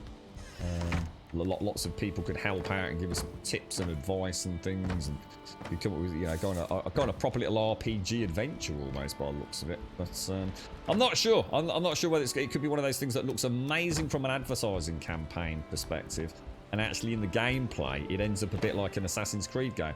And I love Assassin's Creed games, you know, I really do. But at some point you feel like, oh Jesus, man, you know, can we just sort of like start winding it up a little bit now? It's you know, I do like my open worlds, as you know. I think with Assassin's Creed, I was always still enjoying the exploration. Whereas I think Biomutant, am I just going to get tired of beating things up endlessly? Just like constant combat really seems to be the main draw of it. It might not be though, you know, that's what I mean. Until I've seen a bit more. I'll need to make a decision about whether or not to maybe get it and go in blind, or actually go and, you know, watch. I think someone said Code Carnage was going to be playing it later, so I don't know yet. I'm not sure. I'm really not sure. There's a couple of games coming out, so there's Biomutant. What's the other one, guys? You've got Elite Dangerous Odyssey. You've got Biomutant. Obviously, we're going to embark on hashtag Sean sponsored Resident Evil 8 on Monday, but that'll be an evening stream, so a bonus stream. What else is there? There's something else out, right? Oh, and Days Gone. I'd really like to play Days Gone again, Serdy, to be honest, mate. You right, Ireland? How are you doing, bro?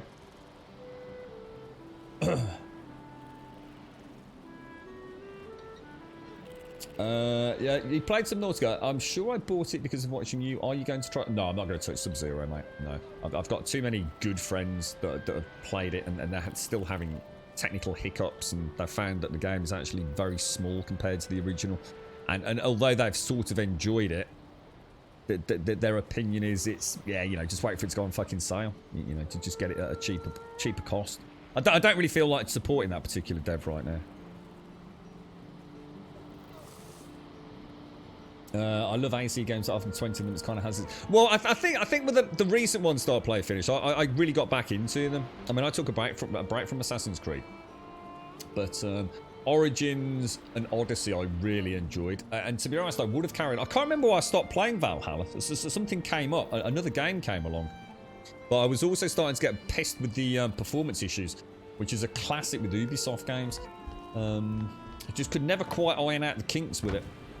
it always felt like it was just struggling at times. But, you know, one area one day would be fine. The exact same area the next day, it was like she was just feeling a bit sluggish. I can never quite... So it's always been a problem with them. It's like anything that is over that 30 FPS with that particular engine, it seems to get erratic. And I wasn't trying to play at some crazy resolution. I mean, most of the time, like 90% of the time, it was playing fine. But it's like the deeper I got into the game, even sort of like little areas of my own camp where there'd never been any issues and I hadn't upgraded anything, you know, everything had been exactly the same for the last 3 days, and suddenly started noticing like weird performance dips. So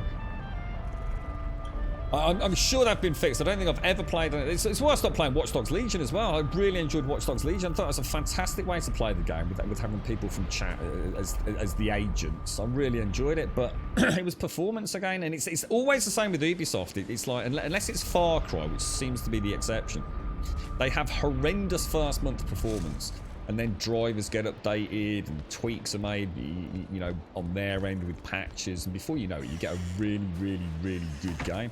I remember the same with Watch Dogs, the first one. I spent hours trying to get that game to run without that bloody driving stutter. So working really closely with somebody over on NeoGAF at the time. We managed to nail it as good as we could, but it still wasn't good enough for me. Might as well just gone and played it on fucking console, mate. And in fact, I did. I bought it on PlayStation 4. It was better to have what at that point was almost a lock 30 than jumping around all over the place hoping to get 60. And in fact, I've got it next to me. Watch Dogs DedSec edition. I splurged on the super duper version, and yeah, I swear it was about 6 months later I went back to it and played it on the PC, and it was glorious. Everything had been fixed. It was just like a dream to play. It was like buttery smooth. It was just amazing. Valhalla was really good. You like that one, didn't you, Shades? I would love to. I would love to have carried on. I can't remember what we played after Valhalla. I moved on from Valhalla to something else. I think a part of it, which isn't the game's fault, was that I was starting to realise that my rig was no longer really up there. So it was, you know, a shame that even if I did drop things, I still couldn't get perfect 60 FPS. There was something clearly going on that was outside of my control, which was non-consistent, you see. So I bet you I could beat it up now, and Ubisoft would have done their magic and fixed it. Could almost guarantee it. Was it Scum, was it? Probably just wanted a bit of shooty action. Yeah, I think that's... for me, Seti, that is actually a telltale sign that I just don't know as well. Because it does. But the thing is, mate, you probably feel the same way as me. It's a highly sellable commodity, Biomutant. You know, it looks glorious. We haven't really seen anything like that for a long time outside of the Jak and Daxter games. You know, it's got a little bit of a grittiness to it. It seems to be super duper open world, like a Zelda style game. You know, it's got pew pew guns, RPG mechanics, RPG mechanics. We've got a nice custom character creator. We've got replayability with different classes. The world and the bosses. I mean, I'm not seeing any bosses yet, but I'm going to assume there are bosses to defeat. You know, there's mech units you can walk around in. It looks like some sort of aerial traversal, or at least a gliding traversal. It is. I mean, Biomutant, it's just, you look at it and you just think, oh, wow, that's cool. Yeah, it's an easy sell to a gamer, isn't it, I think? But yeah, I'm really rooting for it. I really hope it's a blockbuster. I really do hope it's an amazing one.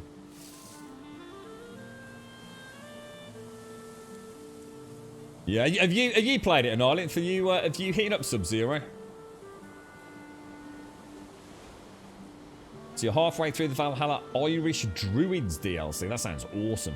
It feels like it should have been earlier in the game. I'm way overpowered for it, but it's nice. Ah, really, Swazza. Yeah, I heard. This was what was annoying me, Swazza. Honestly, it was the perfect game at the time where I thought, you know what, I might as well sell all this crap and just get myself a Series X, mate. And in fact, to be honest, man, if I could have walked into Argos and got a Series X, right? If there wasn't any supply constraints, I have a feeling around that time I might have gone for it, dude. Sold the gaming rig and just got a Series X, dude. Yeah. You loved it. Yeah, it was a good game when it shines. Yeah, starting to get to know the characters really well as well.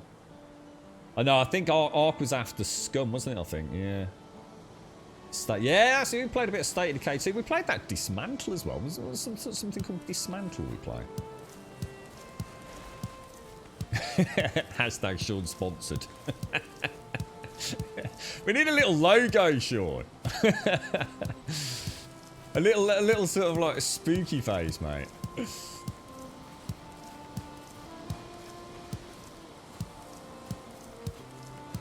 Yeah, I think the sort of Assassin's Creed reboot, the last 3 games have been pretty cool.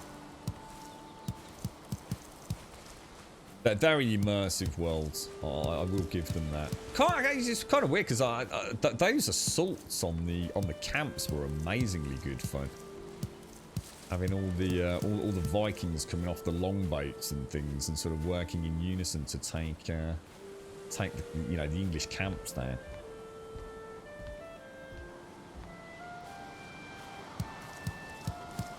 But yeah, so I mean, Biomutant. What was the other one I said? Oh, Days Gone. Yeah, I watched a little bit. Who was it earlier? Bikeman. Yeah, I watched a little bit of Bikeman playing it earlier. It does look like it. It's been really funny for me because a lot of the YouTube content creators that absolutely slagged it off, like really, really slagged it off, jumped on the hate train, have all magically just completely changed their tune. I can't remember who it was on YouTube. I watched them doing a Days Gone PC game review. And I actually went back and watched their old original PlayStation 4 review. Talk about a fucking hypocrite, lying asshole, instantly unsubscribed. It's the exact same fucking game. Exact same game. There is no difference whatsoever between the PC version and the PlayStation 4 version, apart from visual fidelity. So how can it suddenly go from an absolute trash tier, talking about all the elements about biker culture and terrible story and voice acting and all the other things they were slagging off in their first video, and suddenly it's like the best zombie game ever made? I tell you what, YouTube content creation for some channels is literally the perfect, under the microscope example of bullshittery in social media. Those boys and girls will turn on anything and everything. They will switch their opinion in a heartbeat if they think it's going to get them some added revenue. It is an absolute cock-wombling shit pit of jizz-stained cock-wankery like I've never seen before. It is shocking how the complete lack of integrity continues to fucking invade this industry. Unbelievable. Unbelievable. But hey, that's why these little Twitch channels are worth their weight in gold, right?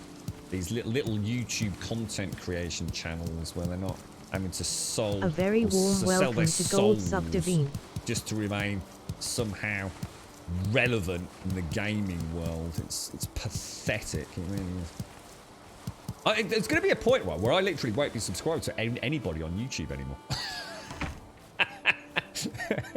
It's like every single one just seems to be selling out hard, man.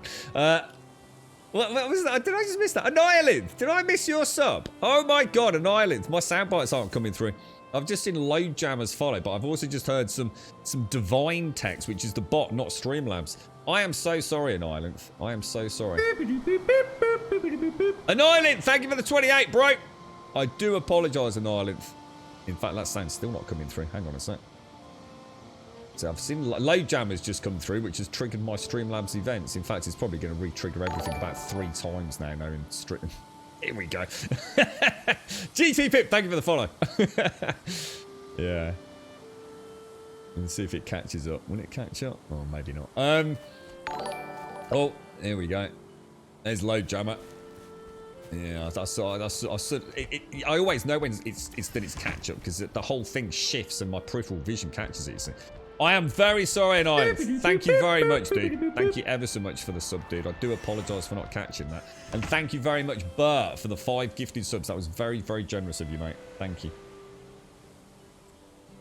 You alright, Rootfly?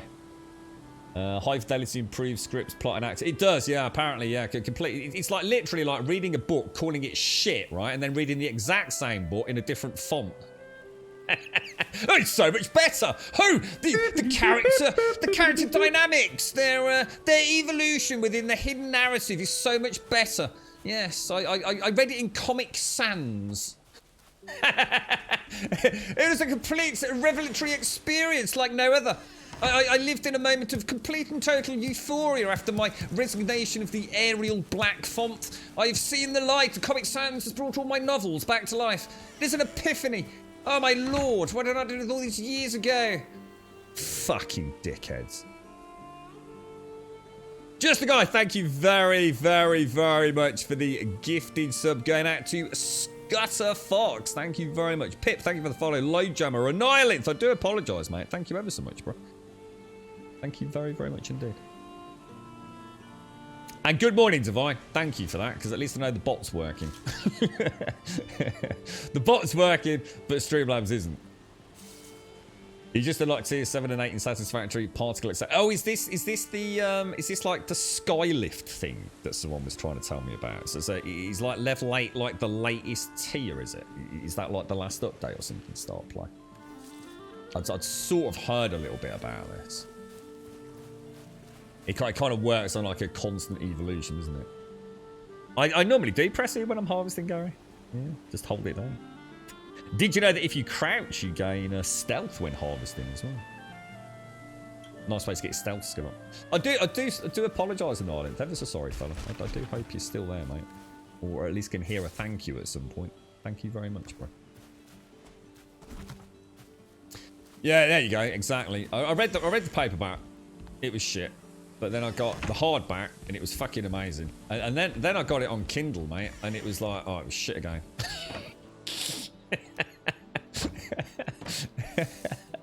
I love it. I really do. I think it's so symptomatic of like modern day douchebaggery, innit? It really is. Absolute class, mate. Absolute class. So, Sadie, are you gonna join us in New World? Are you gonna? Have you ever played an MMO before? Do you fancy playing? Do you fancy playing an MMO? Because yeah, there's no guns in it, mate. Well, actually, I think there are. I think there might be blunderbusses and things. You alright, Pumper? Thank you, Annihilate. Hope you're still out there, bro. You're not going to be playing that one, Sadie. You surprised me, dude. I thought you'd be really up for that, mate. I'd be, you know, colour me disappointed, bro. Good, mate. Good.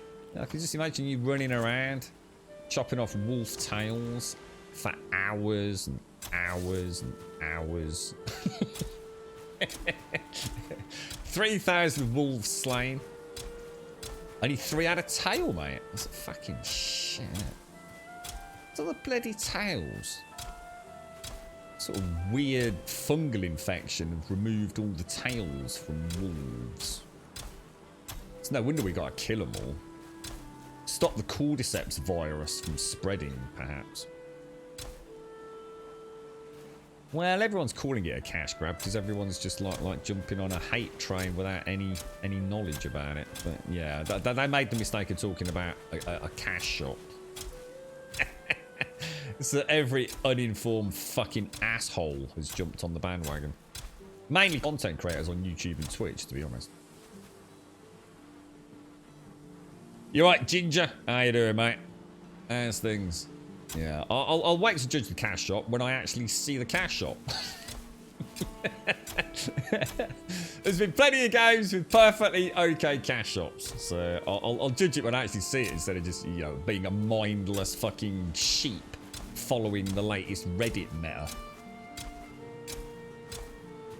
Yeah, not bad, thanks, Ginge. I had a bad day yesterday, bro, but yeah, I suppose a bad day the day before that as well, but yeah, alright, thanks, man. Turnip seeds. Turnip seeds. Oh, was that a stamina, wasn't it? Have I found Yaglu's location? No, I've not found the Vizier. stone or anything yet. No, still looking for Yagluth. We've got the farm started. We've got the flax and the barley growing there. We can bring that over on the next haul. Maybe get the windmill up, so hopefully we can start then making something with. I think there's some like fish wraps or something. Someone said, right? There's got to be like a locked meat stew or something like that. I would have thought.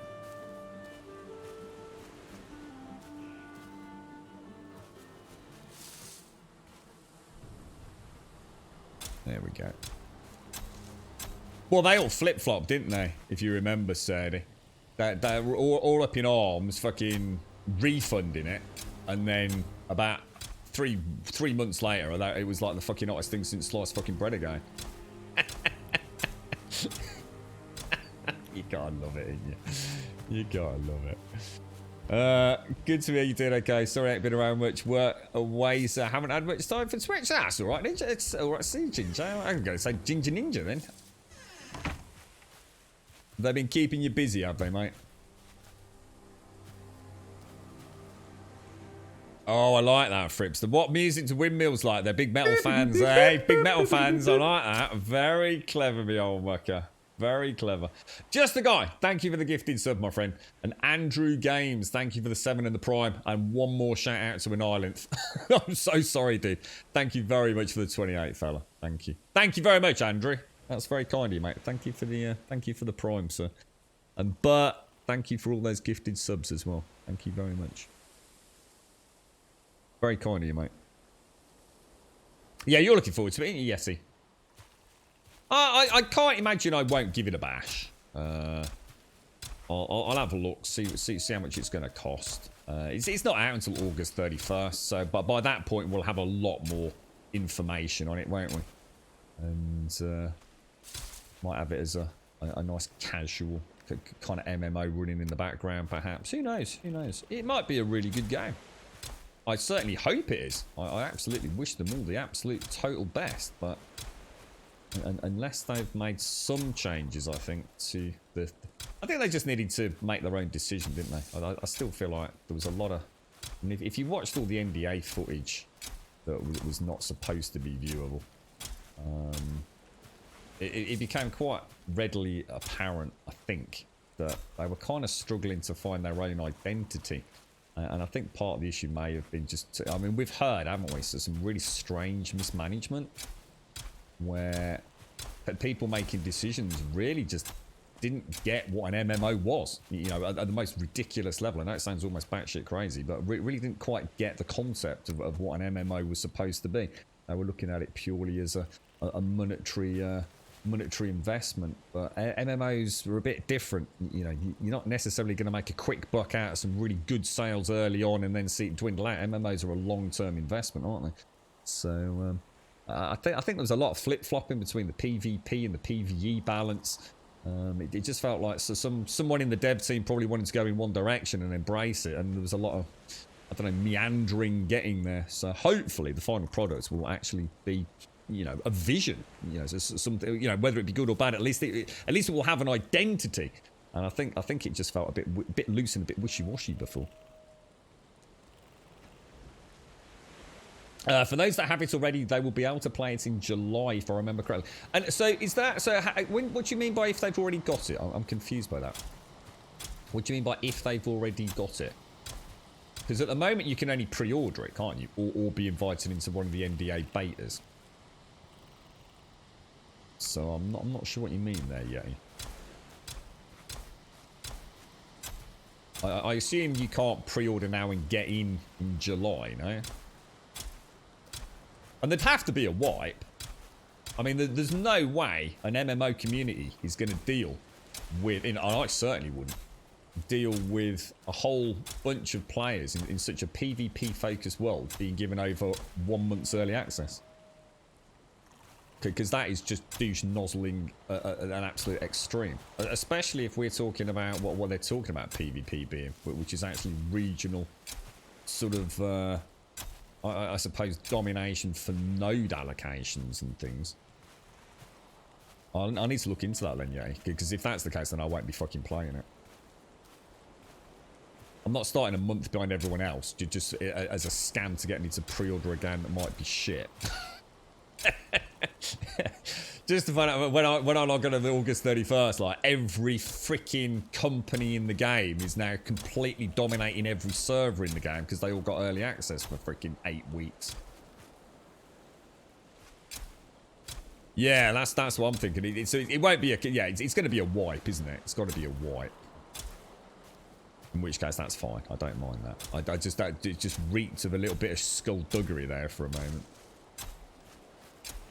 So how many of you have already put money down? Who's picking it up in July then? Presumably part of the closed beta, like you're saying then. Not an early access rollout. I don't even know how much it is, to be honest. Did we actually get an answer about whether or not it's pay monthly as well? Is it like a Guild Wars variant where you buy it and then you have free access to it, or is it a buy it and pay a monthly fee? Or, you know, do you get a free subscription if you've got Amazon Prime and things like that?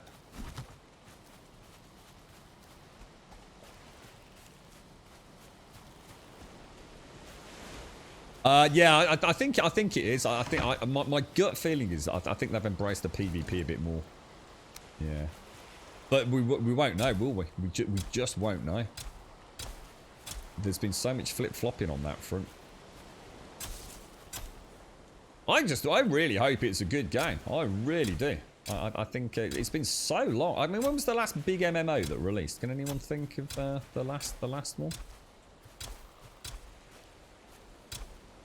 Just trying to think. I mean, I suppose in theory you'd have to say it's the WoW expansions and things, isn't it? And even WoW Classic, I guess. But I can't really count that. It's not exactly a new game. I just can't think. I know Ashes of Creation. I think they've delayed their beta, haven't they, just for a little bit? So I mean, they're hot on the heels of New World. I'm sure they announced there was a 1 month delay for some sort of early access or beta testing. 35 pay. So that's pretty good. But I assuming there's a. So it's just buy the game and then like Guild Wars you just get it for free. And if you want to pay for some cosmetic changes, that's interesting. Is that the same as Elder Scrolls Online? Did Elder Scrolls Online go free to play? I think it did, didn't it? But you do have the option of paying a monthly subscription and getting some extra bonuses, right? Like a little bit of game currency or, you know, extra character slots or something like that. You get the same vibe from New World as I did Last Oasis. Wasn't Last Oasis that absolute terrible launch game where they actually had to take all the servers down? It was that bad. But it was actually quite a cool concept. Was that the one where we had like pedal powered like sand buggies? Because that was actually a really cool concept. I actually really liked it. We actually got an early access stream code for that, didn't we? We did a single stream of it. And although a conceptual sort of phase, it was really cool. I actually really liked it, but oh my god, it was terrible. In terms of its execution, I think even I had to sort of like sit there and go, well, we are now entering the Survive the Nights form of game development, to be honest. But yeah, Last Oasis was I love the idea of it. Elder Scrolls Online is buy to play and option. Yeah, that's it. ESO Plus. You've got it. So a little bit like Fallout 76 as well, although obviously not an MMO, but it's a similar kind of concept, isn't it? You've got the option of paying a little extra monthly fee for some extra bonuses and perks and stuff. Wonder what you get for the deluxe edition for New World then. So you've got £35 standard, £45 deluxe. What does the deluxe get you? Is it just some like skins and things, or?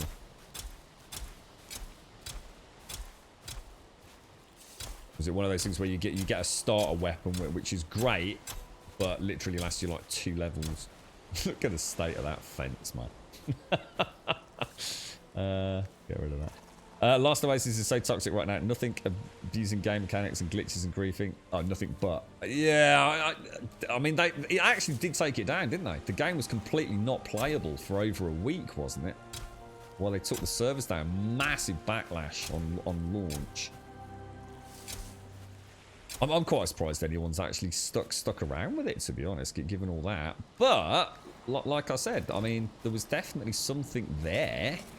You know, if they could have executed it, I think we might have had quite an interesting game on our hands. I might boot it up one day. Maybe. Have another look at it. I mean, performance was absolute trash tier. Network connectivity was trash tier. Horrendous latency spikes, rubber banding, you know. I mean, it really was as bad as a perma online game can get, really. But who knows? Maybe they've even made it so you don't need to be online anymore. Can you play it solo or anything these days? Perhaps I genuinely don't know. Right, that's the farm bit. I'm just going to. We'll drop these off. Now I'm just going to go and do a quick mushroom. In fact, we can do a mushroom run now. Steelbot for New World. I see that. So that's the kind of thing that would be kind of cool. You know, if you knew you were going to really invest in the game. There's nothing quite like an MMO for committal. It's that they are, you know, a breed unto themselves, really, aren't they? It's nice to feel part of something that is going to be around for a long time with lots of content updates. You know, in a big, persistent world. There's something just really fun about that, isn't it? You still play it, yeah? Did you play it? Who was it who mentioned that? Who was it who mentioned the same vibe? You're right, Lady of Games. How's things, mate?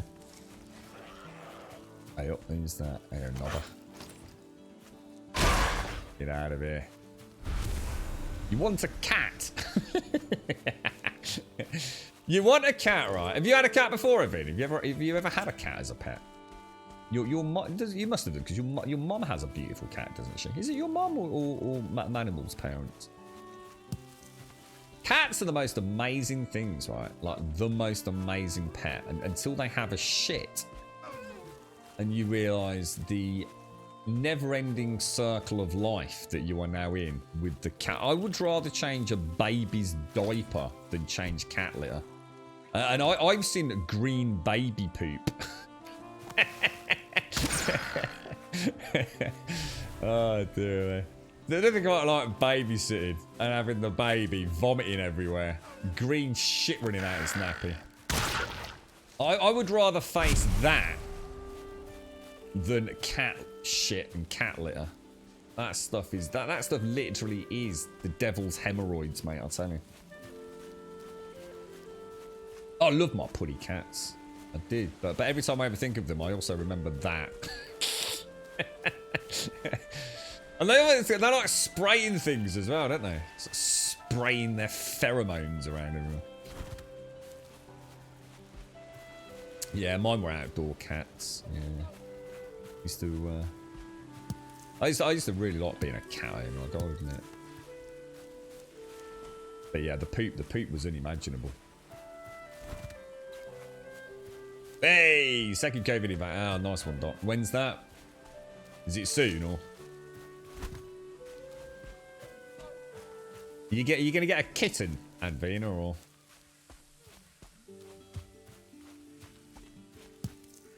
or like a rescue cat or something. Nothing quite like the purr of a cat. Just thinking back to all the times when well, one was a bit more in the house than the other. I didn't have them at the same time, but yeah, she quite often used to curl up. That lovely soft purring sound. I think the one thing that's great about cats, as opposed to having dogs that have free roam of a backyard, is how clean they are. That's the beauty of a cat. I mean, they are absolutely spotless.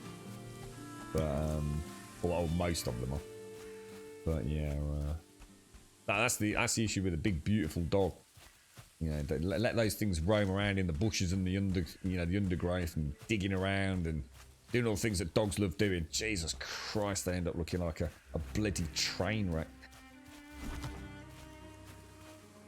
You're not allowed a cat? How come you're not allowed a cat, Vina? What, because of, because of where you live, or?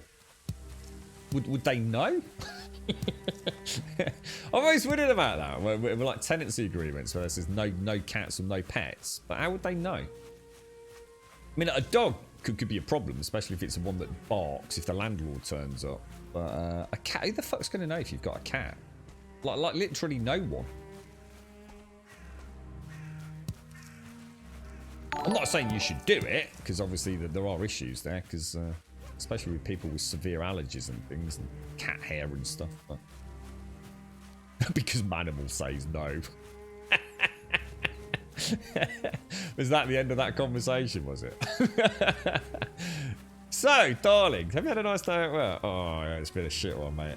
Oh, yeah. Well, here's a nice cup of coffee and a nice pucker pie. I'd just like to broach the subject of whether or not we should get a cat. No! You'll break him down, Advina. The girlfriend and I literally nearly split up over a dog, mate. Like, literally. In fact, I'm still not convinced we didn't split up over it and we just ended up living together. I refused to have a dog. I then refused to have a second dog. I've got 2 dogs. Needless to say, I fucking somehow lost that battle. You had a pig pet. You would pay his farmer for a piglet. He would feed it. And when you thought it was time, he would blow its brains out and butcher it for you. Foul tax. Paperless. Rumour has it some people wanted to do the killing themselves. I just wanted the meat. Oh, what, really? Well, what the fuck, dude, really? I suppose that's fine if it's done humanely, in the same way that the farmer would do it, and it's not putting the animal in any additional jeopardy. You know, in fact, if anything, you know, a meat eater that has the balls to kill the animal themselves, you know, probably not a bad thing, right? Put a big steel bolt through its fucking head. Jeez, man. I wonder how many people can actually do that. You got 2 beautiful cats. One is sat on the shelf above me, and the other is behind me on the office chair, purring. It's beautiful, isn't it, when you hear that, Moog? It's kind of like not a noise, is it? It's more a vibration, which, you know, I would be the first to admit it's literally the definition, sort of almost, of sound, right? But my point is, it's different, isn't it? There's a resonance to it that is, I don't know, it's comforting. It's not, you know, it's not in the same way that like the spoken word or a noises or music is. There's something like, it's like a hum in the air, isn't it? Like a sort of almost a static vibe with that. It's gorgeous. 1st of next month. Well, that's pretty soon then. 10, 11 days, whatever it is. How many days we got in May? 30 days are September, April, June and November, right? So we've got 31, 11, 12 days for you. Yeah, not too bad, lady. Yeah, we've had our first little spelunk into the horrors that is the plains earlier, so we just getting ready to shuttle back there. Yeah, I enjoyed being a cat owner, I must admit. If only you could just sort out the cat litter. I'm sure there's probably something way better than that these days. I'm sure there's all sorts of miracle products. Shades, you were saying Night Wrath's got like an automated cat shitter, hasn't he? That'd be cool. So you're hoping to have a dog and cats, are you? I mean, dogs are awesome. I mean, dogs are awesome, but our dogs are sort of like, well, they're good dogs. I mean, they're well behaved, to be fair to them. I mean, Toby's a little bit of a chatter. He does make quite a lot of noise. But I say that, I mean, you think about how many hours, you know, you'll only hear him make a noise on the stream if there's something in the garden. You know, if he sees a fox or something in the garden, or if he notices somebody out on the driveway. It's not like he yaps all day, every day. He's actually quite quiet, but he does like to say hello to people and things. Which, in a way, is nice. It actually gives him some personality, because Cody never barks. Cody will only bark if you know, something seriously bad's going on. He's, you know, he doesn't bark when you come in or anything like that. Toby's like, he wants to tell you all about his day. But yeah, it's because they get out so much. You know, it's very rare I won't let them out, even if it's a little bit wet and damp. There's like a little area they can come in and out of. I like it when they can have a run around. You're allergic to animals and the missus ended up getting a dog. I think she secretly tried to kill me. That's a bit rough, isn't it? So she's perfectly aware that you're allergic to pets. Let's get a dog. At least you know exactly where you sit in this relationship, Whiskey, yeah? Yeah. Somewhere between the Hoover and and the dog. Oh, dear me, mate. When your girlfriend and I... Oh, sorry, I read that. I missed Whiskies. Yeah. You've got 5 cats with your mum. A mother cat, 3 daughter cats, and a son. That's a lot of cats, Mop. That is a lot of cats. And your neighbour's cat has a morning routine, eating a meal at every house on the street. He's living his life to the full. Yeah, cats do that. Yeah. Cats always play that. Look at me, I'm so cute. Give me food game, don't they? Yeah. Yeah, mine are like little feral animals at times, I tell you. But there's something really fascinating about watching them. I've got to admit, if it's a nice day out in the garden and watching them just sort of like, I don't know, to just roam around enjoying life, you know, it's quite cool. It's a bit different when you're out walking them. It's always, you know, sometimes you can feel a bit like you're, you know, especially if you've got a lot going on that day. I mean, I used to run a little bit with Cody and or Toby, only one at a time. And, geez, I mean, they're only little things, but my God, Toby's a fast little devil. Yeah, they can't run for far, so I used to just take them for a quick run, absolutely shatter them out, and then I'd bring them one back, then take the other one out, and then carry on my own run, because there's no way they'd have run the distance at the speed I do. So that was always part of our routine, and that used to really sort of wear them out for the whole day, really. But it obviously can't do that at the moment, so I haven't been able to do that for a while now. But they still get a lot of run time in the garden. She purchased a special Dyson Hoover for pets to justify getting a dog. My God. Oh, Whiskey. Oh, dearie me, mate. That's literally the value that she puts on your well-being, mate. The price of that vacuum. To be fair, mate, it was a Dyson, so it's probably really expensive, bro. My girlfriend would have bought a dustpan and brush, mate. There you go. Yeah, or a straw. Do it yourself. To me, it was the cat hairs that were bad with Mrs. Cat that lived with me for many years. It left several hair kittens all over you. I noticed it. I moved into it was a terraced house, and I had this. I don't know what sort of carpet they call it. I think it's called a cord carpet, very thin blue cord carpet. And I always thought I was quite obsessively clean. And the cat that I had was actually almost completely white with some black spots, basically. And I never really thought about it until one day I decided to take the carpet off. I was going to lay some of this like cheap laminate flooring down, which was a terrible idea, by the way, if you've got a cat. Cats really do not like laminate floors. But yeah, anyway, that lesson learned.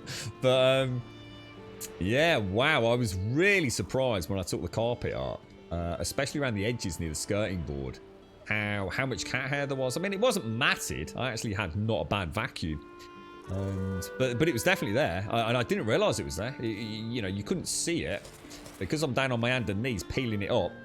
Because it was kind of glued down. Landlord must have glued it down. God knows how many years before I got there.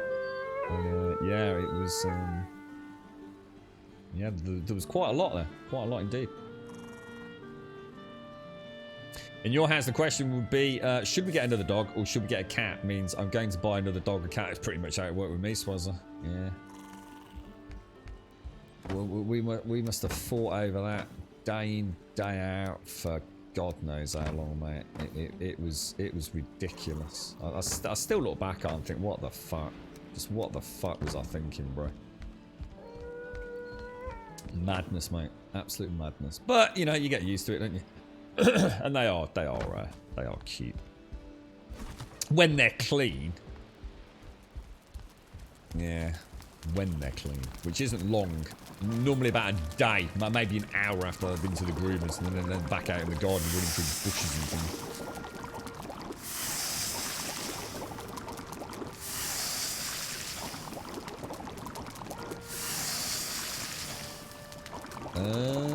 What have we got going on here? So I'm only going to be able to make... Oh no, we'll be alright.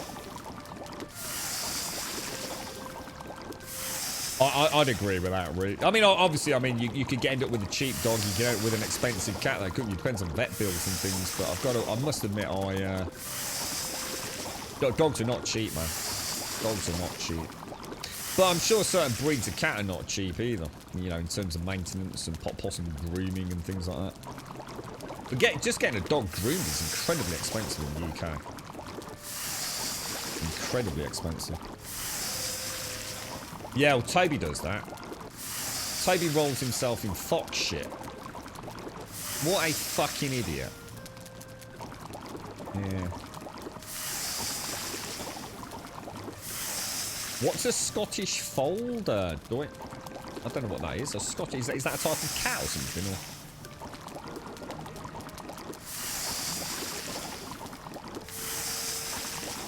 I'm going to take a double whammy of soup over.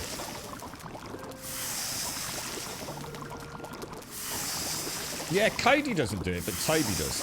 Toby literally rolls himself in fox crap. Which apparently is something dogs do.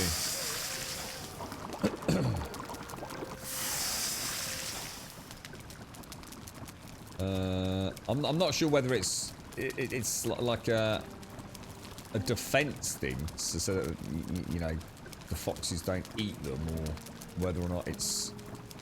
I don't know. Got no idea what. But I know Cody doesn't do it. But Toby, so certainly on a few occasions after the stream when I've gone around to sort of like if they have had free roam for a bit, obviously because we don't let them straight into the house afterwards. Fuck that. But there's an area where they're where it's dry and sheltered, sort of like a little utility area they can get into. Or sometimes I'll just pop them in the garage, but it's very rare I do that because I do like them to have free roam, but.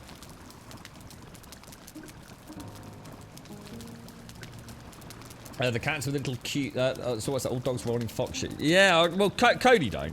Cody's... But then Cody's the most chilled out dog ever. Cody's like super passive, man. But he doesn't like getting picked up. That's the one thing. If you try and pick Cody up, he's not happy. He does not like that.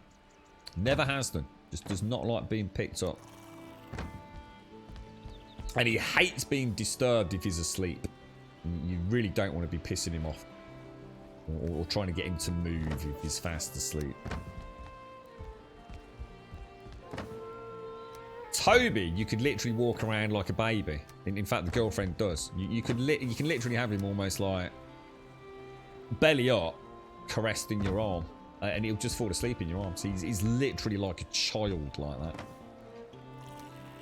He flakes straight out and he just nestles into your elbow and that's it. Like a little baby. I've got no bloody meat. What happened to all the meat? Have I made it all for turnips? Oh my god. I need to go meat hunting, like desperately.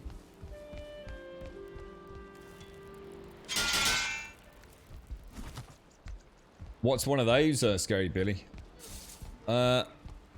Picked up an abandoned kitten and it will love you for life. That's what mine was. My first cat was actually the builders or whatever they were, the people doing the renovation of an old pet store had found a kitten in the back. And I was in the area at the time. And I was having a chat with them. And one thing led to another. I ended up taking it home in a little cardboard box, tiny little thing. Been abandoned when the pet owner had done a runner, so he didn't have to pay the landlord, you see. The theory I was told is that the dogs wanting the fox to mask their own scent when hunting. Sounds semi... Yeah, well, it does make sense, yeah. Yeah. It dries really horribly, Swazzer, because I've got white furred dogs. Not that you'd ever know they were white furred. Normally they're a mix of brown, black, and general, just like grass smears. You don't get the bull cats though. Why do they shave? I don't think they shaved them, do they? Aren't they genetically hairless? I know there's some like. Is there a? I don't know whether they're an Egyptian breed or something, but there's definitely hairless cats, aren't there? And they're bloody expensive. And I would never, ever, ever, ever want one. I think they look extremely bizarre and actually quite scary, to be honest. I would never have a cat like that. Why? Why would I want a cat like that? The whole point of having a cat for me is to sit there with it on my lap, you know, purring while I give it a little, you know, a little tickle around the back of the neck, and soft. It's beautiful fur on a cat, isn't it? Why would I want to? If you're like just sitting there I mean, I might as well just smoke my own, stroke my own ball sack, right? Just like a big bag of wrinkly nothing. Why would I want to do that? I've got a pair of balls I can sit there fucking rubbing around all night long. Don't need a big, super duper elasticated giant pair of bollocks that also shits everywhere. Fucking stupid, mate. Did they fix? Did they fix them all? I don't think so. No, I think they still howl a lot. Where are we going? Where are we going? We want to go hunting, don't we? Get a little bit of meat. Nice bit of meat, mate. What's happened over there? Oh, that's just the ore, isn't it? Let's have a look at these Maine Coons then. Oh, I've seen these before. Oh wow, that looks beautiful, doesn't it? Yeah, that is gorgeous. So the Maine Coon is an old breed that's native to the United States. It's thought the breed came about when early seafarers took long-haired cats with them to America. And they mated with local short-haired breeds. An extremely large cat that boasts having a muscular, well-developed body and robust, strong legs. They do look gorgeous, don't they? Such a proud-looking animal. Mm. Yeah. They are actually. No, yeah, they are. They are. Yeah, they are very soft. Yeah, I wouldn't want one. Mischief. Yeah, not my cup of tea, mate. Not my cup of tea. Yeah, I remember. I think someone in chat said that they were looking at one. I did read the link they gave me. Yeah, apparently this is actually supposed to be quite pleasant. Stroking it, like you said, it's not quite like a scrotum. But it's what they fucking look like. Just looks wrong to me. It looks like a shaved cat. It's like a cat. You ever had a cat that's wet? They just don't look right, do they? Let's go to the mine. Let's go and get some meat from the mine. Yeah, I wouldn't. I think they're really expensive as well, and probably so genetically freaking mucked about with that they're probably quite an expensive breed to maintain or to look after, I would imagine. He's got a Maine Coon called Zeus, huge beast, and when he lays on your lap, you're ready for the long haul. You don't get up until he does. Yeah, they do look really nice, though, don't they? I wonder, like how much something like that costs if you were to go to a breeder in the UK. How much you'd be looking at buying some? Because you must get them in the UK, right? They're not a US only thing, surely. There's nothing quite like the bedraggled, sorry state of affairs of a soaking wet cat, is there? They always look so completely miserable.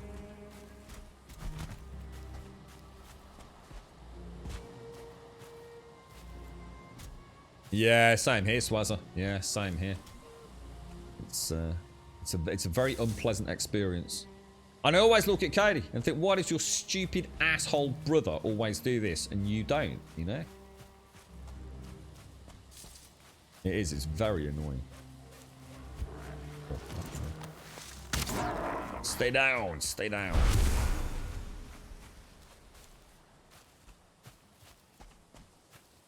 Actually, you're right. I need to go back through the OP portal, don't I? And sail back from... Well, we could go and have a look for a wolf, actually, Shades. I need to destroy my OP portal. And that's at the wolf cavern. Sorry, not wolf cavern, but the wolf pen near the little dock area. I'm sure that's the one that's marked AP. So I can go through it, but I might have to, you know, like you said, I don't think I've got the ingredients for a boat to get back. Portal actually needs to go. I mean, oh god, I just can't think of a way of doing it really. I'll have a look when we get there. I do fancy playing that Days Gone again. I should not have started watching Bikeman playing it this morning.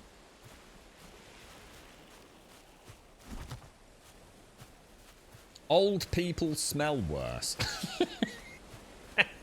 It's a bit of a blanket statement there, mate. It's Doc's birthday today. Come on, be nice. Dog farts are horrible. Yeah, dog farts are not nice. But then neither are cat farts, to be honest. I think it's the food we as humans give them. I mean, I've got to be honest. I mean,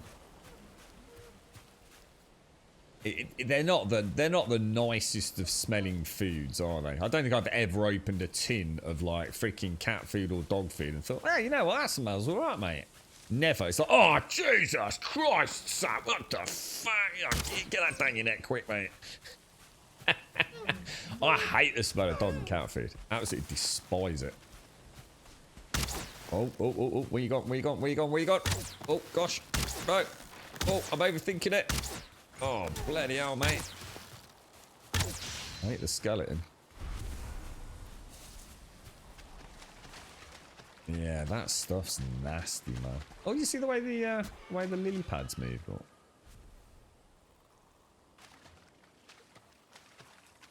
Oh, that's cool. Nice little touch. Have you seen the video of the cat that slaps the dog because he farted? No, I haven't. No. But both of ours have had cheeky trumps. Cody knows when he's done one because he looks around sort of like as if he's a little bit embarrassed. So Toby don't care. He doesn't even acknowledge his cheeky bum farts. But yeah, Cody's normally aware that he's done it.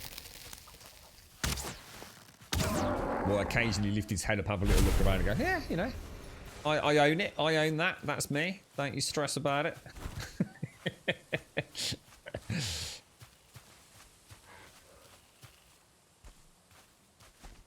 Yeah, which port were you thinking of, Shades, when you're saying take the boat through? Are you talking about the wolf one? Or am I not even on the right tack here?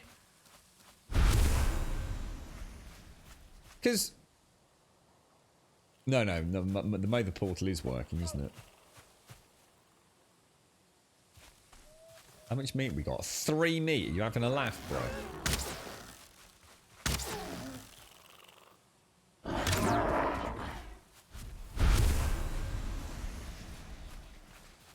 I wonder if the mods let you breed deer.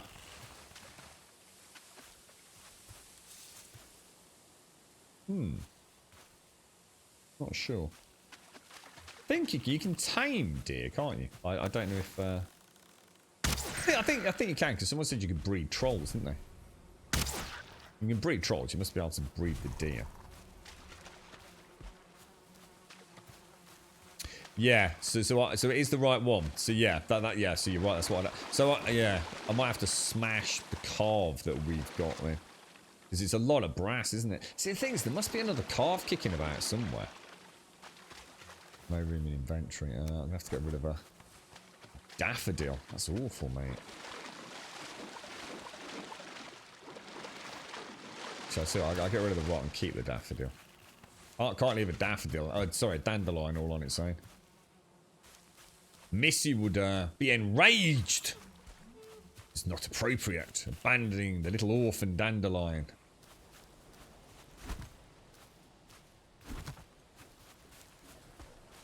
Yeah, wet dog. The dogs definitely do have a smell, don't they? That's one of my biggest fears, actually, having 2 dogs, was that it was going to start making the house actually smell of dog.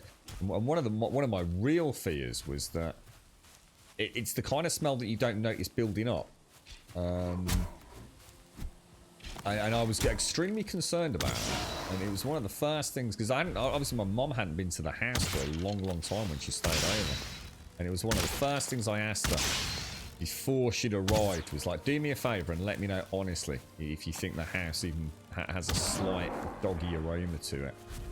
And I think the thing is, I think because they spend so much of the day outside anyway, and always get like a light sort of jugging or sort of sprinkle down, it's not too bad. So she says, no, not really. She says, you can definitely smell it on, we have a throw, so if the dogs are allowed on the sofa, we have like a throw to put on it just so the claws don't get in the sofa. And she said she could definitely smell it on that when it was on the side of the armchair next to where she was sitting. So I kind of thought, well, that's fair comment actually. That's not too bad then. Because that sometimes, like, you know, after the stream I might do that. So I might let them back in if they're not already in the main house. Just wash them down. And then sort of sit down on the sofa for 5 and have a cup of coffee. So that would be almost where they're drying off, I suppose. But yes, it's I don't like that smell at all. I've never liked the smell of dog or cat or anything. You alright, middle-aged? How you doing, fella? It's going alright, geezer. It's going alright. What about you? How's your little corner of the world treating you, sir? Like rolling in dead animals. Toby does bring in frogs, but they're alive, and he sits there sort of like, I think he thinks there's some sort of like amusing plaything, but he's ever so careful with them. But they have brought in all sorts. We've had. But oh, you know the great bird decapitation fiasco, yeah? That just completely stopped. I forgot to tell you. Remember I was getting all those decapitated birds? Like every day a decapitated bird, like bouncing off the roof or something, yeah? Completely stopped. Haven't seen one for God knows, about 1-2+ weeks. It happened for just like, I don't know, but was it about 10 days in total, something like that? Like every day, 1+ dead bird just there. No real blood or anything, just no head, and therefore not alive. Strangest thing. But I mean, I've been up onto the roof, obviously a few times, and there is definitely evidence of feathers up and around there. So they were definitely not being killed on the ground. Definitely not. They were either being killed up or being bounced off the roof at some point. Or carried up there. But there's no way any animal could clamber up there that'd be big enough to be killing birds. It just wouldn't happen.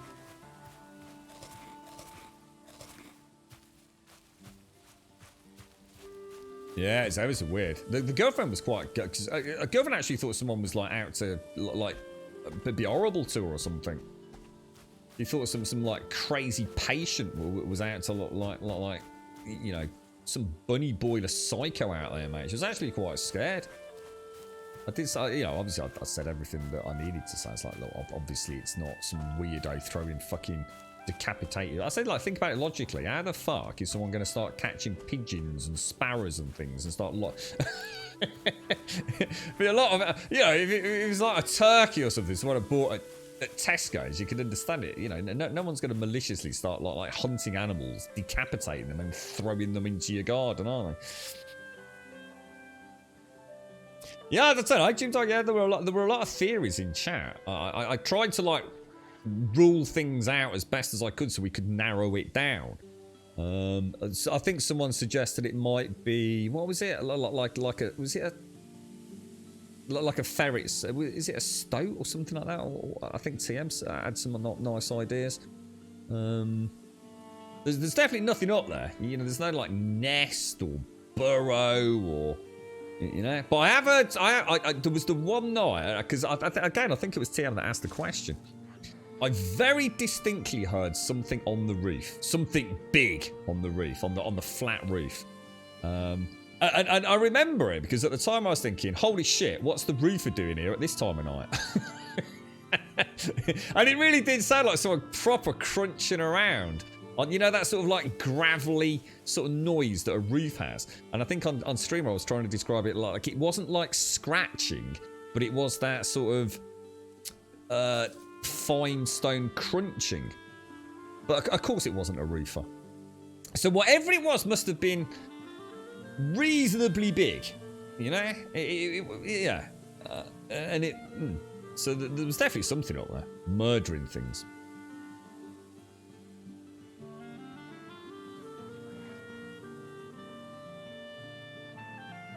So a stoat. I think that's what a raptor. Yeah, that's it. Yeah, raptor.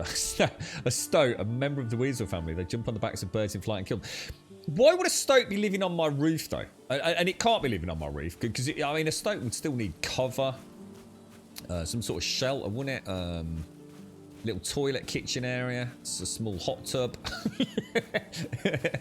Yeah, I don't know. I mean, how common are stoats in the UK? I just don't know. I know nothing about stoats, but you know, what are the chances just for about 10 days a stoat deciding to sort of like live near my house and be leaping around attacking pigeons and other small-ish birds? It was weird, dude. Honestly, ever so strange. Ever so strange. We've had periods around here where birds have just been all over the place, dead. And I think someone had a really good explanation for that. Didn't they say it was like possibly electrical storms?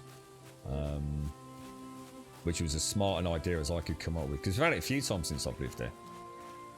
And you'll go like for a... Well, back when I was running. Go for a run. Especially in the sort of like woodland areas. And you'd see a dead bird, and it would be completely intact, like no signs of like feathers anywhere, anything like that. And then you'd see another one, then you see another one, then you see another one, and it'd be like, you know, for X square meters, there'd just be like all these dead birds. Another time it was frogs, just dead frogs. That was in my garden, just loads of dead frogs. But you know, they weren't half eaten. There was no blood on them. You know, my first instinct was maybe some sort of poison or something, but I kind of know where they were coming from. And that's very much in my garden. It's not the sort of place where someone would be putting poison or anything down. Not sure how easy it would be to poison frogs, but yeah. But I've had that. We've had the frog thing a couple of times. We've had the birds a few times. I could definitely think of 3 where there were a lot of birds, and another time where it was just 1 or 2.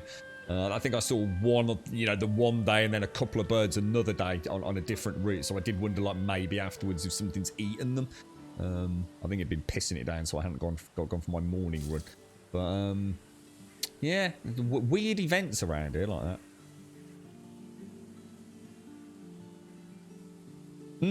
Yeah, I mean, what sort of areas do stoats live in? I mean, you know, if you were actively to go out right now to try and find a stoat, where would you go?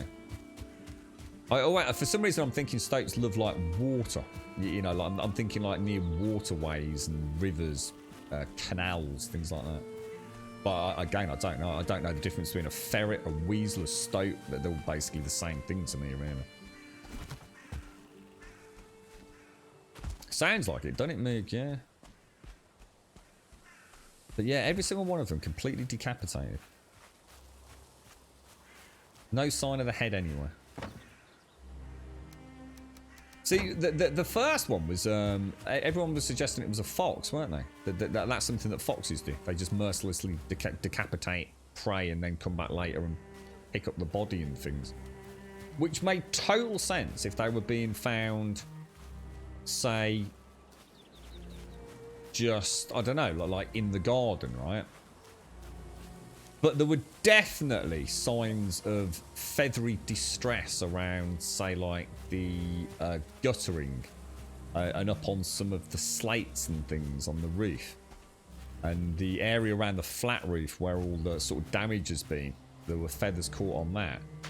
So it just seemed really unlikely that a fox would have killed a bird, say on the lawn, decapitated it, and then somehow the feathers had blown up onto the roof. Yeah, it just seemed like and for that to be happening on an almost daily basis, yeah, you got to start thinking it don't quite make sense, does it?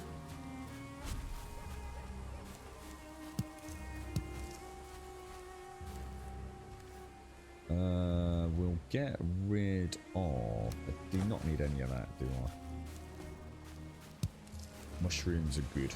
We like the mushrooms. Yeah, yeah. So what? So your cat does it? Yeah.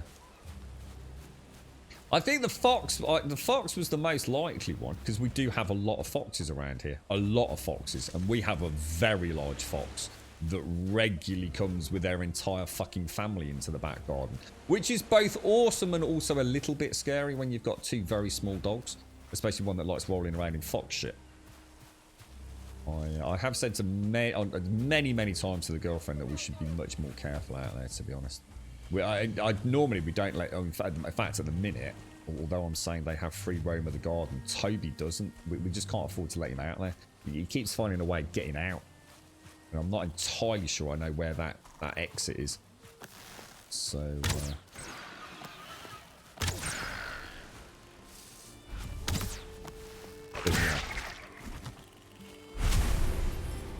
yeah, it would make sense, wouldn't it, Ciro? Yeah, I mean, that is kind of like, yeah. Maybe a stoat that is living nearby that has somehow found a really easy way up onto the roof. I mean, I don't know. I just don't know how the hell it'd get up there, though, dude. I mean, in stoat, you know, this is just a house. You know, there's nothing fancy about it. You know, unless it can magically climb up bricks. In which case, maybe it can. You know, maybe stoats are amazing climbers. I certainly get the impression they probably are, just like squirrels. So, yeah, I mean, maybe we just had a stoat that... I should imagine, I mean, a lot of it did happen during the sort of wetter periods as well. So that might tie in with a shitty flat roof, right? That the birds were coming to drink like a giant bird bath, and some little stoat had found a way maybe to catch them while they were having a drink, you know.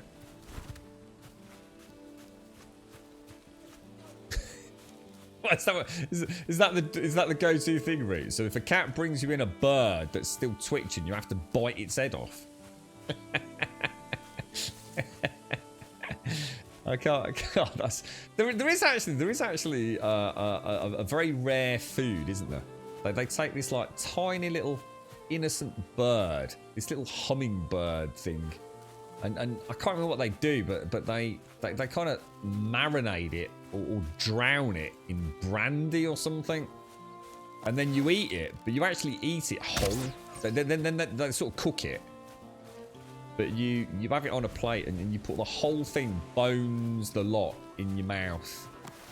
And it's such a delicate little bird that the bones are supposed to be like lovely and sort of crunchy and crisp, and it's like literally just soaked in this like really nice brandy liquor or something. It's quite a delicacy, apparently. Well, I thought about the drain pipe, but I always thought, well, a drain pipe would actually be quite difficult to get up to, a plastic drain pipe, compared to, say, the brickwork. I mean, the brickwork, at least, you know, for a clawed animal, would probably be easier, wouldn't it? But yeah, I mean, the thing is with that, you know, no, I suppose by the time you've got like your, you know, the overhang on the roof, it'd be a hell of a little, I don't know, I'm not sure. It would be lovely to know though. One of those times where it'd be really cool to have one of those like drones that you could just fly up onto the roof and just park it up there. Maybe have it activate a camera when it picks up. I'm sure you can get that sort of stuff, can't you, these days? Activate the camera when it detects movement or something. That would actually be really cool. Oh my god, that thing is moving everywhere.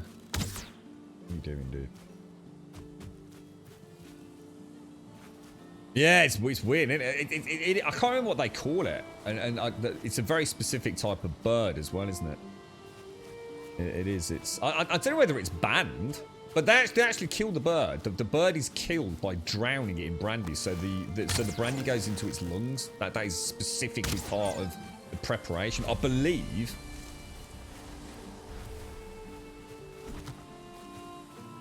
Do you like a bit of brandy, do you, Root? Just not being popped in the oven on gas mark, you know, for half an hour.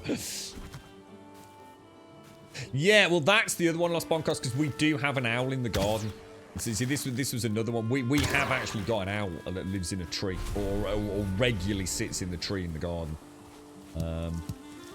But it just seemed weird that it happened so often over like that sort of like 1-2 week period, and never really had it happen since or before.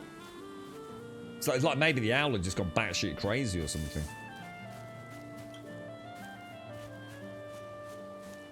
Yeah, so it could be something like that then, couldn't it, Los Bonkers? I mean, there's one of the other most likely scenarios, I think. The owl just killing the birds. See what we do here. I mean, it's not often I'm in the house these days, late at night, but the girlfriend is. And then normally on a Saturday and Sunday I try and be around, but it's we do hear some fucking squealing and screeching. Honestly, it sounds like there's all sorts of things getting murdered around here. It really is. It was actually quite a weird sort of acclimatization period when we moved in. Hadn't really noticed it until the first summer, really. Got the windows open of an evening, and honestly, it was like everything's murdering everything out there. Got a complete pandemonium.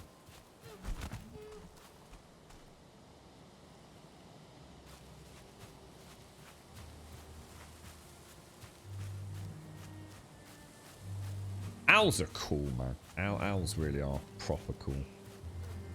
Isn't it on the Faroe Islands they dig dead birds into the ground, then exhume and eat them when they're nice and tender? Oh, I don't know. I've not heard of that route. Yeah. A British observer named Anderson witnessed a buzzard, or European hawk, swoop down, pick up a weasel from the ground, and then fly off to its usual feeding perch. But within seconds, the buzzard's smooth flight turned into an ungainly struggle, and it eventually fell to the ground. Anderson ran to where it fell, and there was the buzzard lying dead on the ground, its underparts bloody, and the weasel still gripping its breast with meshed teeth. Oh my god. Jesus, man. Weasels, ferrets, and stoats. Yeah, it's called stoat, isn't it? I was going to say stout. That's some beer in it. Yeah, I mean, it's like squirrels. Squirrels are little death machines, man. Squirrels are vicious, bro. Like, fucking vicious, mate.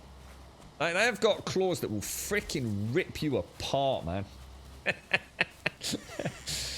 I'm thinking about getting that carved down there, Shades.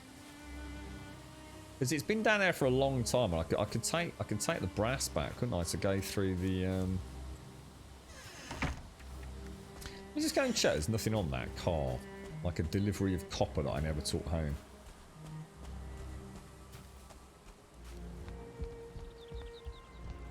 I've only heard stout. I'll have a nice pint of stout or something. I mean, I've not heard that said, but it's maybe in a book or something.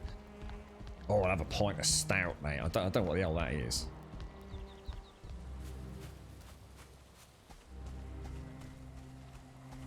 So the birds have bred more than normal over the last year due to lockdowns. Oh, right. And why is that? Why are there more birds due to lockdown? Because there's more people feeding the birds?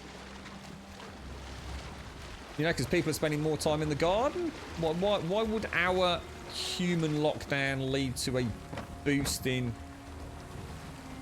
the a population explosion within the bird population? Why is that?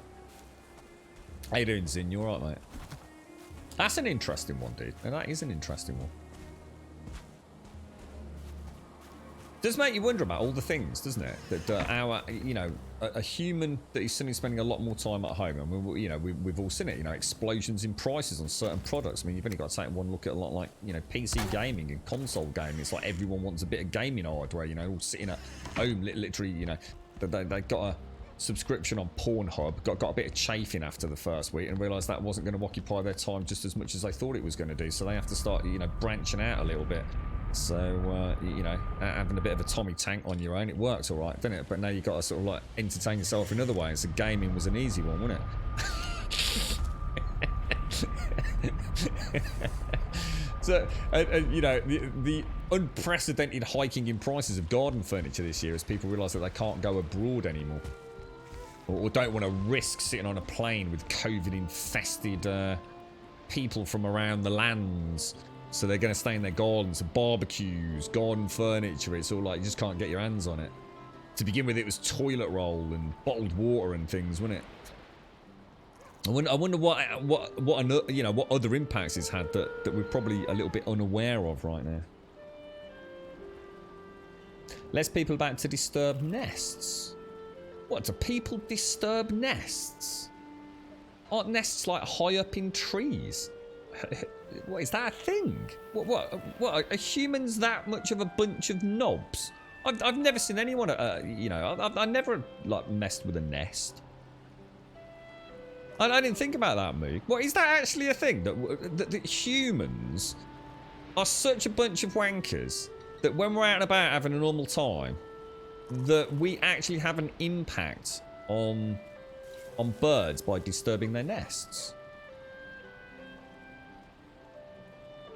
That's terrible. I didn't know that.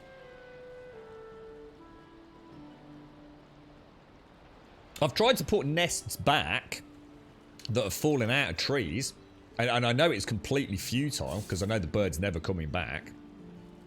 But you know, I have seen nests that have fallen out of trees, old nests.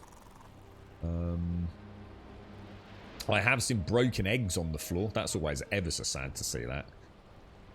Amazing little things, bird eggs, aren't they? Absolutely incredible. But someone cut down a rare... What do you mean by cut down? Cut down? I'm thinking about cutting down a tree. An osprey is a bird, isn't it? What, as in shot one or something? Or...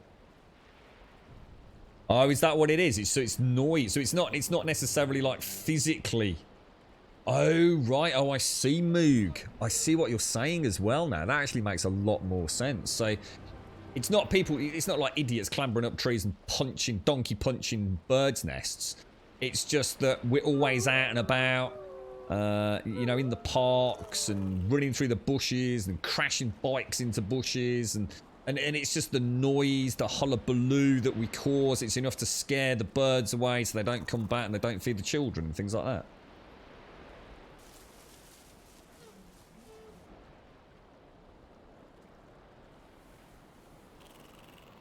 Yeah, that's another good one, Grim. I didn't think about that either, Grim. Yeah, so a reduction in air traffic and car traffic.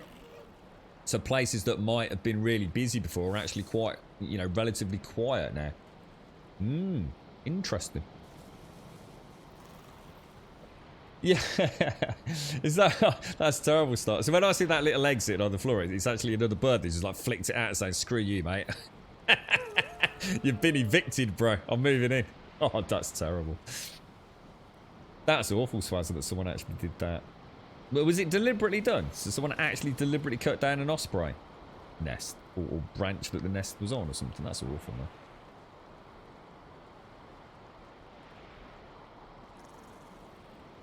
Another example of why humans suck and need eradicating. Yeah.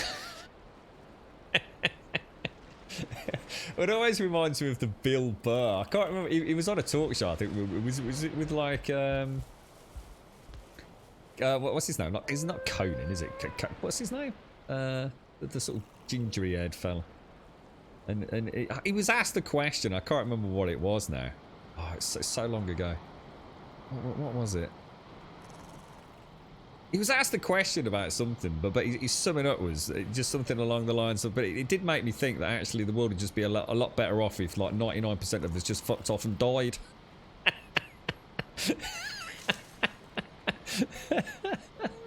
It's such a classic Bill Burr. And you sit there and think, you're not fucking wrong, are you, mate? Really?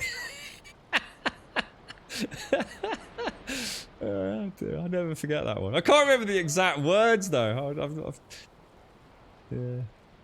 He was asked a question by the interviewer, so something to do with the planet or politics or something like that. And that was his comeback, really.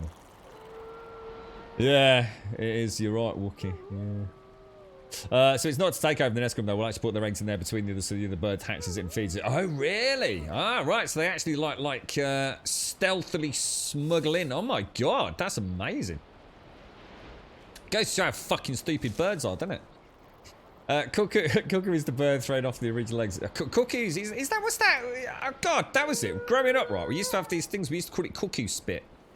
And like, it was always on like, was it on like dandelions or something? Or I don't know, do you remember that?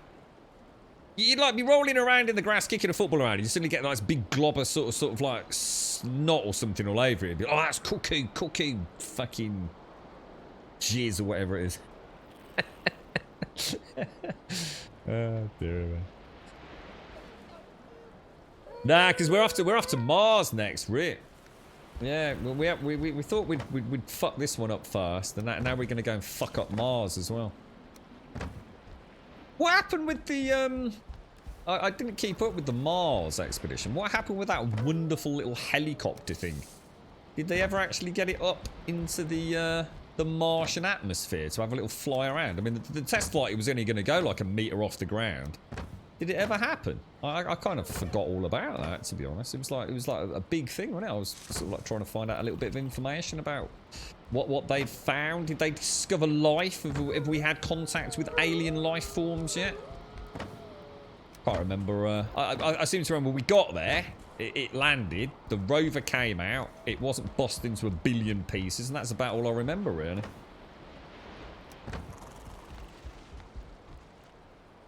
They think they found Martians. No way, dude. Really? Are they sort of like, you know, little Teletubbies? Or, you know, you sure they haven't just found, like, Mrs. and Hash's, like, attack gnomes from Mars? It's the secret roof battalion.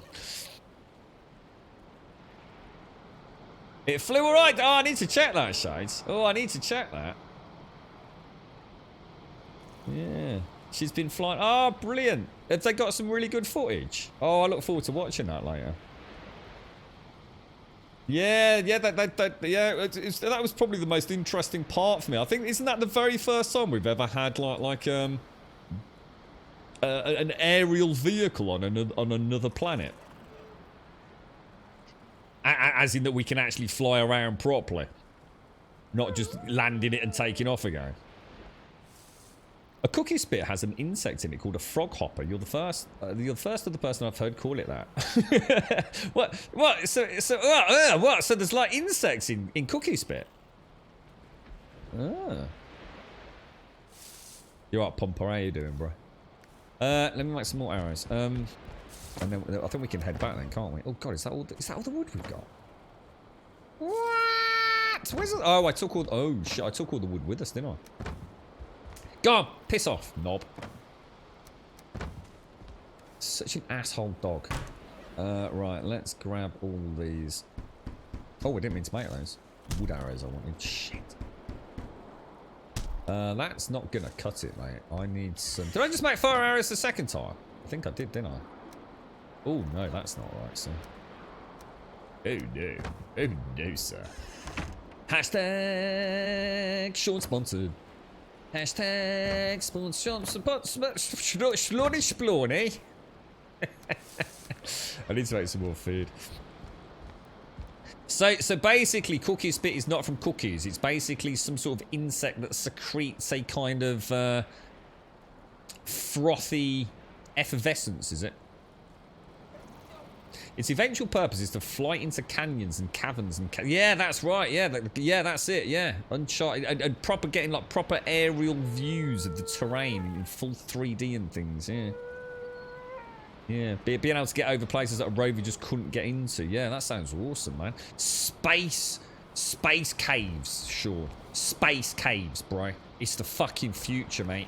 I tell you, if we don't find goggly-eyed freaking aliens in space caves, then yeah, it just wasn't fucking worth bothering, really, was it, mate?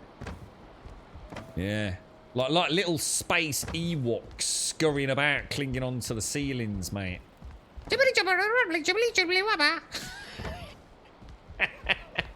Obviously, as a highly advanced alien linguist, I just gave you your very first human revelation of the higgity-giggity tribe of Mars that I've been studying for many years. Some true no man's shit. Yeah, yeah. Would it be shit, right? You imagine it just starts flying around in a cave and there's just a dude in there. It's just like a totally normal looking dude. So, you're right, mate. From Mars. I mean, what do aliens look like? The incomprehensible nature of other life on other planets. But what happens if they look just like us? It'd be so boring, wouldn't it? It's just, can you imagine? Really? What? You're from Mars, bro? And they speak English as well. That'd be mad, wouldn't it? It's like, fucking hell, dude. There's clearly something bigger going on here. This is far too coincidental, mate. He's just rummaging around in his cave going, oh, for fuck's sake, where's me fucking tenor gone? Fucking knobber bass. And that's our first contact with an alien life form, Sean. Who and what is Baz? What is this mysterious tenor this strange creature is looking for? You know what? I came to the conclusion, right, that if an alien life ever visits this planet, we're fucked, because they, one, will be far smarter and much more equipped to destroy us than we will them, but we will open fire. I think it's inevitable. I don't think I think the mystery would be gone. I think we've become such an aggressive world that if an alien spaceship like landed in like Hyde Park, people would start throwing cricket bats at it and shit, yeah? If it lands in America, then we're totally fucked.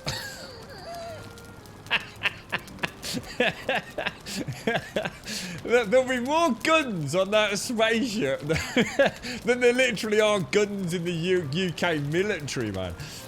There ain't no self-respecting American not fucking getting the gun out of the fucking wardrobe when aliens land, is there? Let's be honest. I'll be doing the British thing, getting a kitchen knife and a baseball bat, or a cricket bat in this case. Yeah. You know, we've already met other life forms. They're just clever enough to avoid us at all costs due to our muppetry. Do you think they've visited? Do you reckon all these people that have been abducted and things? Do you reckon actually telling the truth? And aliens do pop down here every now and again, and then they started watching Twitch. And they saw the Just Chatting hot tub shenanigans and thought, fucking hell, we thought it was bad last time we landed.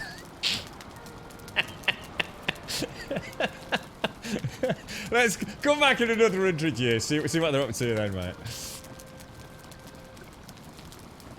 Oh, dear me. If the aliens arrived during the daytime and saw some daytime TV, they'd turn back before we can. Well, to be honest, I mean, let's be honest, we did get rid of that asshole, didn't we? What was his name? Jeremy Kyle. So next time the aliens land, at least that knob douche nozzle ain't around. So, you know, we're probably doing a bit better than we were, to be honest. Why can I not make... Why am I not... Oh, I haven't got any entrails, that's more. I mean, yeah. I mean, I think it's amazing they didn't just fucking exterminate us when they started watching Jeremy Kyle. I mean, I felt like exterminating us when I watched Jeremy fucking Kyle, to be quite honest with you. Found this from Googling them. Why do owls eat chicken heads? And that's now on your Google history forever. To us, it seems barbaric and senseless that an owl would deliberately bite the head off of a chicken. To owls and hawks, however, they need to find a food source, and the head of a chicken presents the easiest, more nutritious meal. There are a few reasons for this. One is that while swooping down from above, the head is the easiest target. The second is that they are after the brains. The brain is high in protein and essential fats. Another reason is that they can take it away and eat it in their nest, while a whole chicken is too heavy. You see, that's interesting, because I always thought it was the wrong way around. I always thought it didn't make sense that they'd leave this big, meaty, nutritious body. But when you actually think about it, and I actually commented on this, didn't I, Shades? Because when I had to pick up all these decapitated birds, I was really surprised at how light they were. Now, obviously, I knew they were going to be light. You know, I understand there's a very different bone structure to an airborne creature, or a creature capable of flight, in order to cut down on excess mass. So I knew it was going to be light, but I was surprised at how light it was.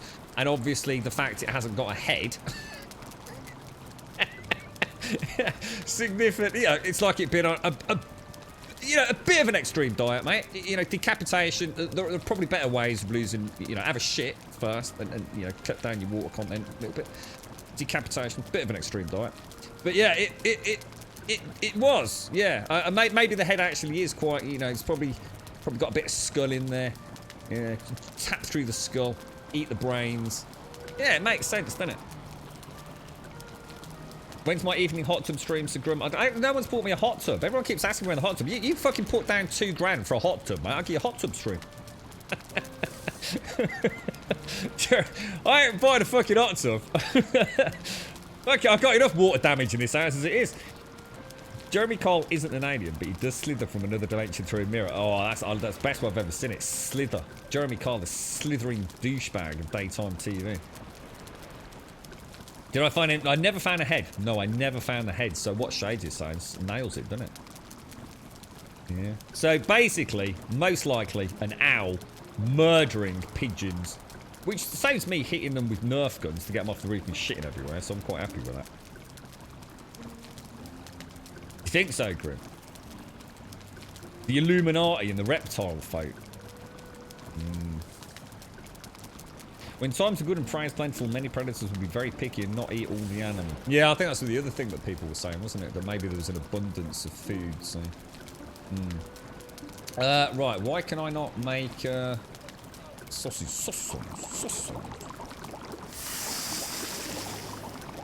Oh, hang on, which statement was that, Punker? Sorry, what was that? It tells us we have owl babies. What, really? No way, that would be really cool. That would be cool. That would be really cool.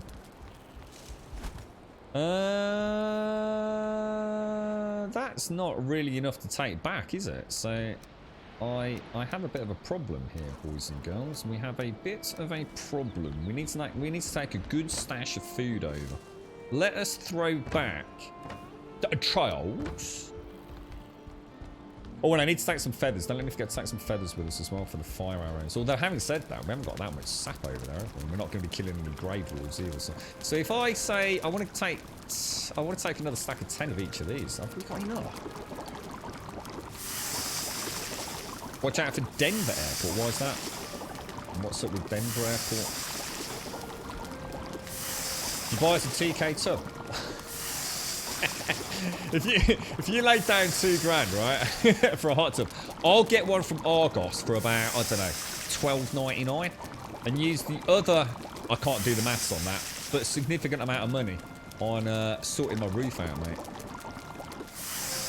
and a bit of DIY decorating and all, and then we can keep the streams alive. Carrot soup. Why do I not have any carrot soup? Oh, because I've got no mushrooms. Oh no. Shrooms.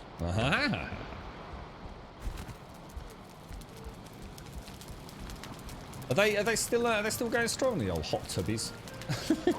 The hot tubbies.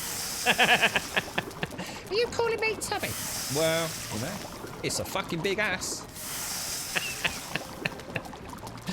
There is a conspiracy theory about the Denver airport and the Illuminati lizard people aliens or something. Not sure of the law, but made a bag joke when I heard. What? So actually, why? What? Tell us more. Tell us of this urban legend of the association with Denver airport and the Illuminati.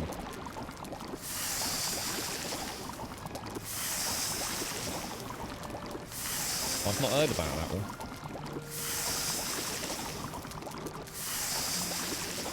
Does anyone here actually believe that, is it Area 51? Does anyone actually believe that there has ever been an alien spacecraft that crashed in area or around Area 51? Does anyone actually believe that aliens have landed on this planet?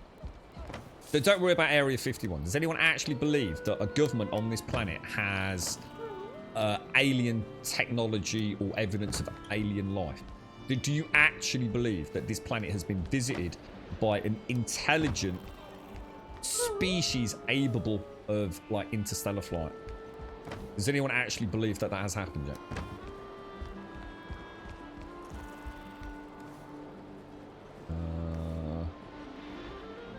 What am I putting away here? Oh, shrooms. Shrooms. Got the mushrooms, got the shrooms. And put the entrails away as well. And throw that there. So if I take that, if I take all that food with us, that's a big stock of food. So we're okay to travel back, but shades, I need to go and sort that portal out, don't I? Is there any way of doing it without? I don't think. Isn't there a carve? No, there isn't. No, there isn't. Is there? Where is this? Have I got a carve out here? I have, haven't I? Let me just get. No, I think I trust in myself. I've got a carve down there. I can take that carve over to the wolf den. It's not far, is it? You do? You actually believe aliens have you seriously not? Straight up legit? You actually think that there's been a... And when you say visited, do you mean like as in visited and fucked off? Or as in that they've had some sort of contact with people? Maybe in communication with certain people? Maintaining communication or a watchful eye? You know, to what capacity? Or do you think they simply have been here, you know, cloaked and invisible, you know, whether that's through fancy technology or simply from a long distance away? And actually observed us. Just think that.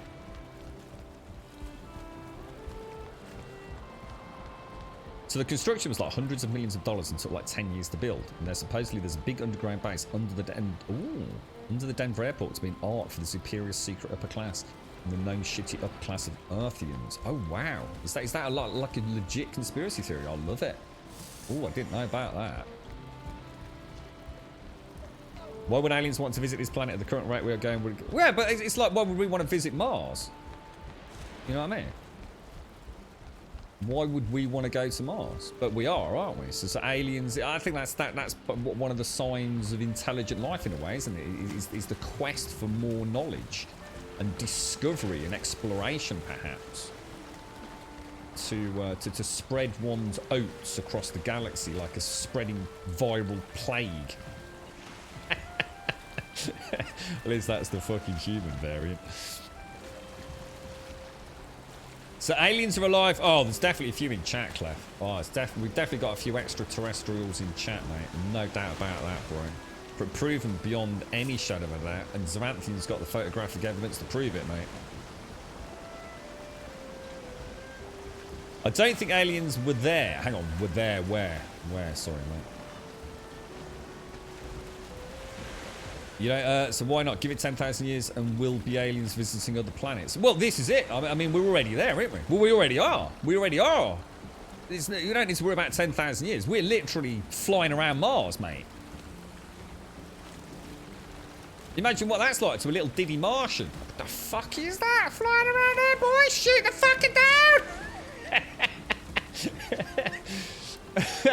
Is that what Nick the Tenor? Shoot it down, lads. Shoot it down. Yeah, I mean, who knows? Who knows? Have they found anything on Mars that's like even vaguely interesting? 100% Grumble is an alien. Eh.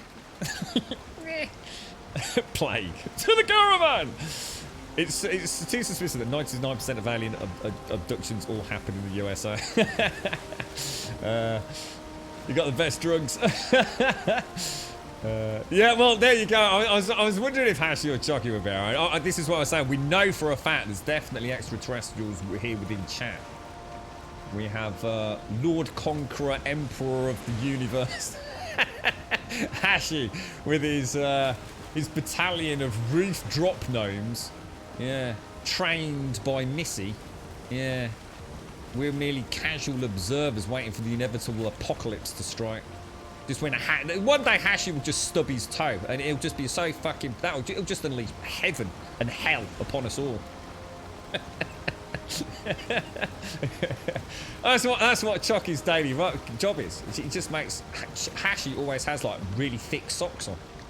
That's why there's so many people in our community that do crocheting. Literally, what we really have is like a sweatshop of people crocheting really thick socks. Like, we'll send them to Chucky, and then in the middle of the night, she puts them on Hashi. Just so he doesn't stub his big toe.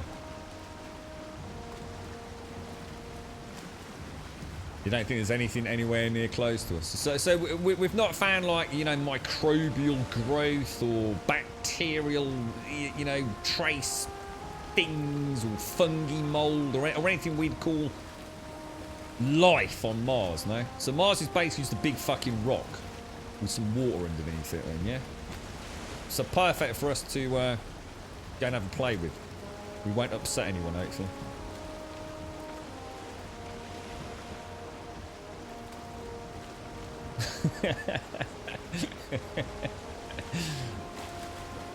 Drambonia's fine crocheted socks, mate.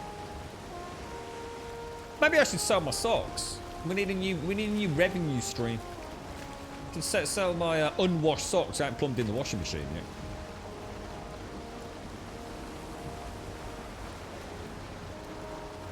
There's definitely going to be a point where we are cybernetically enhanced, doesn't there? There has to be a point where things like hearts, the technology will become, you know, some sort of immunosuppressant technology, nanotechnology or something will enable us to have. I saw an amazing video. I didn't go looking for it. I honestly can't tell you what to search for, but it wouldn't be hard to find. It's a young girl.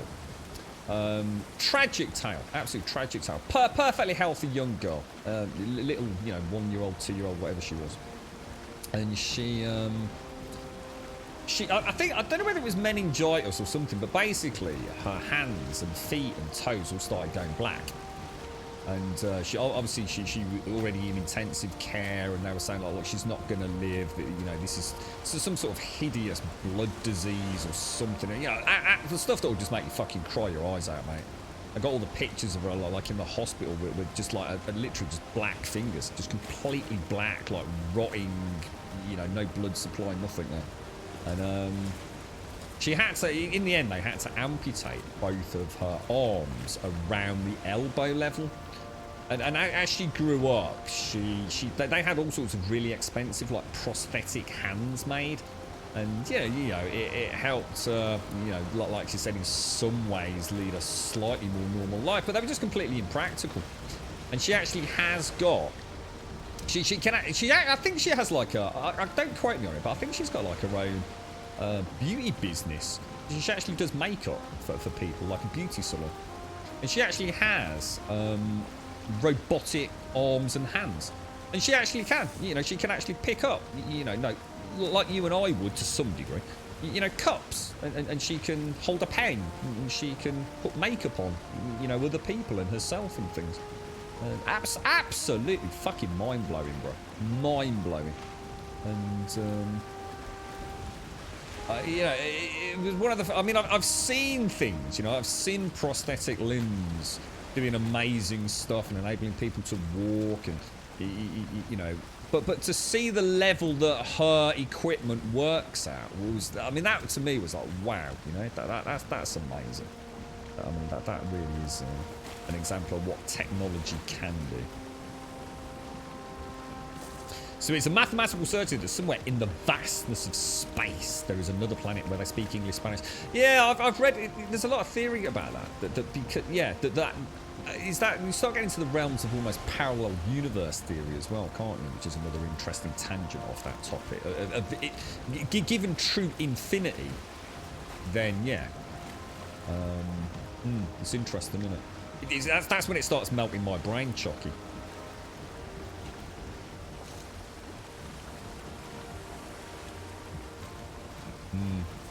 We did have someone linked to some fungus found on Mars a while back here in chat, and while I was looking at the pictures, I was suddenly locked out of that website and had to give a scientist login if I wanted to look again. Whoa! What the hell, bruh? It's cover-ups, conspiracy theory shades. What, for real? You were looking up Martian fungus, and you suddenly got locked out. Gotta put your NASA password in. Holy shit.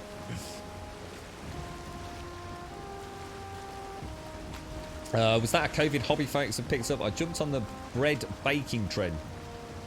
Oh, what? Have you been baking your... I got to admit, it's a lovely smell, but I can never be arsed, mate. It's too much fucking hassle. Just too much hassle, mate. Nip down Tesco's, get yourself a nice 3 olive sourdough bloomer, mate. No hassle. Bish, bash, bosh. Get it at the end of the day for about 38p, mate.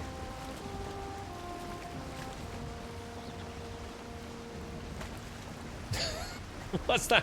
I was listening to the stream on my phone, plugged into the car speakers, and you started talking about cat shit. Just saying that out loud makes you wonder what the fuck we're doing here most days, mate. And Bullcat's looking like ball sacks. I got some weird looks from the people part next to Well, I did say I might as well just be sitting here stroking me ball sack. So they probably thought you were saying that, thinking he's got a dirty peeping Tom in the car park, mate. You probably got the fucking Babylon after you, mate. Jags is now on a watch list. I've been trying to remember who it was that gave that link, but I can't remember, Shaz. Can't remember. Just wondered how long Jags is going to be with us before he gets arrested. Next time, close the windows, Jags. All right. This is an adult show, mate. Well, technically, we're family friendly. I don't know.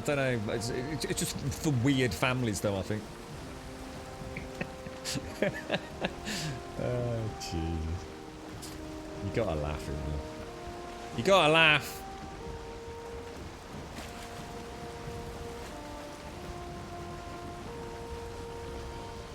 Come on, me old mucker. Oh, the wind's with us. Oh, sorry, guys. I didn't realise the wind was with us. I'm trying to drink this coffee, but I want another one. And this is already horribly cold.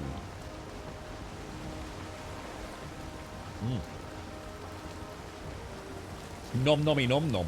I'm going the wrong way. I'm literally not even close to where I'm supposed to be, am I? Oh my god, dude. Really? You tried just catching the wind just to get us over the over to there, and then sort of flow round from there.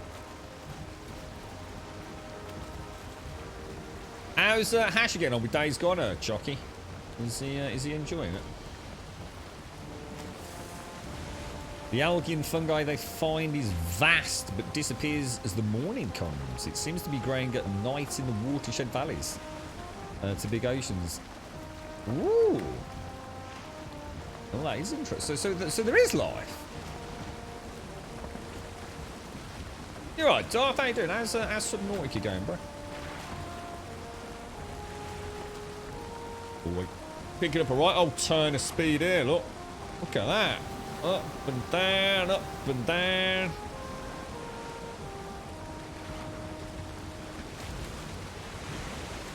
How far are we? Wolf Cabin. No, you're right, Ashy.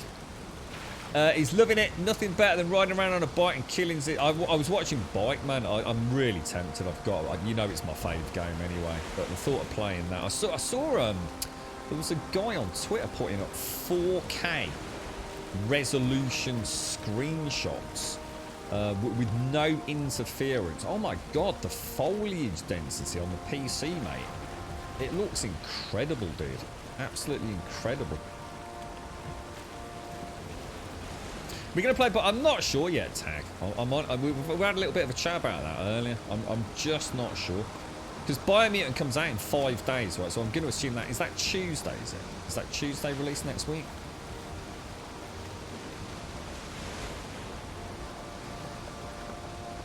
I'm not sure, Tag. It's a game I just don't know enough about, you see. And it is really expensive. So, and I'm sure, you know, it's a single-player game. I'm sure it will drop in price. It's not that I don't want to support them. I've just got a lot going on at the minute, to be honest, mate. And more importantly, I don't know if it's the kind of game that I would enjoy. I was saying earlier, Tag, it's one of those games that is incredibly easy to sell to someone like me. Oh, hang on. I just need to answer this.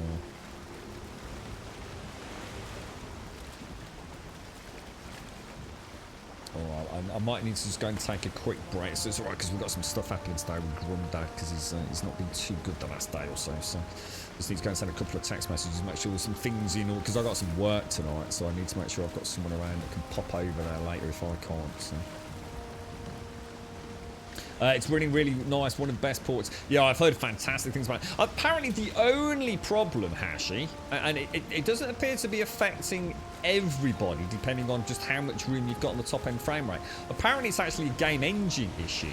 So it's not something we can solve anyway. Some people are saying that they're noticing it. Some people are saying they've noticed it, but it's really not as bad as other people are saying. And for some reason, that the game engine itself is accelerating and decelerating, which is giving this illusion of almost like of a reduced FPS. But it's like Digital Foundry was saying, because I think they were the first people to sort of like actually document it.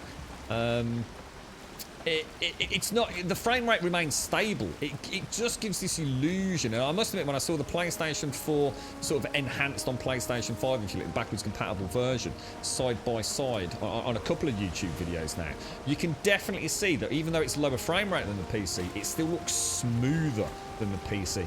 But it only shows if you're running or if you're on the bike. So it's whenever the main character is like traversing at high speed. And it's weird. Even I, who am super sensitive to these sorts of things, it's a really weird one. I know Digital Foundry said they've been in touch with Ben's studio to let them, to make them aware of it. But they also said they were going to tweet the information out. But I didn't see that public. So it could just be one of those things that, people that are hovering around that 60 F. I think some people have said by locking it at 70, I think it's 72 FPS, don't quote me, 71 or 72 FPS. If you can hit that and lock it at that, the engine won't accelerate and decelerate. That seems to be like the sweet spot. So whether or not it's only happening like, if most of your game is running at 120 FPS, so maybe by capping, that's the first thing I'm going to try if I see it when I work, because I will get it at some point. I might try, Reaver Tuner server statistics or just an NVIDIA Inspector frame rate cap or something like that, and just see if I can minimise the issue. But other folks are saying, they're completely oblivious to it. They just haven't seen that happen. So other than that, yeah. Apparently the PC settings themselves are fantastic. You can actually change them on the fly and actually see the changes on the screen as you do them. There was a little bit of a problem with mouse control, wasn't there? And that's already been fixed. There's a fix for that. There's also a fix for the dead zone on the controller for the PC version. So even the small issues that, the real sort of like stress heads like me are finding, there are already fixes. So yeah, I think, I tell you what, a bit of reshade splashed on that. Oh my lord! Yeah, it looks spectacular. They've done a really good job. Really good job. And more power to them. And hopefully it makes up a little bit for some of the rocky issues that Horizon Zero Dawn had, I suppose. But we'll see. Maybe we'll see more Sony games coming to PC. Okay, it can't be bad. It'd be nice to see Bloodborne, wouldn't it? That'd be a nice one. I can't. It's all right now. It's tonight. I've got to work tonight, so if anything pops up, there's nothing I can do really, Darth. I won't be able to get. I'll be on the other side of the country, so I have no choice. That's what I mean. I just need to make sure I've got one of the lads in Brums off for 12 pack today. So. You see, this is the beauty of having people that owe you lots of favours, you see.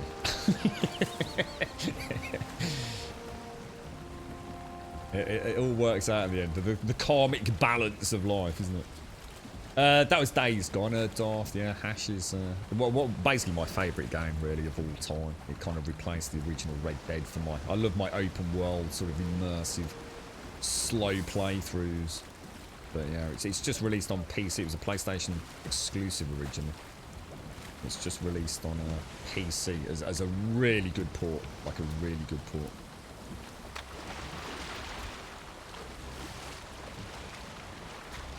Yours is locked at 60, so you can turn everything up. Yeah, I mean, hopefully that's all it will take. Yeah, I mean, I appreciate people want to play at higher frame rates if they've got super duper cards, but I won't care how you see.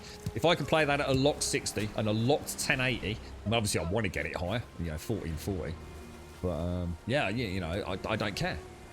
I do not care. If I can play, oh no, the troll's attacking. Oh no, is he smashing the spawn?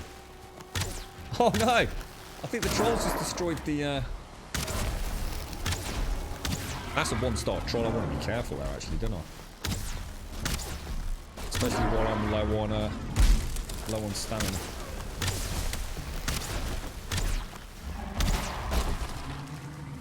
I think what I'm gonna do, because this is getting a bit manic actually.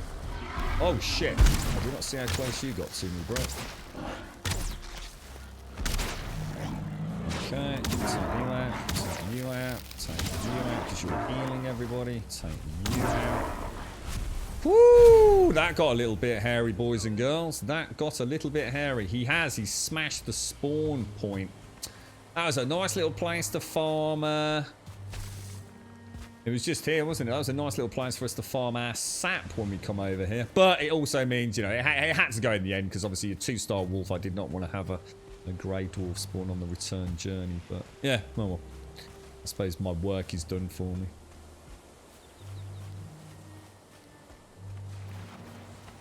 Let's grab all of this. Riding, fighting, shooting, and landscape build is smooth for an old git like. Yeah. It's it look. Oh, I just love the game, man. I was watching Biteman and he was playing quite sort of aggressively, and I just thought it just brought back so many memories when things just get out of control. You know, the game can just turn on a die, can't it? On a dime, sorry. It's such a good game. Such a good game. You right, Scary Billy? So hopefully there is a little portal in here which is active, and it should say OP. It does. So I need to. I think I'll call that. We'll just call it. Well, shall I just destroy it? Because it's not allowed to be here, is it? So I might as well just smash it. Let me throw back anything like that for now. Then grab the rest of. So if we just throw back the wood, because I will be back with a longbow at some point, won't I? Yeah, well, yeah, that's right. Yes, yeah. I think there's a suspicion already, Hash, that Days Gone 2 is actually already in development. It was officially confirmed that Days Gone 2 had been cancelled, as in it was never going to happen. It wasn't cancelled because Ben Studios were never greenlit to do it after the backlash from the shitty gaming journalists and their terrible reviews. So internally, Bend were really not happy, like as in really not happy, and they were actually put onto a project, or part of the team were. Just trying to think which who it was now. Oh God, what? Oh, it's a huge production. Who were they put onto? It was another. Oh, Naughty Dog. So basically, Ben's studio were part of the team were migrated over to work alongside Naughty Dog, working on another game and an update for the Uncharted series, apparently. And there was so much discontent within Sony Bend that people left. They actually left. They says that's just not, you know, we were our own independent developer essentially, with our own games and our own IPs that we wanted to knock out. We're not just going to be consumed by Naughty Dog. And Sony apparently let them do another pitch and bring the bulk of the main team back onto their own project that was pitched to Sony. You've got to assume it was. You've got to assume it's Days Gone 2. You just got to. Just got to be assuming it is. See you later, Billy.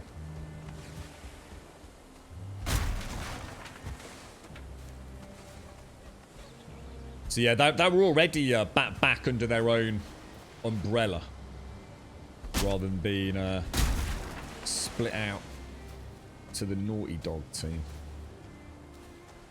But yeah, we'll see, the thing is, what's really interesting is, as far as I know, it's an Unreal Engine game, isn't it? And one of the big changes with UE5 is the it's a lot of the changes will enable us to have almost, because essentially it will remove the need for things like old tech like LODs, won't it? So distance terrain render and stuff like that is going to be, it's going to bring, I mean, UE5 to open world games is like the holy grail. It really is. A lot of the tricks that we've had to use in the past will no longer be a part of that design sort of pipeline. So something like Days Gone, built with UE5, as in Days Gone 2, could be spectacular. I mean, considering what they'd already done, you know, the scope and vision for an you know, expansion onto the Days Gone sort of IP. And as you say, I think, I mean, I was saying earlier, Hash, it's so funny watching some of the... there was actually a guy whose video came up yesterday as a recommended, one of my rare still subscribed to YouTube channels. And I remember him having been really harsh on Days Gone. So I just quickly reminded myself, I thought, I'll watch that. I'll have a quick watch of that. And I went back and watched his original review of Days Gone, and he absolutely ripped it apart. Absolutely ripped it apart. Just regurgitating everything that has been said by all the assholes out there. And, you know, factually inaccurate, talking about performance issues that were definitely not there when I played it. You know, slagging off the story, which is subjective. You know, I've got no issues with that. If you don't like the story, you don't like the story. Nothing I can do about that. But, his new review, apparently the PC version, which is identical to the PlayStation 4 version, in every way. The game is exactly the same. The only change is in its physical appearance, which was never a criticism of the original review, because the game was gorgeous. It was. Yeah, apparently now it's a 10 out of 10 game. Before it was a write-off. Everything that's wrong with the gaming industry. Zombie game, scumbags. No one plays zombie games anymore, apparently. So instantly, you know, 1 out of 10 score. And then now it's a 10 out of 10 score. I fucking give up. Just gave up. Just gave up. They're just so full of shit. The voice actor particularly, yeah. What's his name? What's his name, dude? He's done loads. He's quite a talent in the voice acting game industry, isn't he? What's his name? It's like a double-barreled. Is it WW something like that? I can't remember his name. There's a huge market on PC for some of the PlayStation games. I'm hoping that Ghost of Tsushima. The two that I'd love to see would be Bloodborne and Ghost of Tsushima. Yeah. Exactly the same here, mate. Ghost of Tsushima would be phenomenal. Absolutely phenomenal. Yeah, that would be a nice one. Fingers crossed, mate. Fingers crossed. I think Sony are definitely... I think this will be the one that accelerates their willingness to go down this route. So... I suppose to some degree Sony are going to have a partial solution to what Microsoft's sort of game is. See, Microsoft have almost said if you've got a PC you don't need an Xbox, but what you can have is a Game Pass. So Sony kind of don't have the luxury of that PC market. You know, if you want to play their games, you've got to buy a Sony console. You know, if they carry on with this, I'm so tempted to have a bash at that, but we're giving them a go.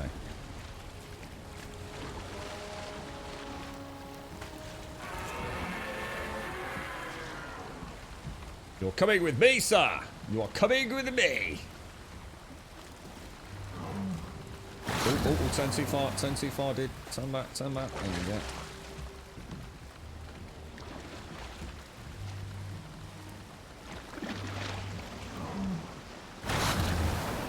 This sucker.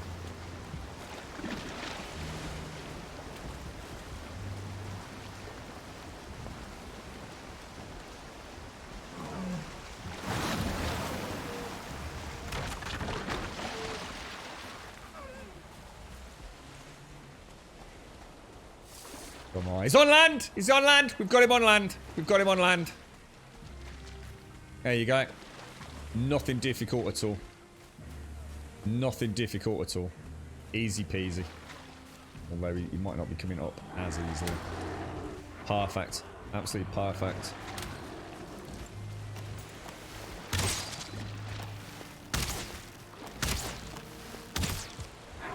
Perfect. Absolutely perfect. So there we go. After all that confusion, it can be done. I chose an area there where I could see the lily pads, because I knew that would be shallow water. So maybe it is just based on depth. Look, That is so much more shallow. I mean, that you just couldn't have got a better landing spot, look. Exactly where I was aiming for. Absolutely sweet banana. So that puts later that then. We might have to get rid of some of the wooden things because I do want to take. Obviously, I want to take. I don't want that. I don't want that. I would like to take that, to be honest. But I'm not going to worry about it. So I think it's purely based on just making sure. I think before we could just drag them up over much more. I suppose steep inclines, couldn't we? But I mean that was ideal. I mean look. I mean I can walk all the way out here and I'm still almost standing up. So that's the secret, I think.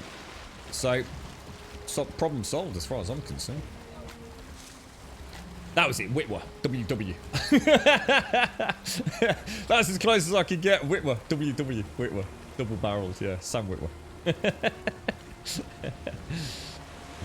It looks like it, Shades, yeah? Unless we've just had some really bad luck. But yeah, I mean, he came straight up, no questions asked there, did he?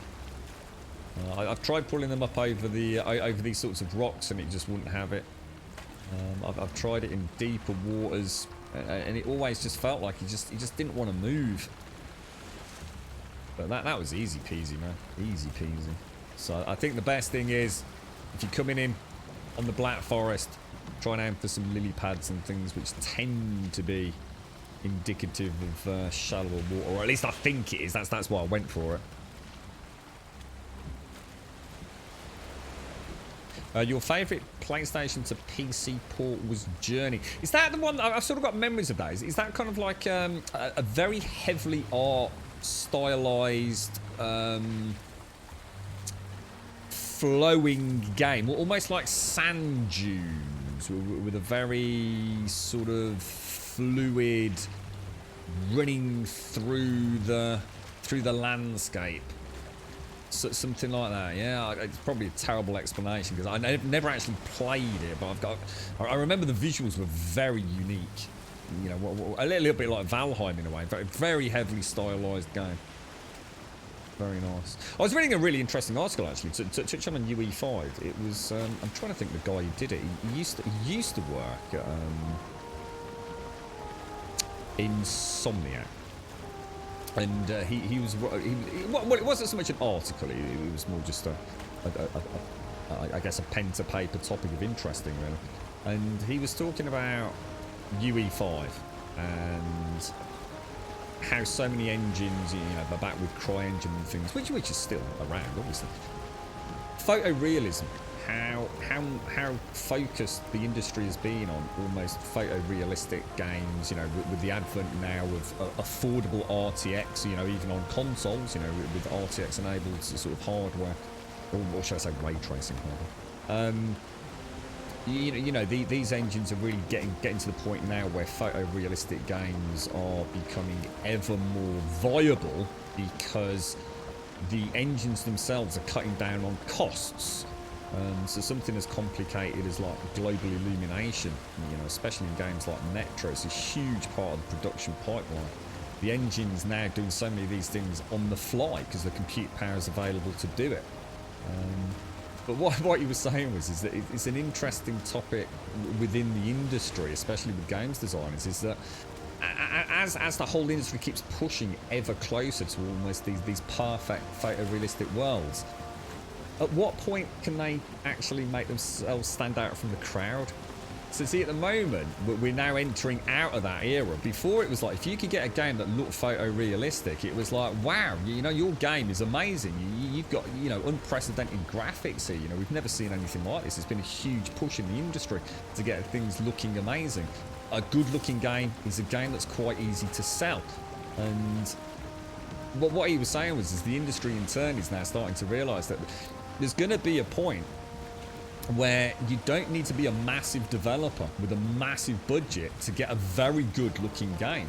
So what are they going to do to get themselves to sort of look different or to stand out from the crowd?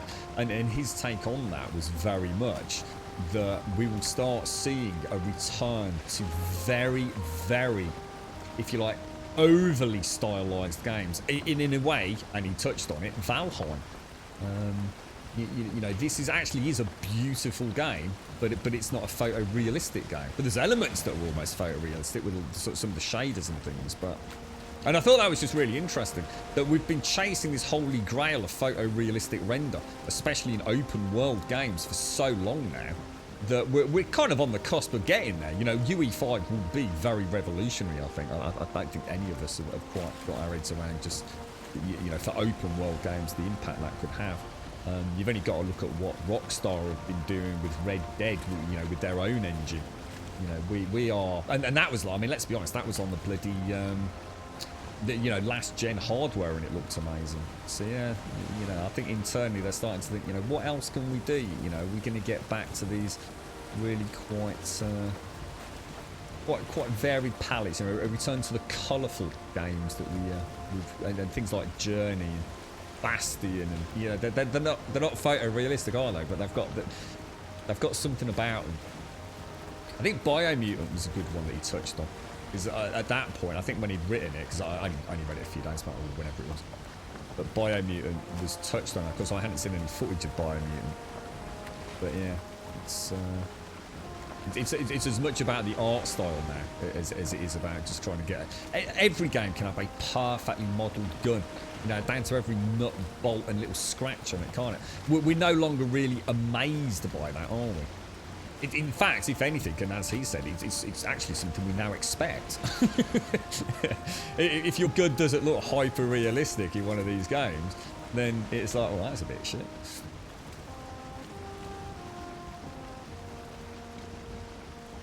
You play many single-player games and multiplayer games. When I played Journey, you first come across another player and there's almost no interaction with each other apart from a whistle, and it's still able to make you bond. Really? Is that like the hook? Is it? Yeah, I've never played it, but I think it was available on PlayStation Plus or whatever it was, and I think I missed it, to be honest. Long time. That's an old game though, right? That's been around for a while. So something that really, I suppose that is an interesting thing there, Star. I mean, in a way, it's the mirror of what I'm saying here from the visual aspect, isn't it? You know, you were there playing a game. You don't have voice comms, which so many other games do, you know, in-game VoIP, etc, etc. Literally, you were playing a multiplayer game, but you felt so much more connected to that player with a simple whistle. You know, it's interesting, isn't it, how we keep moving around, the goalposts keep moving, you know, one generation is after this, another generation is after that. You know, for a long time we were chasing multiplayer games, weren't we? Yeah. It wasn't that long ago that even playing a multiplayer. I know these days it's every game. Well, why's it not got multiplayer? But yeah. You were so old that you were there at the beginning of the gaming. I remember the drive for 3D games. Every time we hit a new stage in games, someone pops up with another gold to head for. I expect to have a jack in the back of my head before I die.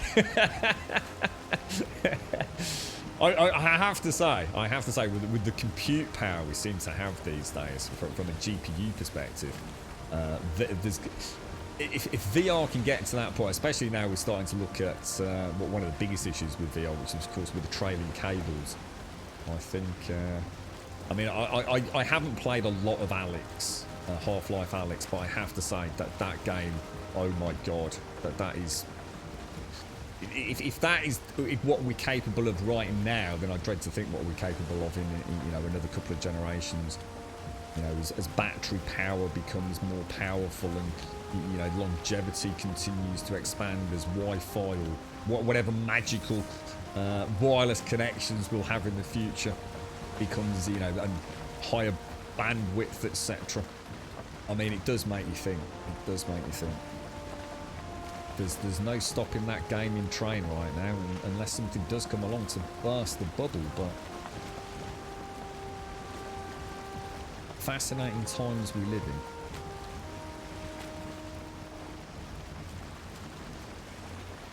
in. One of the reasons I wanted to go back to Elite Dangerous, actually.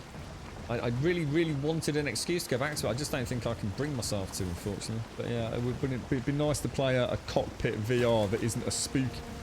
Excuse me, a spooky one.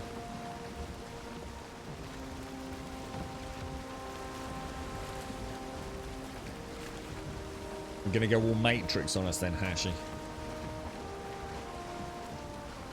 Scary thought, isn't it? I think VR does scare me. It does scare me how out of the real world you are when you're in it. It's I know a lot of people still think it's like a gimmick, like 3D TV sort of turn out to be, but I think as it becomes more prevalent, more affordable, and we start seeing more and more support for it from the games industry, because we know Microsoft are in on it, aren't they? They've kept it quiet. They're in denial for a long time, but Microsoft are very interested in it for their gaming platforms. So, and I think it's the supporting tech around VR as well, isn't it? So, you know, it's great having a drone, being able to fly around with a drone. You know, you got your little controller, and you got your iPhone or whatever it is in there, which is your computer. But imagine doing that, you know, with your VR setup. You know, that bird's eye view as you fly around. You know, the real world. I mean, it's just fascinating.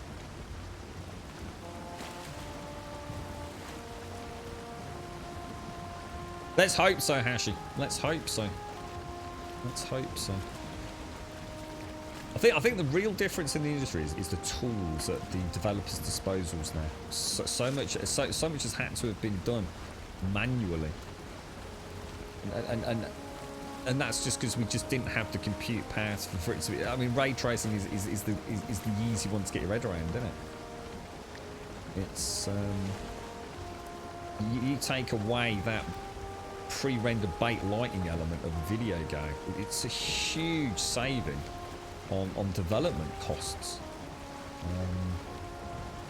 You know, you extrapolate that out to all the other 1,000,001 things modern day engines do, and the suite of tools a game developer now has, I mean, it's incredible. It's incredible. I'm sure, what was that thing? I know Doc sometimes mentions it. Was it the, one of those, I mean, obviously, I don't know, was it like you can make your own game, like on the ZX Spectrum? And it's like, you type in like 10, is that it or something?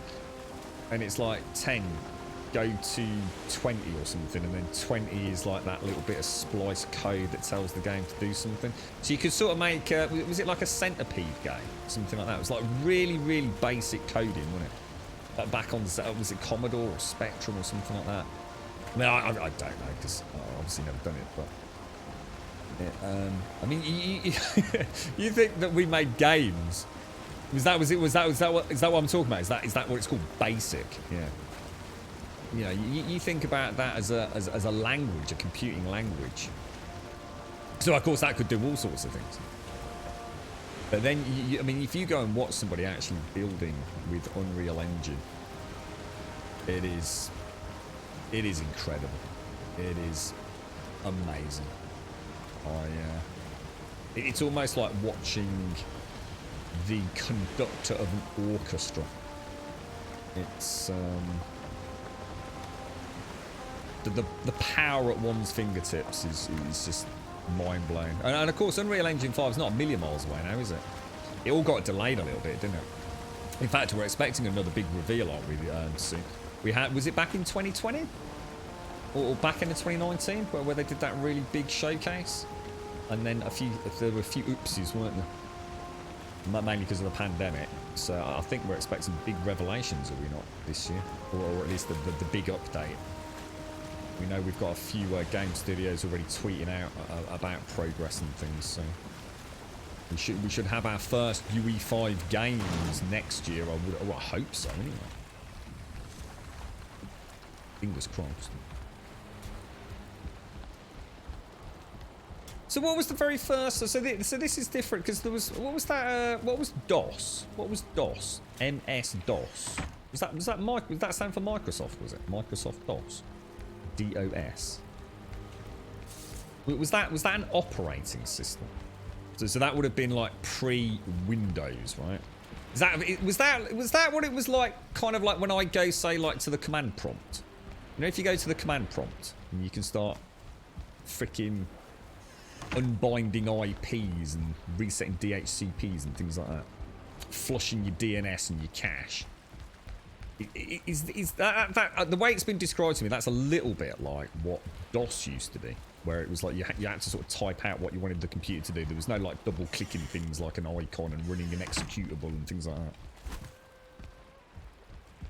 It was? Oh, cool. Microsoft. Oh, is that what actually is the Microsoft Disk Operating System? Oh, okay, right.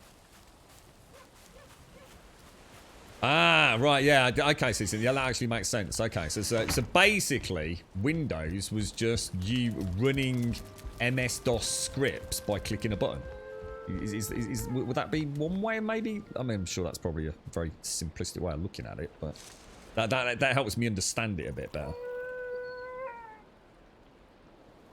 The studio I worked in built your PC. It would take me about 7 to 8 hours to gen the terrain, and the PC was the only one that could do it. Now you can get procedural engines that make something like that would take you weeks to make in under an hour. Yeah, exactly. It is, isn't it? It is, yeah. You know, although budgets for games have escalated, also, you know, I think it's probably the reason that we haven't had to pay a huge amount more for our games. I mean, game prices have remained relatively stable compared to everything else out there. You know, the price of petrol, the price of a loaf of bread, it's all skyrocketed. Game prices haven't gone that batshit crazy, really, have they? I mean, I think this gen we're starting to see the industry say, hang on a minute. We're definitely starting to see. I mean, Biomutant's coming out at 60. I know the digital space for Microsoft and PlayStation have been around that 50, 60, and ever encroaching on the 64.99 territory. So yeah, I mean that. I've always thought games cost anywhere between 30 and 50 quid normally for a big blockbuster title. If you're really lucky, you get it from a supermarket for 30. If you get it from Game, you're going to probably pay 40. And then Game started looking at more like 50, didn't they? I don't know. I've not been a brick and mortar game for a while now, but... Right, I'm gonna grab a coffee. I'll be straight back, folks. I'm gonna grab a coffee, send this text message now that I know what's going on, because I just had another one, and we'll sort it all out.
God, that isn't where I AFK'd.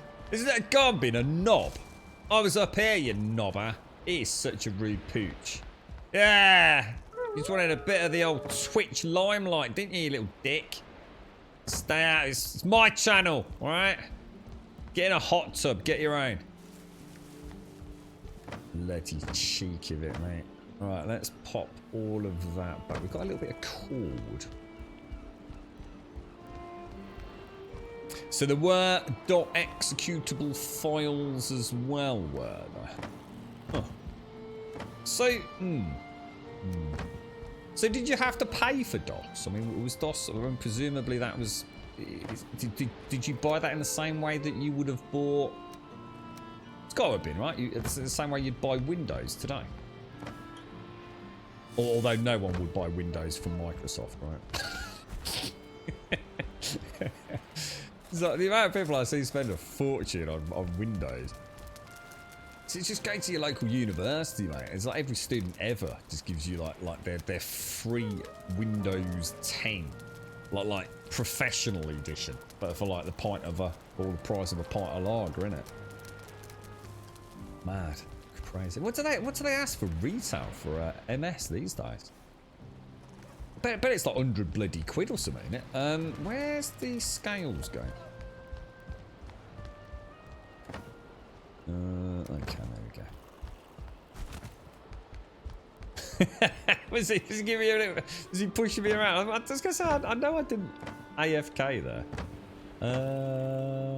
Oh, that's the wrong heads. That's that box, isn't it? Right, okay, so I think we've got everything then.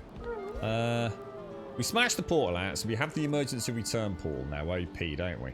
Which means I can still go... If we go back to the Mother area... Oh, what the hell was that? My phone going crazy. Why is my phone ding-a-ling-a-ling-a-ling-a-ling-a-ling?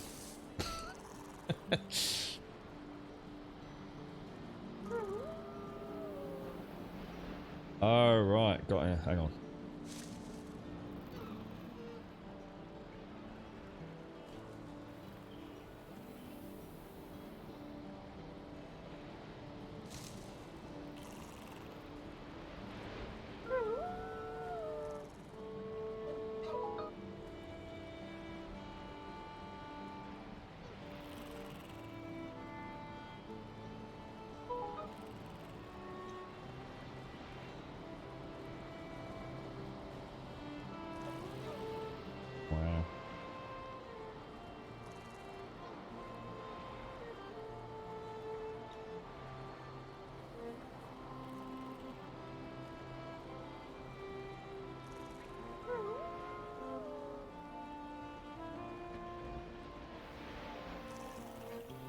Bear with me a sec, boys and girls. Bear with me a second.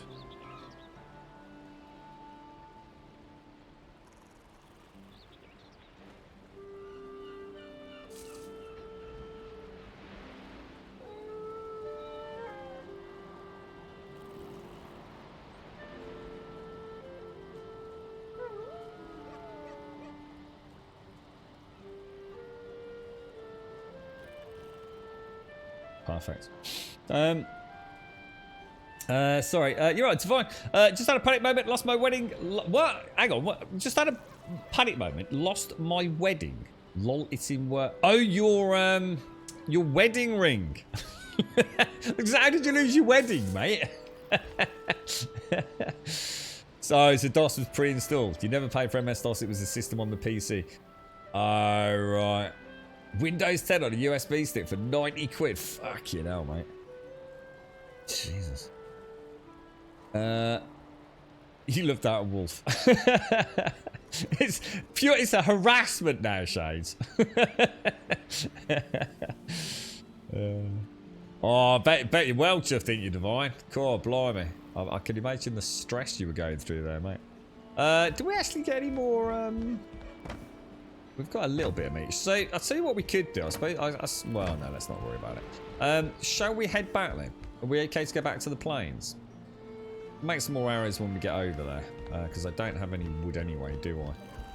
So, if we... I don't know, would it be What's going to be the best way for us to do this? Because I don't... Do I have a longboat at Mother? Where's the longboat? That's a really good question. I think the longboat is at Mother, isn't it? And I brought the carve back here. So that, I think that was the plan, wasn't it? To shuttle back to Mother, grab the longboat and go back to the plains bio. With a little bit of extra food. And... I think that's right anyway. We want to try and find this Vesivir sort of link, don't we?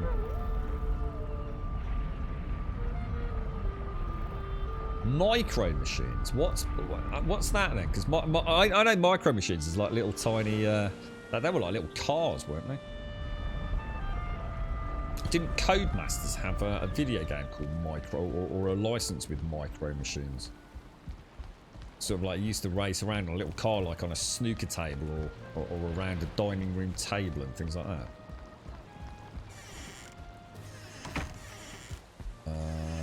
Okay, the longbow. Ah, there's those 2 mushrooms. Thought they're still there.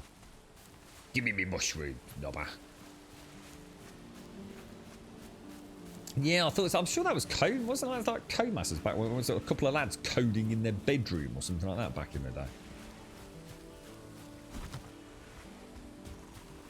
Yeah, that's it. Has anyone seen that Marbles one that Nvidia have released? Holy wow, that is something else. That is.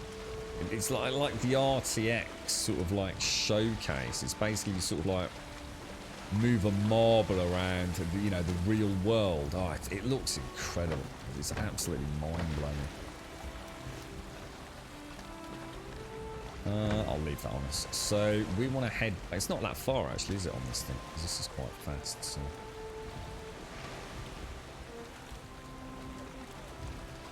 You used to have them as toys too. Oh, so they were actually... Oh, so they were actually like...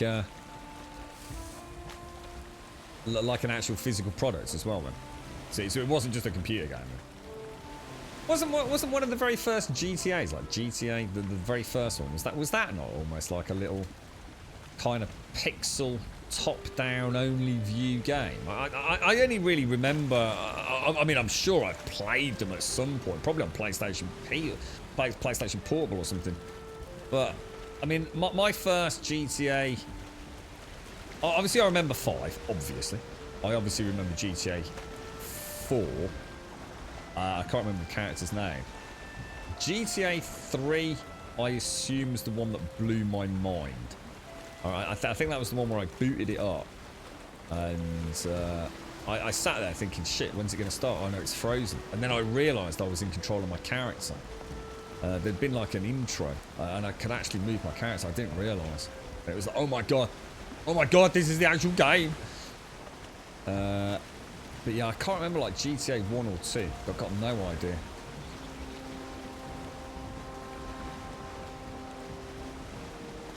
I sort of vaguely remember a top-down view. So you saw the whole city just literally from directly down. Bird's eye view.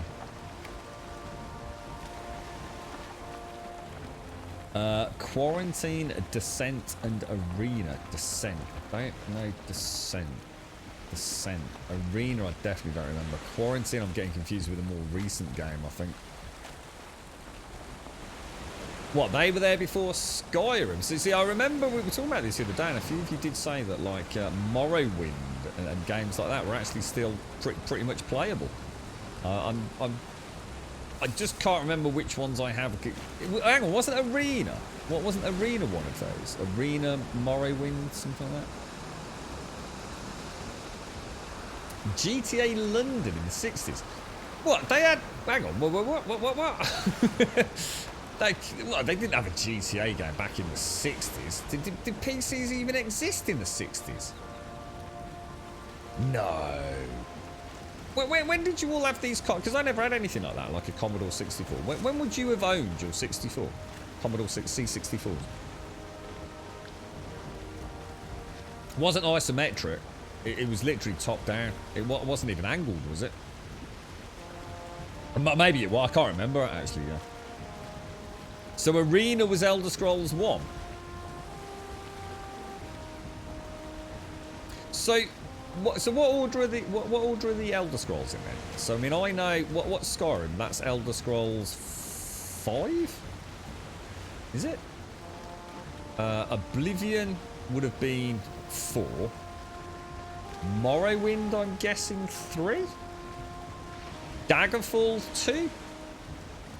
And then presumably that one you just mentioned, Arena, would that be about right? And then we obviously got Elder Scrolls 6, you know, whenever they, well, that'll be a long time in the making, won't it? But, yeah, so Daggerfall, so Arena 1, Daggerfall 2, Morrowind 3, Oblivion 4, Skyrim 5, nice. Oh, the era of... Oh, sorry. GTA London was GTA 2. Oh, got you. I was going to say, like, whoa, dude, that was going to throw a right spanner in my knowledge base. I was thinking, Christ almighty, you know, the Spectrum wouldn't have been around, like... Yeah, I mean, I don't know when that released, but, I mean, the Spectrum was something... Because we had one from a friend's family, and they had, like, a voice box thing. I know a couple of you knew the name of it, but... Yeah, like something that I don't know, I can't remember. It got plugged in the back or plugged in somewhere, and you can sort of like type words, and it would be like a modern day text to speech kind of robot, but terrible, to be honest. Icewind Dale's not an Elder Scrolls.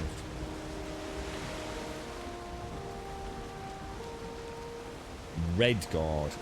Oh, I've never heard of that one. Redguard. Well, was that like an intermediary one then, or like a bit of a branch from the normal release windows? Was it? We want to be going there, don't we? So I reckon we can just go straight across. Now, what Icewind Dale was something completely different. Baldur's Gate, Icewind Dale, Planescape, Torment, all that lot. That was like Wizards of the Sword Coast and TSR and God knows what else, wasn't it? You're right, Spartan. You bought the original GTA for a gateway computer. It was top-down view, so much fun for the day. I'm sure I must have played something like that. You know, did they like release them as some part of like little flashback from the past, playing on the PlayStation Portable? So I seem to remember something about it. Redguard must have been crud. I would like to see Morrowind or Oblivion, like heavily modded maybe, just to see what they look like. I seem to vaguely remember. I still Cliff Racers, and I'm sure that was Oblivion, and I'm sure I played that on the Xbox 360. In fact, I know I did. Oblivion, Xbox 360, and something to do with Cliff Racers, and I kept trying to get across a bridge. And along, I think it was like a narrow ledge way or something like that. And Cliff Racers just kept attacking me. I got so mad. I got so fucking mad. It was just like endless Cliff Racers just attacking me all the time. And I just wanted to punch a small child. It was so annoying. You're like, pills. How you doing, mate?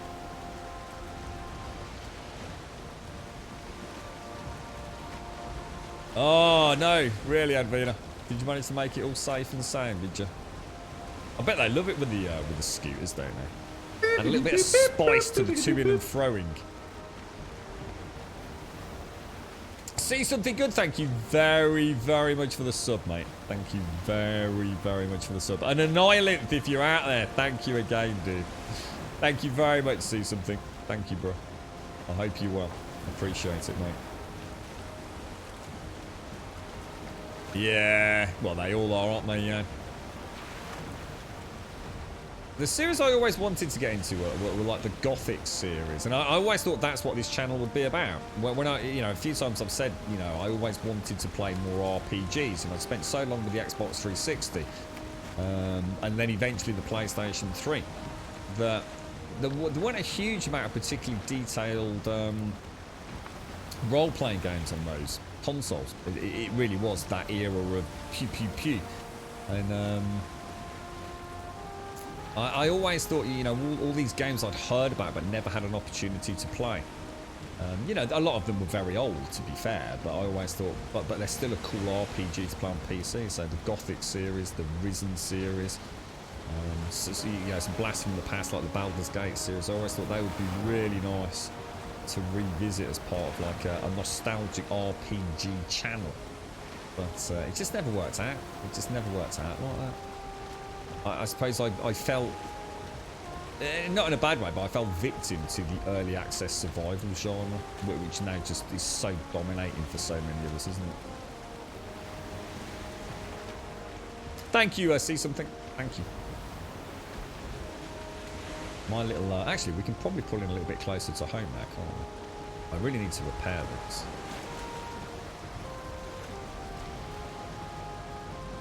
Oh, you know what I should have brought? I should have brought some. We should have just done a very quick visit to the orchard and brought some timber back, shouldn't we? So that's the little Locks coast, and there's my little. Oh shit! Oh, well, those things come from distance, bro.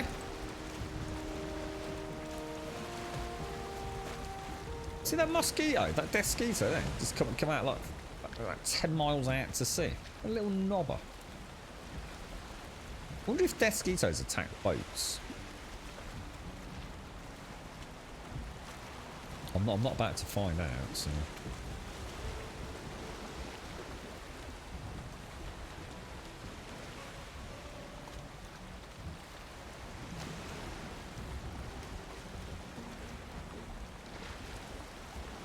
Oh yeah, I can see some fueling respawns on the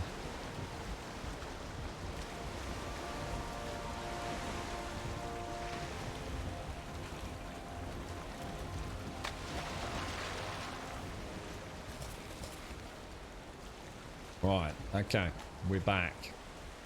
We've delivered all the black metal, so that's good. Why did we have to go back? Oh, because I needed to repair the bow. It's not far though. It's not far. I might. It depends because we don't know what's over here, do we? At the minute, we haven't seen any real major points of interest. We cleared that other camp out earlier, but we need to find a Vesivir stone, don't we? Or whatever's going to tell us where the boss is if we can. I'm just going to throw those back in there. Oh, I've got the feathers. Let me throw that and that in there. We don't need those, do we? Yeah, let's go and have a little. Where should we go now? Oh, there's plenty of places to go still.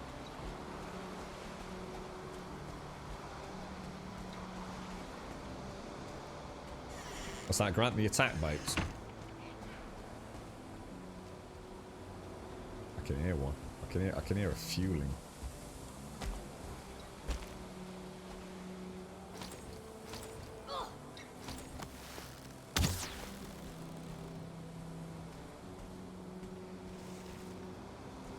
Oh shit, you can get up here. Oh shit, you can get up here. Oh fucking hell, Grum.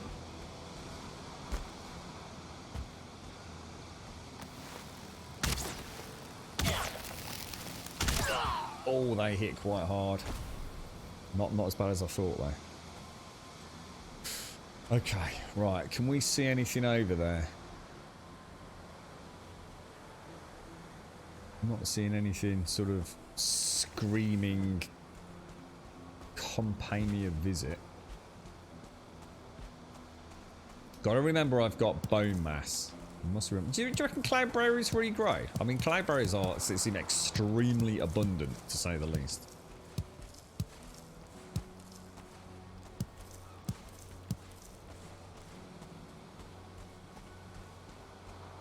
Do we need a pickaxe? I've got the pickaxe.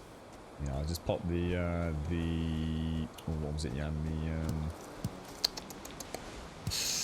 The harpoon and the cultivator, that was all, dude. I always keep the pickaxe and the axe with me, just purely because I've had it since the start. It's just been really handy. You never know. I don't know if we're going to find ore or anything out here anyway, Jan. So, I might as well bring it with us.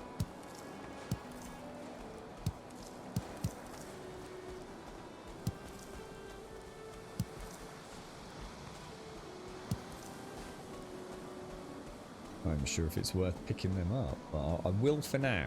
I will for now. This is really nice. It's a really nice area, the plains. Oh shit! It's nearly nightfall. Oh, there's another camp over there. Look. See, this is a copper style ore, but what? There's nothing there, is there? That looks. We do getting another nice vantage point. What the hell is that over there? Oh, it's Locke's eyes. Jesus Christ, I did not make them out. I just saw like tree line. And what's those glowing yellow things over there?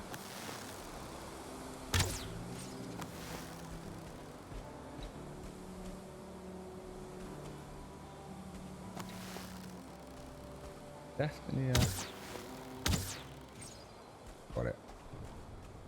I should probably go back, really, shouldn't I? I shouldn't really be out here at night. This is a bad idea.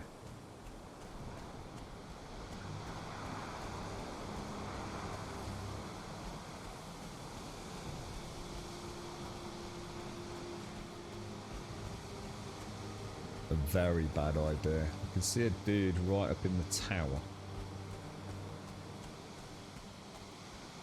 There's no Bezavir stone or anything though, is there?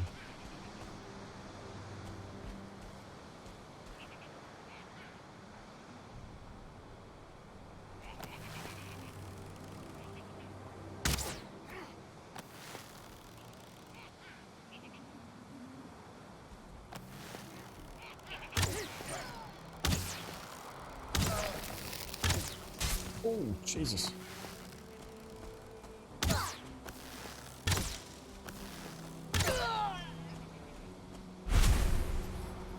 I'd really like to put my helmet on right now.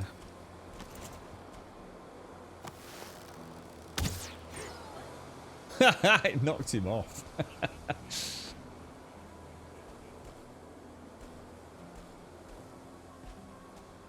Odin.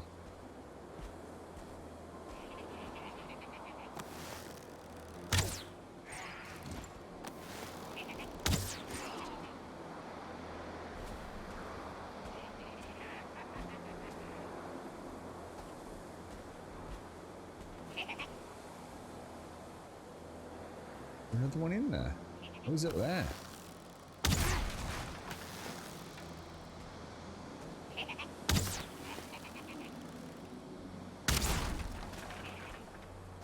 Oh! Oh my lord.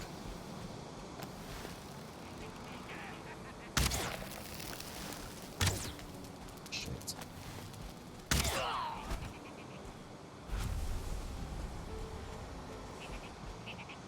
You reckon they're all inside like last time?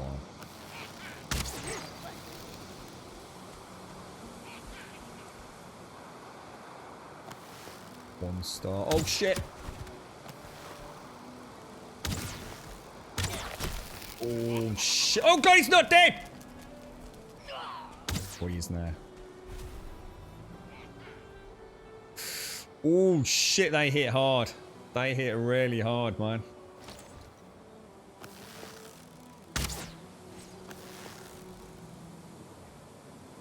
Let me just get some health back. I can see a little knobber right there. That's the problem, isn't it? You still get a 1 star. They, I gotta tell you what, a 2-star bloody... What was that? What was that bruiser or whatever we saw earlier? They're going to be a nightmare.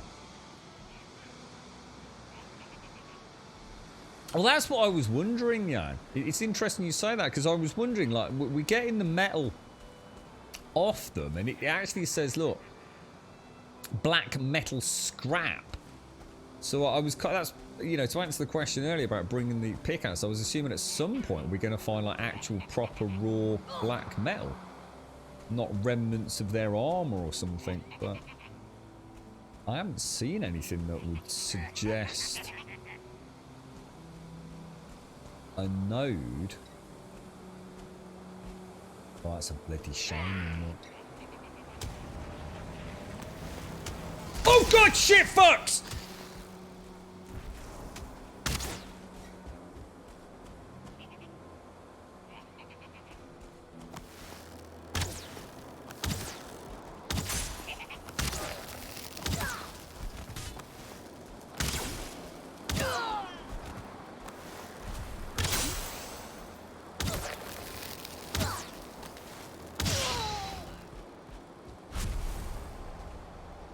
What is that?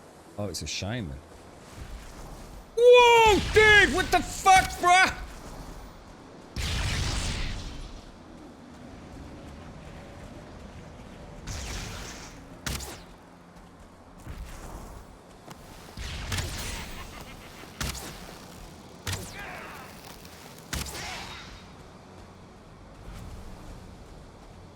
Okay, alright, we're back in. Holy crumbs. Holy balls.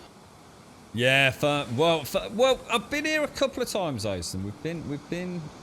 I've done 3 of these. This is the 3rd one now, Osen.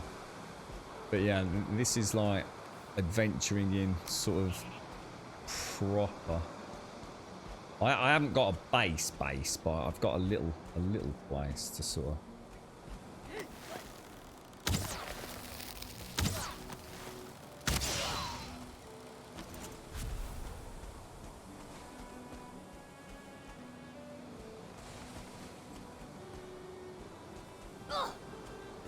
Shit, that's 1 star.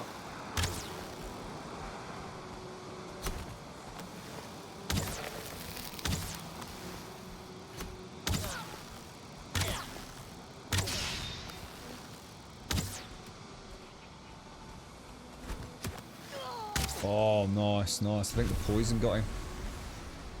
The poison from the bow, wasn't it? I think.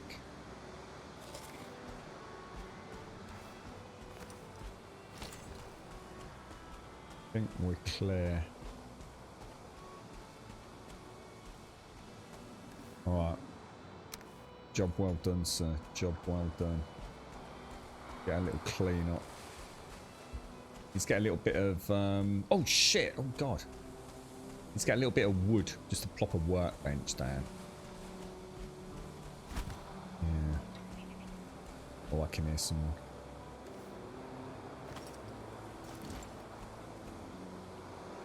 I can hear the jibber jabber. Definitely got jibber jabbers.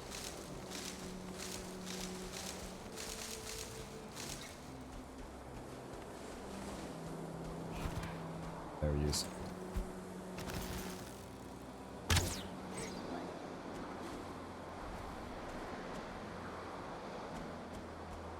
All good. All good. I think oh, actually, I'll tell you why I am glad of, because I need rocks, Jan, if I want to put a campfire down.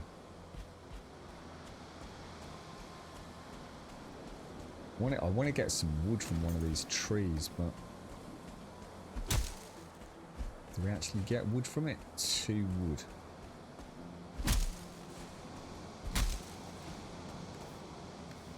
That's 9.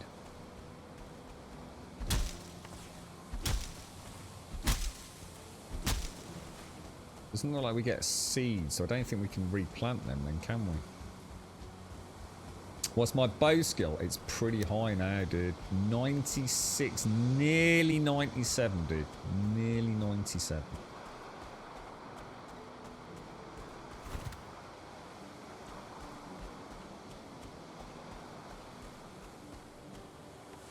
Trying to keep a little list out because how much did I do? Should have just enough left over, shouldn't we? Pop a little pop a workbench in.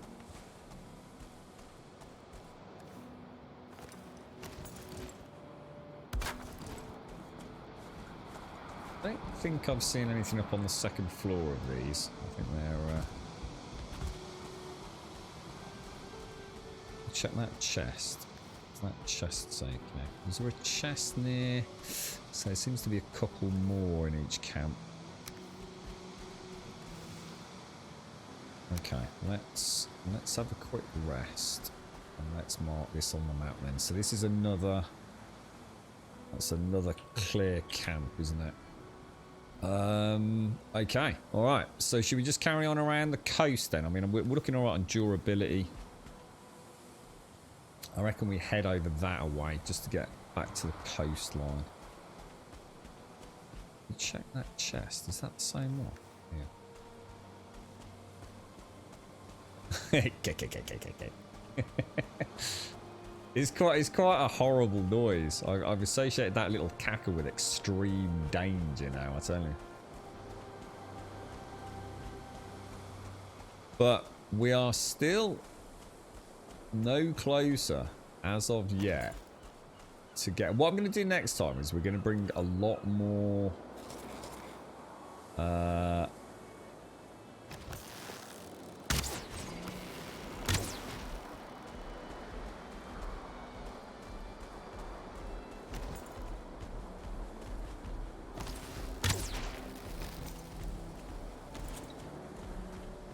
and try and let the procs do the damage for a little bit, because it's costing me quite a lot.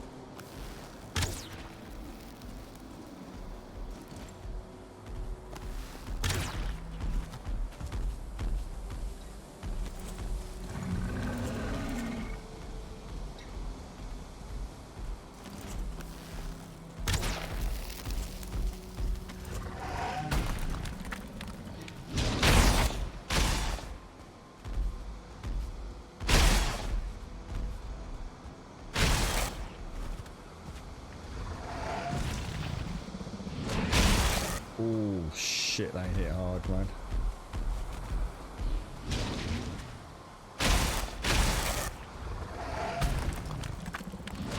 Oh, he follows it. Oh, shit!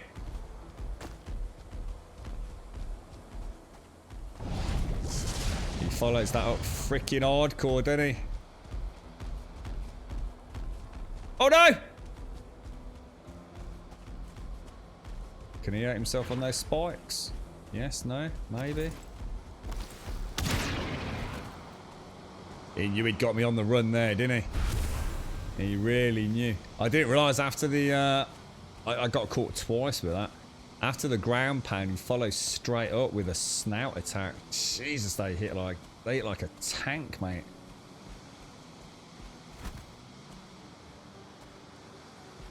Ooh, yeah.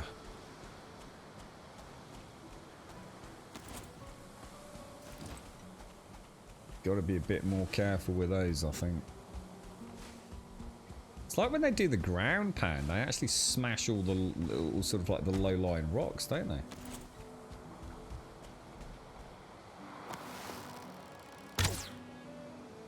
Did I just fucking miss?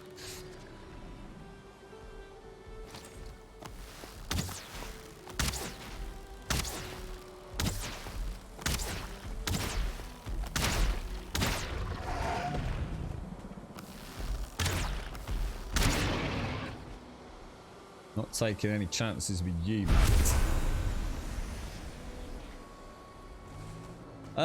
I've heard you can tame Loxes, yes. Although I believe you can't breed them at the moment.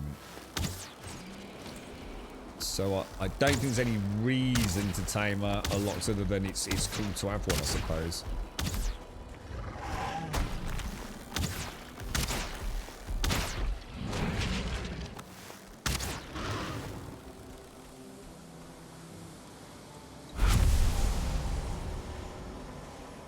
Oh, you can breed them, UXO. You can breed lot. Oh, I didn't know that. I thought you could only tame them. So, is that something we'd recommend, is it? Or...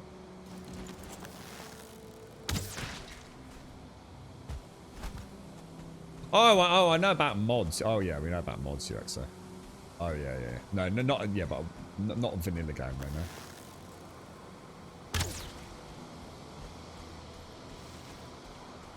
Tame them with the cloudberries. Ah.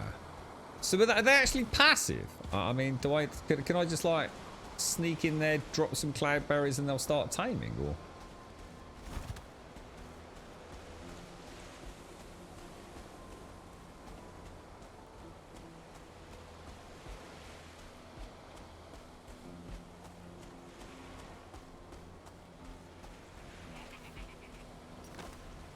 Where was little cackle knobber?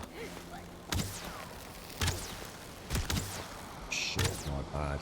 I think I've got a what's it? Oh god, idiot! I thought I got a Desquito coming in on me. I'm gonna have a Desquito coming in on me. Oh god, stop doing that, dude. Little asshole moved, literally as I took the shot around. Okay, right, let's get some more locks meat. No, you can't. I don't think you can breed them unless you add the breeder mod where you can breed anything without in trolls and things. Oh shit, cocks! Oh no!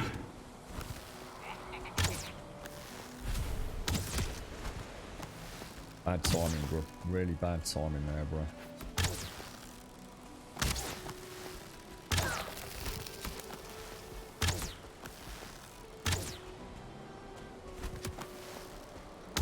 Alright, I fucked it. I'm out of stamina. Oh, come on, sir!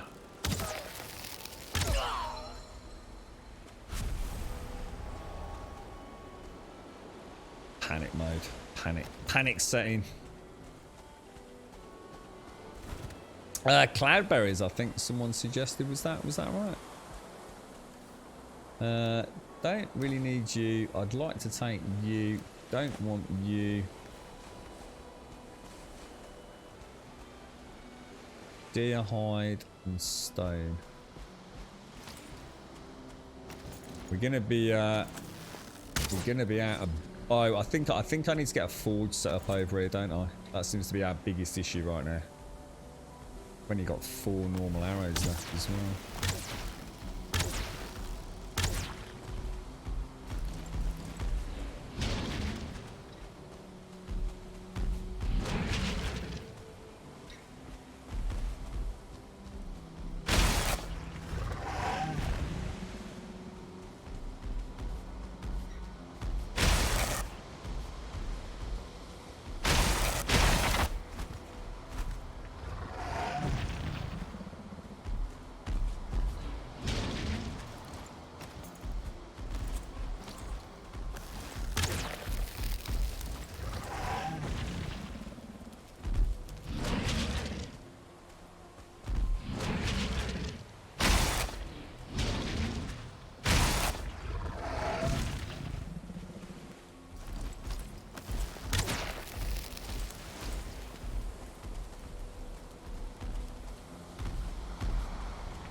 Wow, good fight, man. Good fight, bro. Yeah, it's only doing grey damage, so yeah, might be worth bringing over the sword, or in this case, maybe even a spear. I'm thinking for the locks. That's what I dropped, wasn't it? So yeah, I might bring over enough. I think I need to go and get some copper, don't I?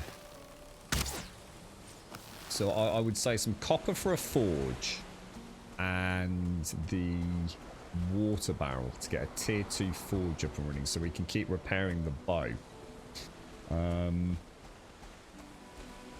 Not sure I need the shield against the locks. It looks like that's still probably hitting me for quite a lot of damage. But you've got to bear in mind I can start upgrading, can't I? Is that another? I think there's another village over there. Ooh, that could actually looks like a stone structure. Where are you? I can hear you, little knobber. Where is he? He's definitely fueling over there somewhere.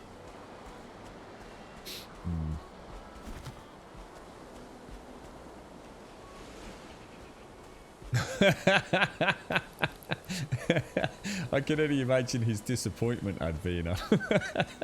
Ooh, ice cream. Well, that smells a bit fishy. Fish ice cream? What on earth? You're not doing it right, Mom. Poor fella. You alright, Ape? How you doing, mate? How's things? You alright, hello? How's things, go-kart?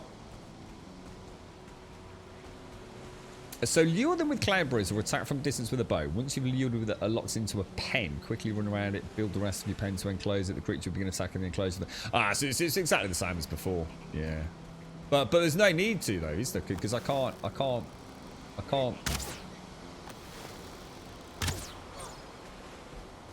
Oh shit.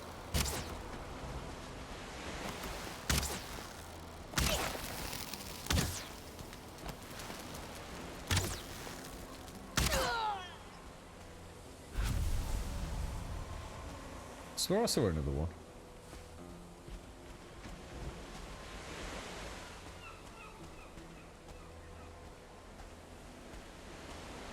Ooh, what's this?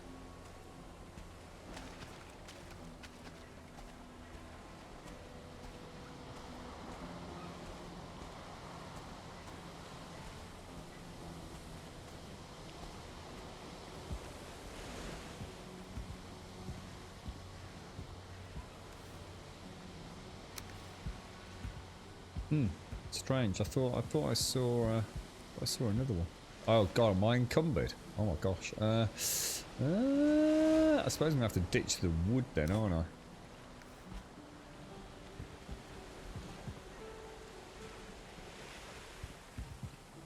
I'm just not seeing anything that might help us get to Yagluth. Which are those small runic?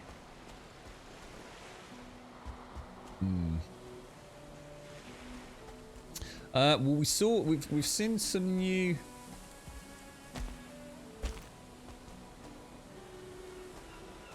Oh, is that another camp or is that the one we just did? That's got to be another camp because it's around here, not that one. Let's just go and get that marked up. I probably don't want to be doing it right now, but because we're a little bit heavy, aren't we? So yeah, we've cleared a few camps, Jaboshua, but I'm still... Ooh, oh wow, Stonehenge is here, man. Holy crumbs. Check this out. Oh wow, that looks super cool.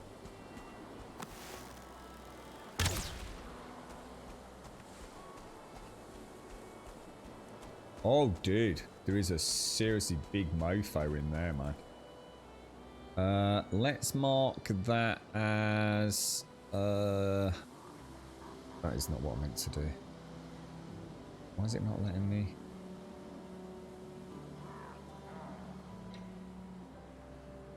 Alright, we need to come back here. There's at least one bruiser, whatever they're called down there.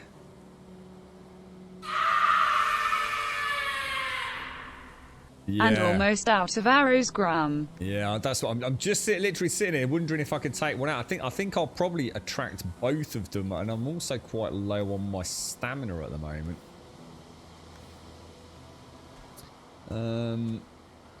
I mean, I could chop. I can't chop a tree down and get. I think we retreat and come back fully kitted out. Maybe because the base is. The base is over there, isn't it? They look freaking amazeballs, man.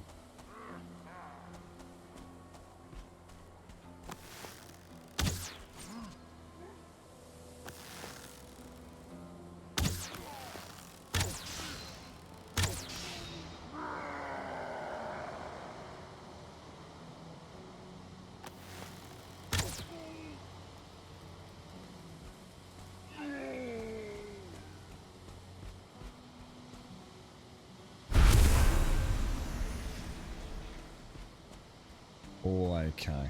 Thank you for the bit, Shades. Thank you. Thank you. I swear there was a second one.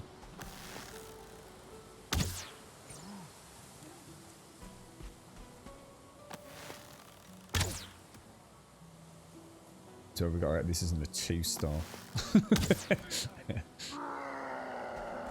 They do not like fire, do they?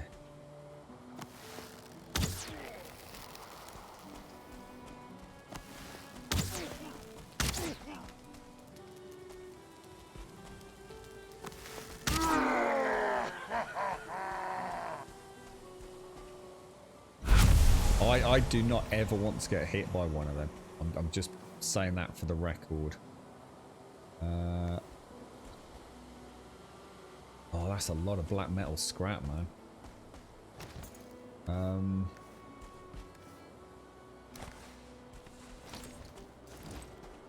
Let's see how much wood I get from this.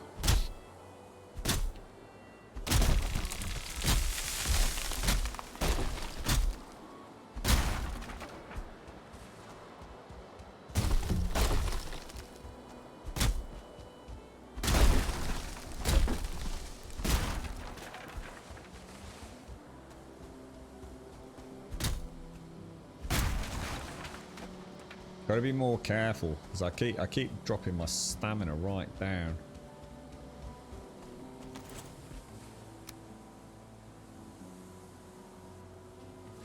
Oh, how much wood did I get? 6. Oh god, is that all the wood I got out of all that tree chopping? Holy shit, dude.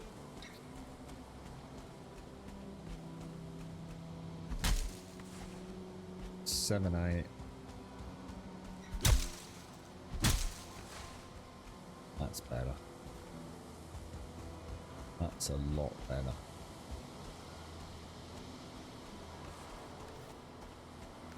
Where's the rest of that? Where's the rest of that black ore?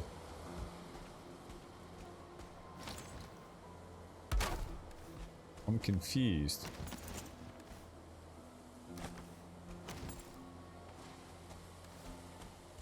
Oh, 33.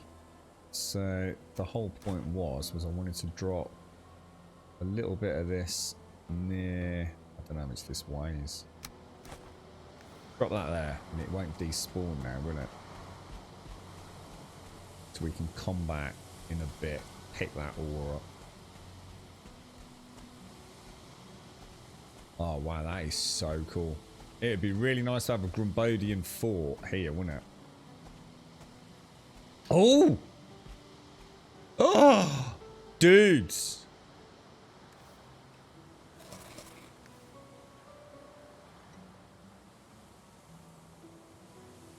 Hey, not bad. Not bad. Not bad at all. We're only here. Holy shit, that's pretty close, man. We've got a little base here. Little stop off. Holy shit, we're at the final boss. Holy shit. We have unearthed the location of Yagluth. Excellent. Absolutely excellent. Well, let's get the hell out of here, man. Oh, dude, that was awesome, man. That's super close as well. Super close. Oh, well, I mean, it's not like on my doorstep, but it's in already discovered lands, isn't it, really? Yeah, not bad, Jan. Not bad. I nearly missed that. I nearly ignored it. I totally missed the chest as well until I turned around and started coming back out. Excellent. Super duper. So, I think... Well, I mean... I suppose what we need to do is we need to find out how much black sort of metal I need then, don't I?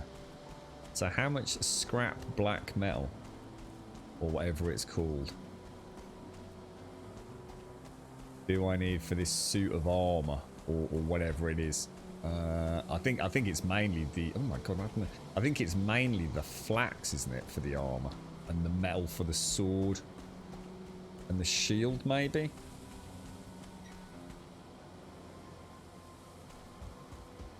Ooh. Yeah, I'm not sure about building in this biome, to be honest. I mean, that would be the perfect place to build. Back over there. But would we not be better off going and having a look at the Yagluth area? So at least we've got a base of ops where he is. It would make more sense, wouldn't it? This will just be our little expedition area. I think we've been quite lucky to find the Vesivir relic.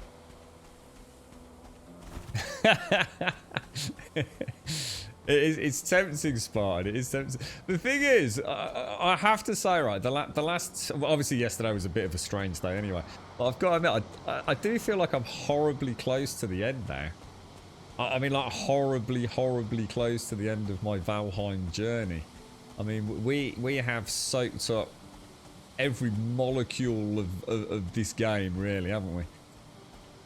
No stone has gone unturned right now. And I'm going to be honest, I wasn't expecting to find that quite that quickly. But it's exciting that we have. Well, that's 2 fuelings. I've got 22 arrows. Let's switch. Oh, that's a 1-star. Good first shot, mate. We finish him off in the water. Yes, we can. You will light up like a Christmas tree, my little friend.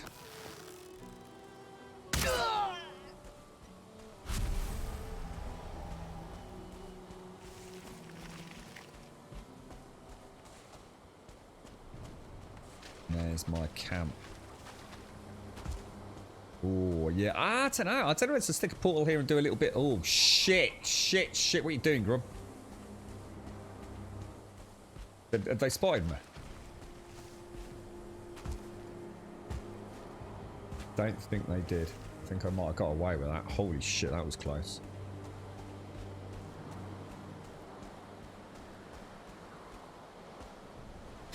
It's definitely 2 fuelings just over there. If I can get them to run through the water.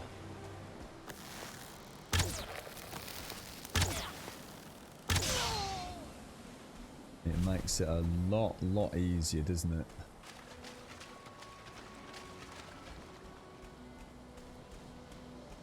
So close to the comfort of home. Let's just get in there.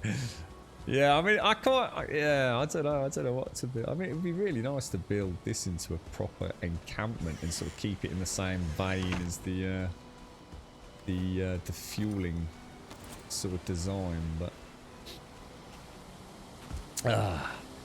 You should need a proper farm in that biome. There is no end. You start a game with mods. Yeah, well, that's it. I suppose that's what I'm getting at. You know, I guess we're a stone's throw now from the end game, aren't we? So, do I sort of carry on with the crazy building? And I still haven't done all the decorative work, or do I say, okay, well, let's go and kill Yagleaf, but let's then go and I'm going to take that and that with me. I definitely want to take those. They can stay here. Or do we start thinking about things like mods and what have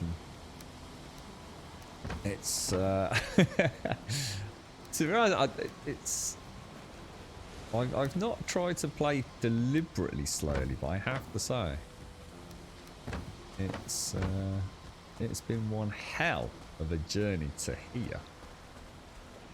And as long as nothing too catastrophic happens, we're looking pretty good, aren't we?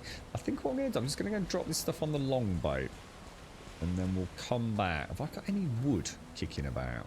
I don't think I have I? We don't need that workbench there, I don't think. Have we got any wood?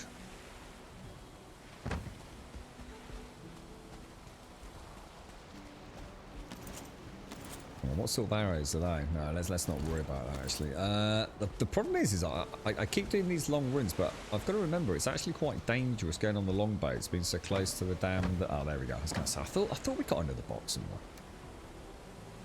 Let me pop that. Nah, we've got enough to get back. Let me just go and pop these on the boat.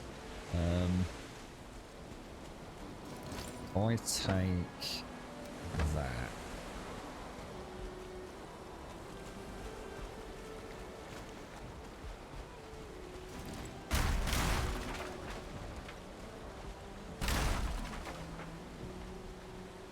Let's stick a gate on here.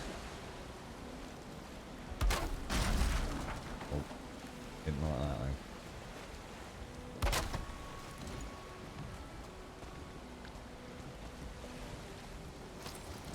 Strange.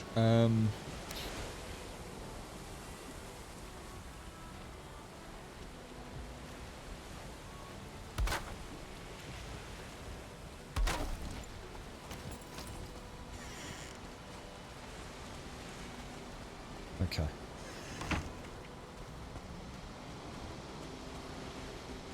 A final main cat. Yeah, well, I think I'd like to go over there, yeah. Yeah, I think I would like to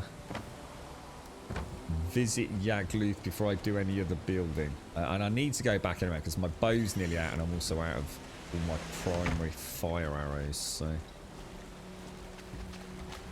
Yeah, I'm thinking a last return. Let's throw as much of this stuff as we can. I might just make enough. God, I'd be so pissed if this sank and I lost that. So.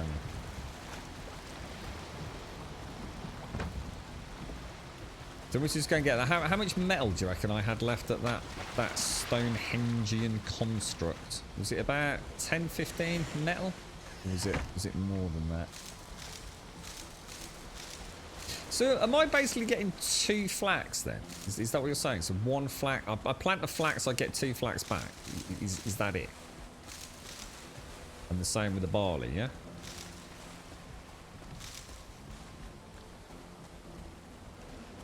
What's that? The Dodger princess? Yeah. Well, no, because we've got all the mods, Pumper. We still got, it's like Valheim Plus. We've got multiplayer. Hearth and Home isn't going to be a million miles away. I mean, I've tried so hard not to go on the Nexus recently. Because it made continuing this playthrough so difficult now, and there were so many insane mods out there. Should we take all the wheat and everything that we've got then with us now? Because if we're going to be... Is it on the way? Where's going to be the route to Yagluth? Yeah, we're not going to... Well, we're going to be coming down here, aren't we? So there'd be nothing to stop us off and just doing a quick harvest and then carrying on our merry way.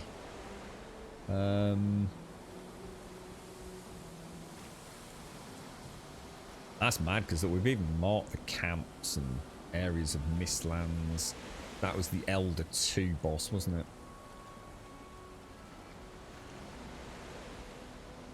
it? I'm really not sure. God, this is mad. I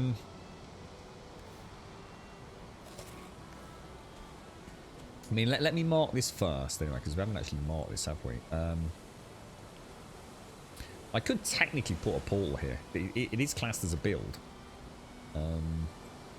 Let me just mark it as... Mark that as base camp.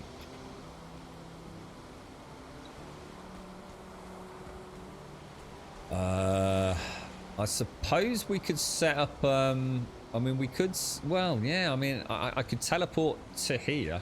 But what I was wondering is, would we maybe have a better... I could convert... I could bring the hoe across. And we could literally flatten this whole area out into like a really nice farm.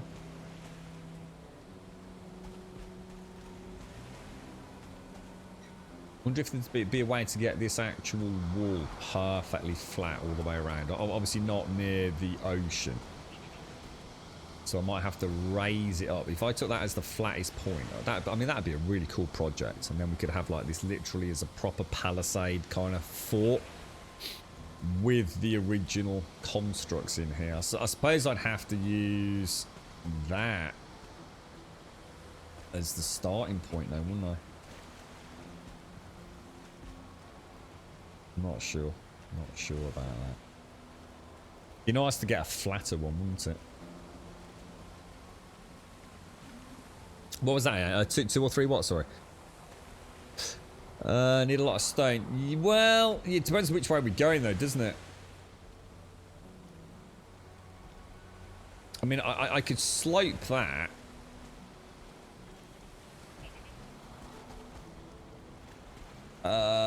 And to be fair, we have actually got quite a lot of stones still kicking about from the Valheim Express, which I'd like to point out we also haven't finished. Yeah, we've got quite a lot of builds we haven't actually finished. Oh, Jesus, man. It's so tempting to turn this into an actual base with a little docking area. Like a proper stone docking area here. And then sort of maybe just making this look nice. Leveling it all out. Getting the grass back. And then putting the farm on the butt end of it. Because that's quite flat over there. Maybe over here. Doesn't have to be massive, does it?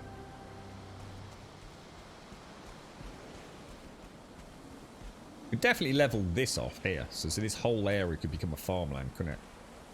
Quite easily. Let's try and keep that slope in there. I could knock those out. We don't need those. Have you had a plains type round? I haven't yet. No, I've not had any. Not any fuelings attack. Shall we go back with what we've got? Let me just make sure. Let's have a quick ganders in these chests. I mean that's a lot of wood to be leaving over here.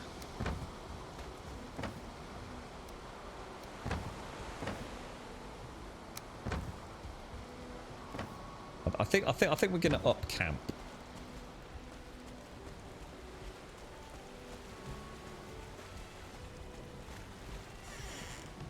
You know what, Shades? Like as a bat, I actually said that ages back, didn't I? That no matter what happens, if we hit the plains biome, we really should. Am I going to make that swim? Keep some in reserve, shouldn't we? So if I was to lose it all from some hideous attack or something.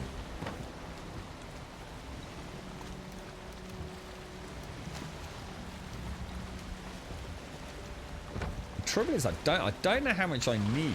I really do not know how much I need for the armor, because we've only just unlocked flax, haven't we? I need to get some in the windmill just to see what it provides us with. But that's that whole base cleared out now. So what I could do, let's take one mad little dash back and pick up that ore. Maybe take out that last camp if we can. Although I'm not going to have any fire arrows. What? How many? Not going to let me because it's going to sound full, isn't it?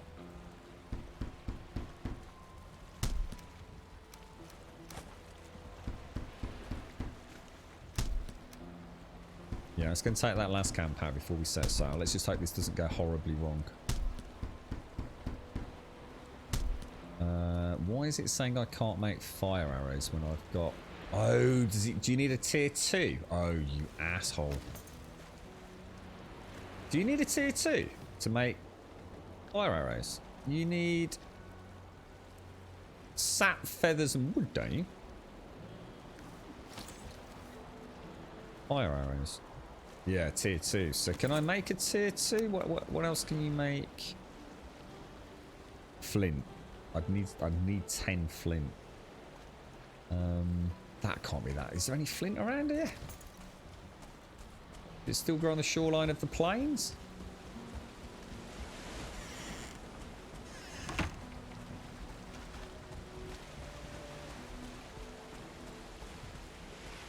That looks like a no.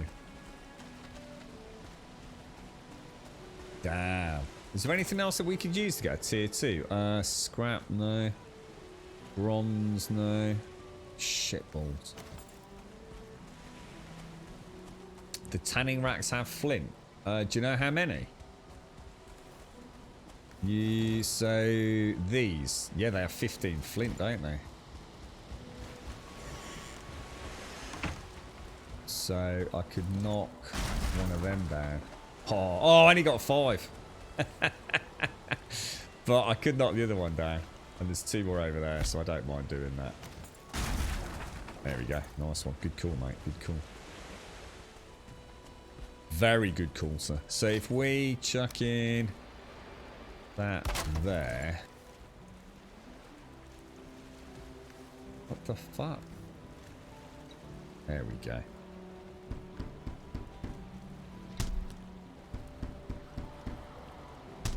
That's a bit better, isn't it? Lovely bloody jubbly, mate. Lovely bloody jubbly. So let's go and empty our pockets on the boat, and then we'll... Because these are all empty now, aren't they? Yep. Take that. That's empty.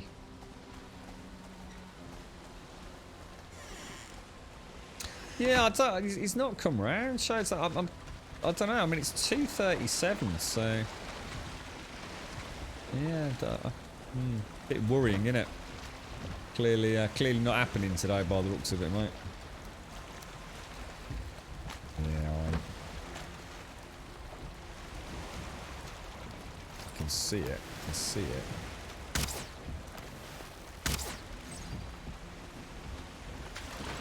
I might have to just drop this stuff in a box while we head. Is it? Do you think it's worth going over there? It's a long way. I think it might not be worth it. I think I'm going to leave it. Because we've got to come back anyway, haven't we? So I think I'll leave that little bit of black metal, to be honest. And at least we've got ammo to get back now, haven't we? So if we take this as far as... We could take it just up the coast to Mother's area, couldn't we? That forward portal. That actually looks really cool like that. It's like a proper old fort style, doesn't it?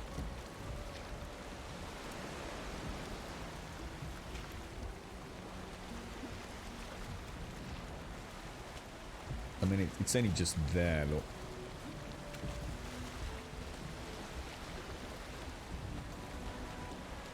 See what we'll do? We'll grab... I've already got it. Grab that one.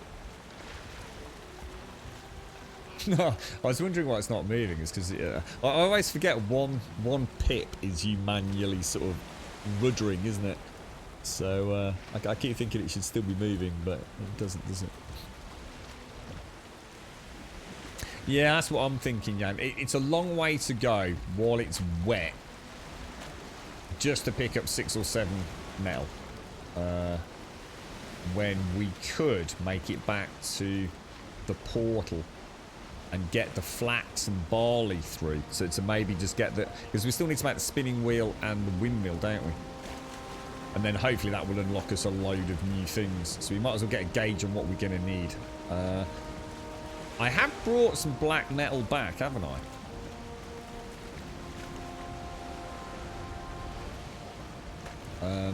I think we've got about 20 or so still at base. We've already smelted about 30 down.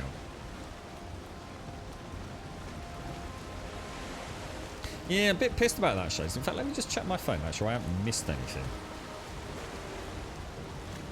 Yeah, nothing, mate. Kind of almost... I'd have been super pissed if I'd sat here just waiting all day, you know? Only for him not to turn up. I can only assume something's put a spanner in the works, to be honest.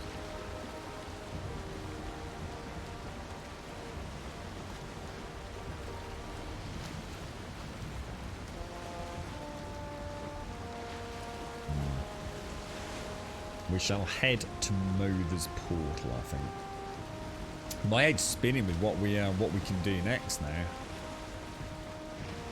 It's such a crazy game. How many more bosses have I said that we've still got to come? Jesus. £15 game. 15 bloody quid. It's can't remember the last time I had one like this. She really is an absolute tour de force, isn't she? So all I can think about now is like quickly having a sneaky peek at Valheim Plus and Epic Loot and was it creature loot diversity or something like that?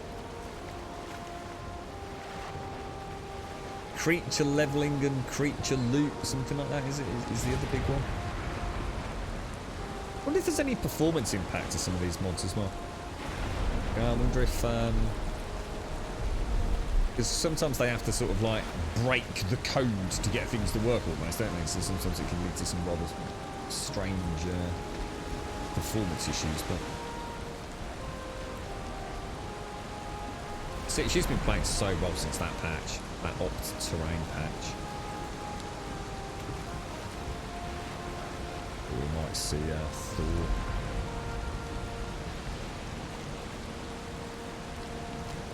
I can imagine a more gamified playthrough. There's Thor. There's Thor. Look.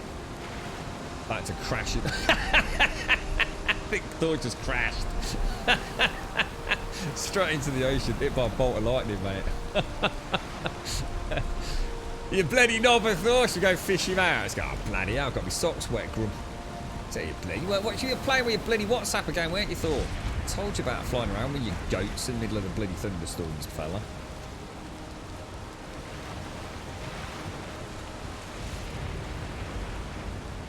Yes, God, I don't know.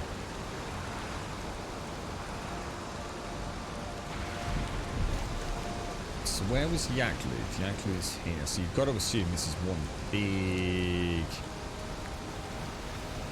Well, it might not be, but I'm going to assume it's one big plains biome. So I reckon we come back down there with some flax, some barley, and get a portal up. And what we'll do is we'll bring just enough metal for the basics, so we can at least have a repair area, right? Well, take care, Pumper. Have a lovely day, fella. Take care, boy. Safe travels, man.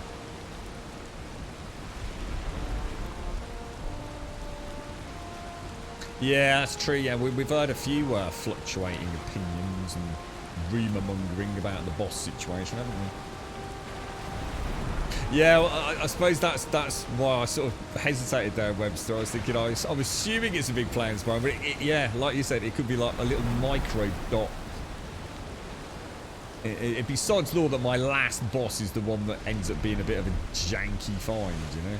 My God, what happened there? Jeez, man. That is scary, bro.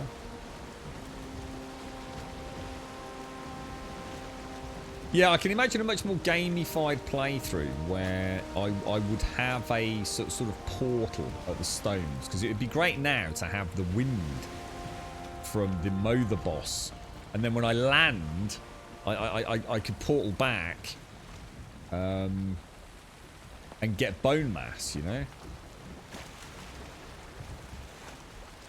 I still think there's got to be, but my point is that makes it a very gamey way of playing, doesn't it? Building a portal is not difficult. It really is not a challenging thing.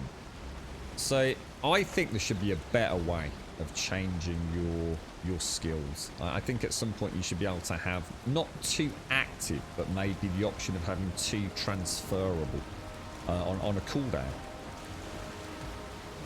Because otherwise it just feels like a almost pointless part of the game for me. You know, if I wanted to have it easy mode, I would have the Mother skill now with the wind behind me. I would then, you know, get off at the plains. I would portal back to the stones. I'd get my bone mass, you know, probably the best. Portal back, and off I'd go. So it's just a really boring load screen fucking about sense of gameplay, innit? There's got to be a better way of doing it, a more fun way, so the skills feel like you're using them.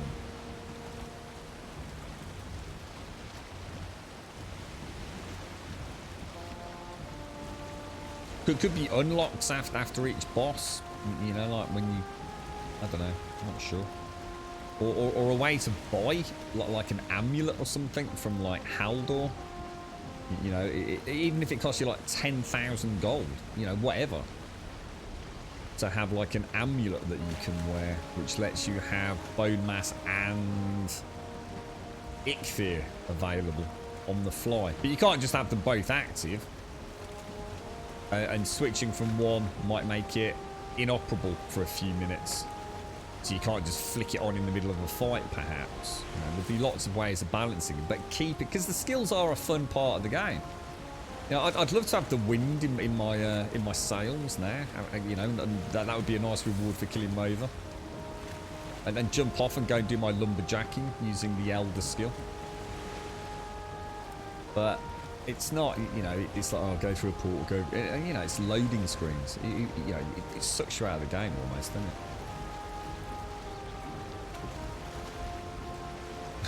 it? And all I can think about is all the mod shows. There's just so many cool mods. I think Doc had a HD mod he installed. There's the foot of the Valheim Express look. Just see the sort of pyramid steps. That's still got a portal we've not sorted out as well. You could definitely imagine how much fun the game would be as a creative enterprise. Like handcrafting the whole world in a creative mode. I bet people have had immense fun doing that. That is a wyvern right out. Have I got any wind in my sails?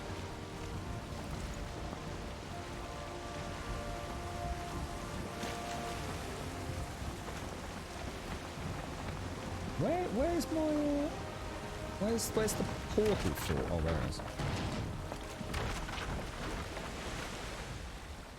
Not as deep as one thought.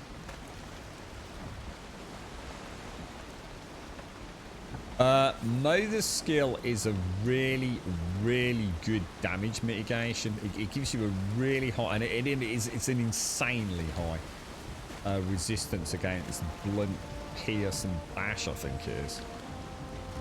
So it's kind of like the go-to one in combat.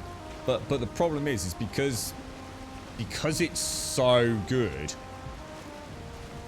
I've never, because I don't want to play let's play click the portal every 30 seconds. Whoa, why is that still moving? Why did that carry on moving? That should have stopped immediately, shouldn't it? That's weird.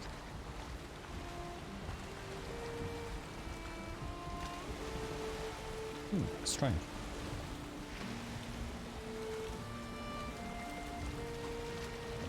Oh, sorry. Oh, sorry, Joshua. Sorry. Yeah, no, you're right. Yeah, sorry.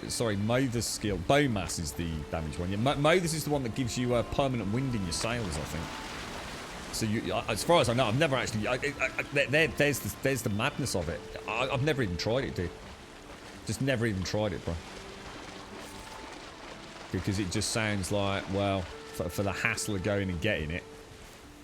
Yeah, I think it gives you, I guess, full wind? Is it full wind or at least a favourable wind whenever you're in the boat? So, I mean, you can imagine how fast you can get around the map with it. It'd be mad.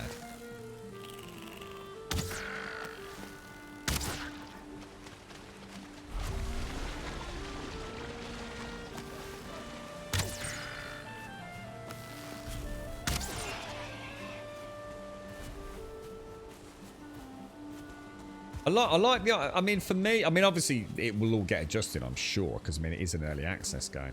But I think for me, what you know, if I can wave a magic wand just as a placeholder, I still feel like one of the big things, you know, I've been killing the fuelings today.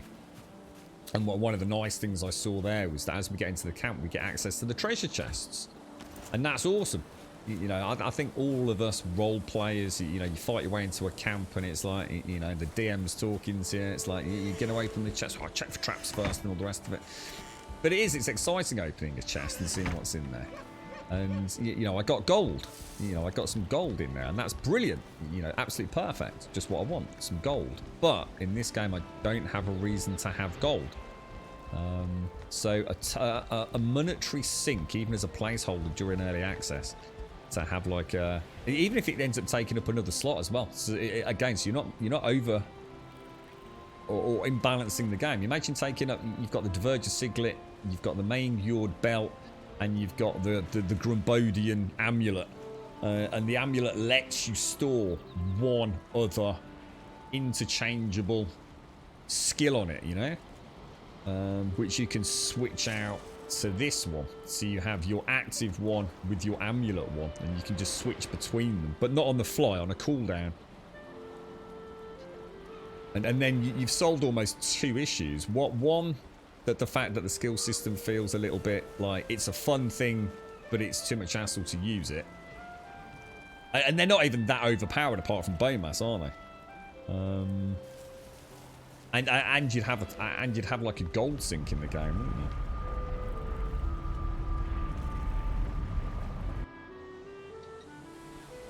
Is it just 5 minutes, Jan? So it's so. I mean, it's not like it's even that good a skill. I mean, it is. I mean, you know, 5 minutes. I bet you could get a long way on a boat, especially on a long boat, in 5 minutes of sailing with max wind, right? I mean, I bet you can travel some serious distance, but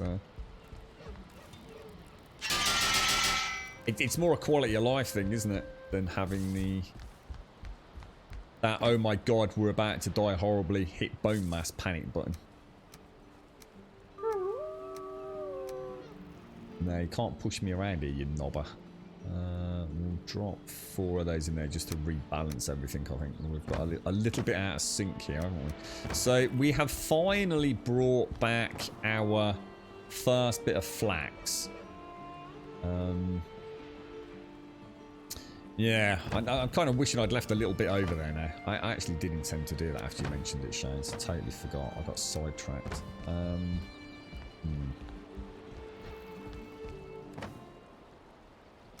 Now there would be an interesting one. Yeah, no, I like the idea of that. Using the Grey Dwarf eyes as some sort of... Oh yeah, I like the idea of that. Yeah, maybe to reduce cooldowns or something, perhaps. I like the idea of that. I think it'd be nice if we could do something with troll hides, even if it was, you know, maybe some... maybe to enhance gear a little bit. You know, adding troll leather bindings to the hilt of a sword or to the handle part of a bow and things like that. So having troll hides would be a nice constant little... Even if it's just like a +1, +2 damage or something. You do get a lot of troll hides playing the game. I mean, I at no point have I gone actively hunting trolls, and I've got chests full of the damn stuff. And you only use it early on in the game, don't you? But they are one of the most terrifying threats for the for your camp. I mean, if they can get in there, that they could cause a huge amount of structural damage, can't they? Yeah, or for the building blocks, yeah. Have the lox hides for, you know, the one we've seen in the plains. We'll use the troll hides for an almost like troll shingle, perhaps, instead of thatch. You know, it'd be a really expensive roof, and maybe for no added benefit other than just having it as a troll outbound flow of troll hides. You know, convert your somewhat ramshackle thatch roofs into troll hide roofs. Maybe just give it a bit more durability or something like that. Could even make it a little bit impervious to troll attack, perhaps. But whatever. I mean, might be getting a little bit too deep with it, but.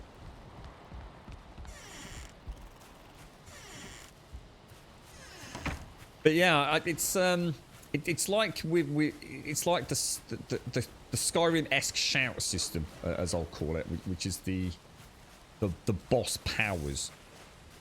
It's really nice. It's a really cool addition to the game. I really like it, but I feel it's undervalued right now. So it's not a criticism of the mechanic. It's more the implementation doesn't let us have as much fun as I think it could be. You know, you're about to enter into a camp. I would use, but I haven't used bowmass. I just don't use it. Most of the time, I forget that I've even got these skills. I literally just it's become so almost just like don't worry about it unless I'm doing a boss.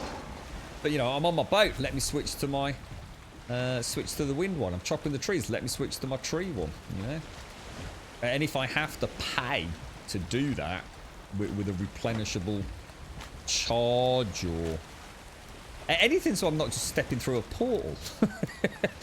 Is I suppose what I'm getting at. Someone's attacking our front door. Are we taking this all the way home? I think we should do, shouldn't we? We might as well take her all the way home. I've not got time, have I?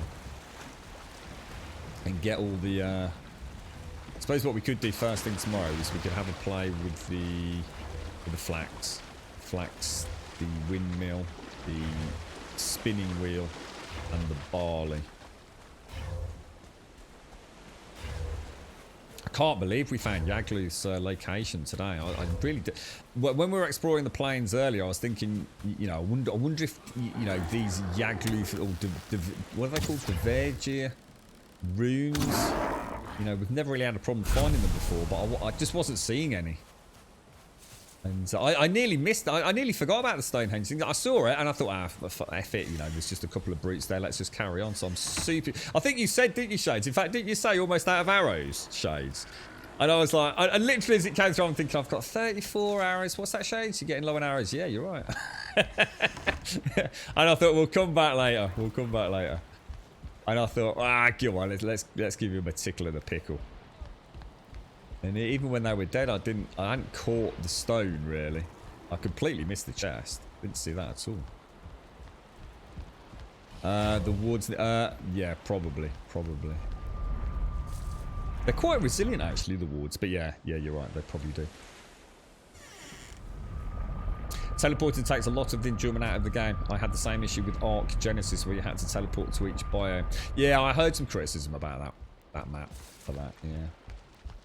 The teleporting is something that I would like to see for my playthroughs. I'm not saying that everybody would like this, but for my playthroughs, I'd like to see the portals just as the memory wipe. There's definitely seems to be a bit of a memory leak in the game. So I would just have like maybe 3 or 4 portals on the whole map. You know, extreme north, extreme east, south and west. And everything else is travelled by boat. And I would overcome the pain in the arse of... See, I actually enjoy the travelling by sea. I really do. It's very tranquil. I love the aesthetic. I like the threat of being attacked by the serpents and the fun mini-game we've got to try and drag them to the shore. But if I could kill Mother, and now...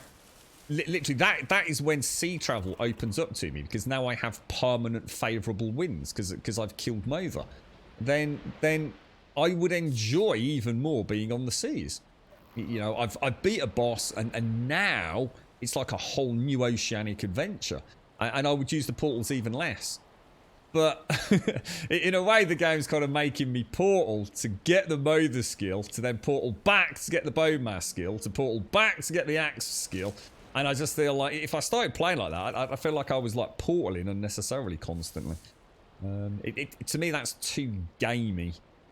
For such a beautiful open world. Like I said, a lot of people probably have no issues with it whatsoever, but it does. It feels like a very over-gamification of the mechanic. It can definitely be done in a more fun way, I think. I'm not sure if I'd like any of our ideas, but... And the thing is, it's like I said, there's every chance it's a placeholder anyway, isn't it? I'm sure that whole system's probably going to get fleshed out at some point. There might be a balancing issue. Might be actually why they've got bone mass.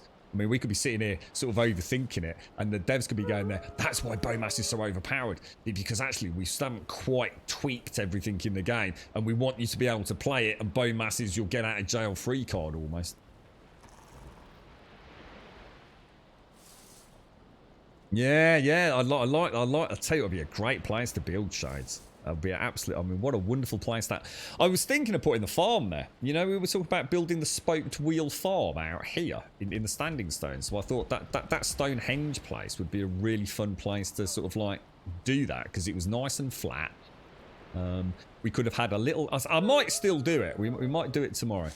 Turn that into like a wheel spoked barley and... What was it? Barley and what's it? Barley and flax farm. We could take over the little village, which looked like it was quite flat as well, and have that as our forge place. And then we've kind of got a forward base of ops on the way to Yagluth with the farm, haven't we? So I might do that. I might put a bit of thought into it. So we might come back here. I think it was here, wasn't it?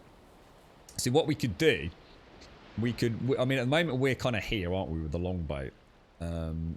So we could come down to here, look. Which is literally just a short walk. We could even do a very small road, couldn't we? So we could have a small port, little walk over here. This would be our Stonehengian Plains biome farm with a small cleared fueling village near it. And then we're off east and south to Yagluth. I mean, straight across, straight south, bish bash bosh. I think that's a good plan. I think that's a good plan. So, can you knock out the Vesivir? I'm going to guess I could probably knock the chest out, but can you knock out the Vesivir stones? Or are they indestructible? Because that sort of could affect our build. But one, it could be in the middle, so it could be a really nice feature. Or it could be an opportunity to create something around the Vesivir.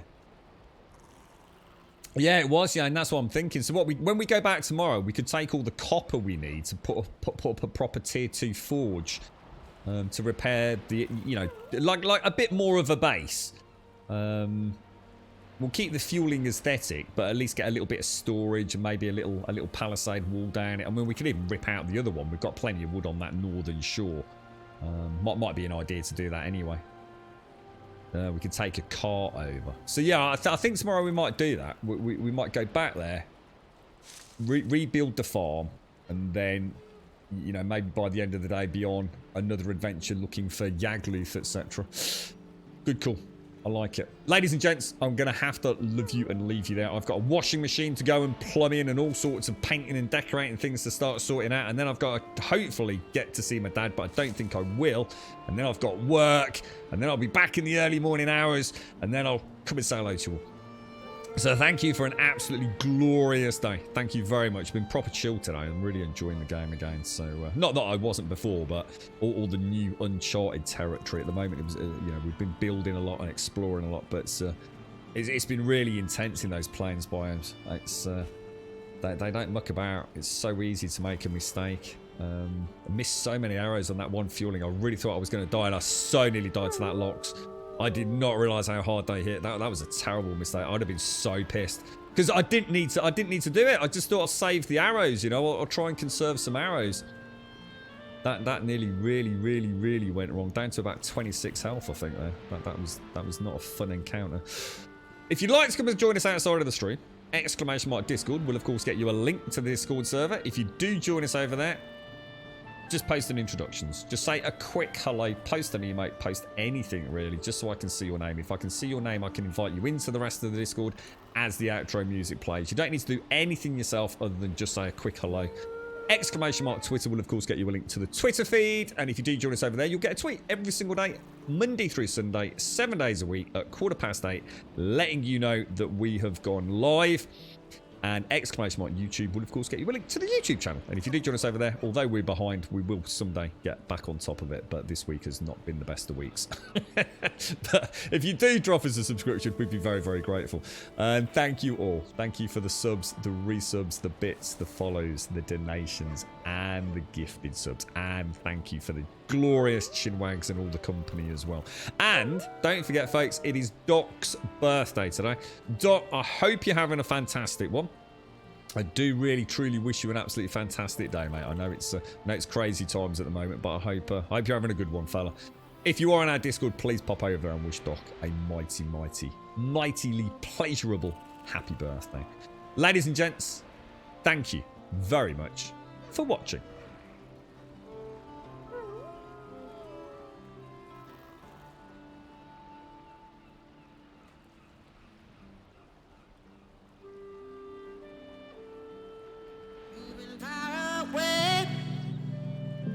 What have you got to say?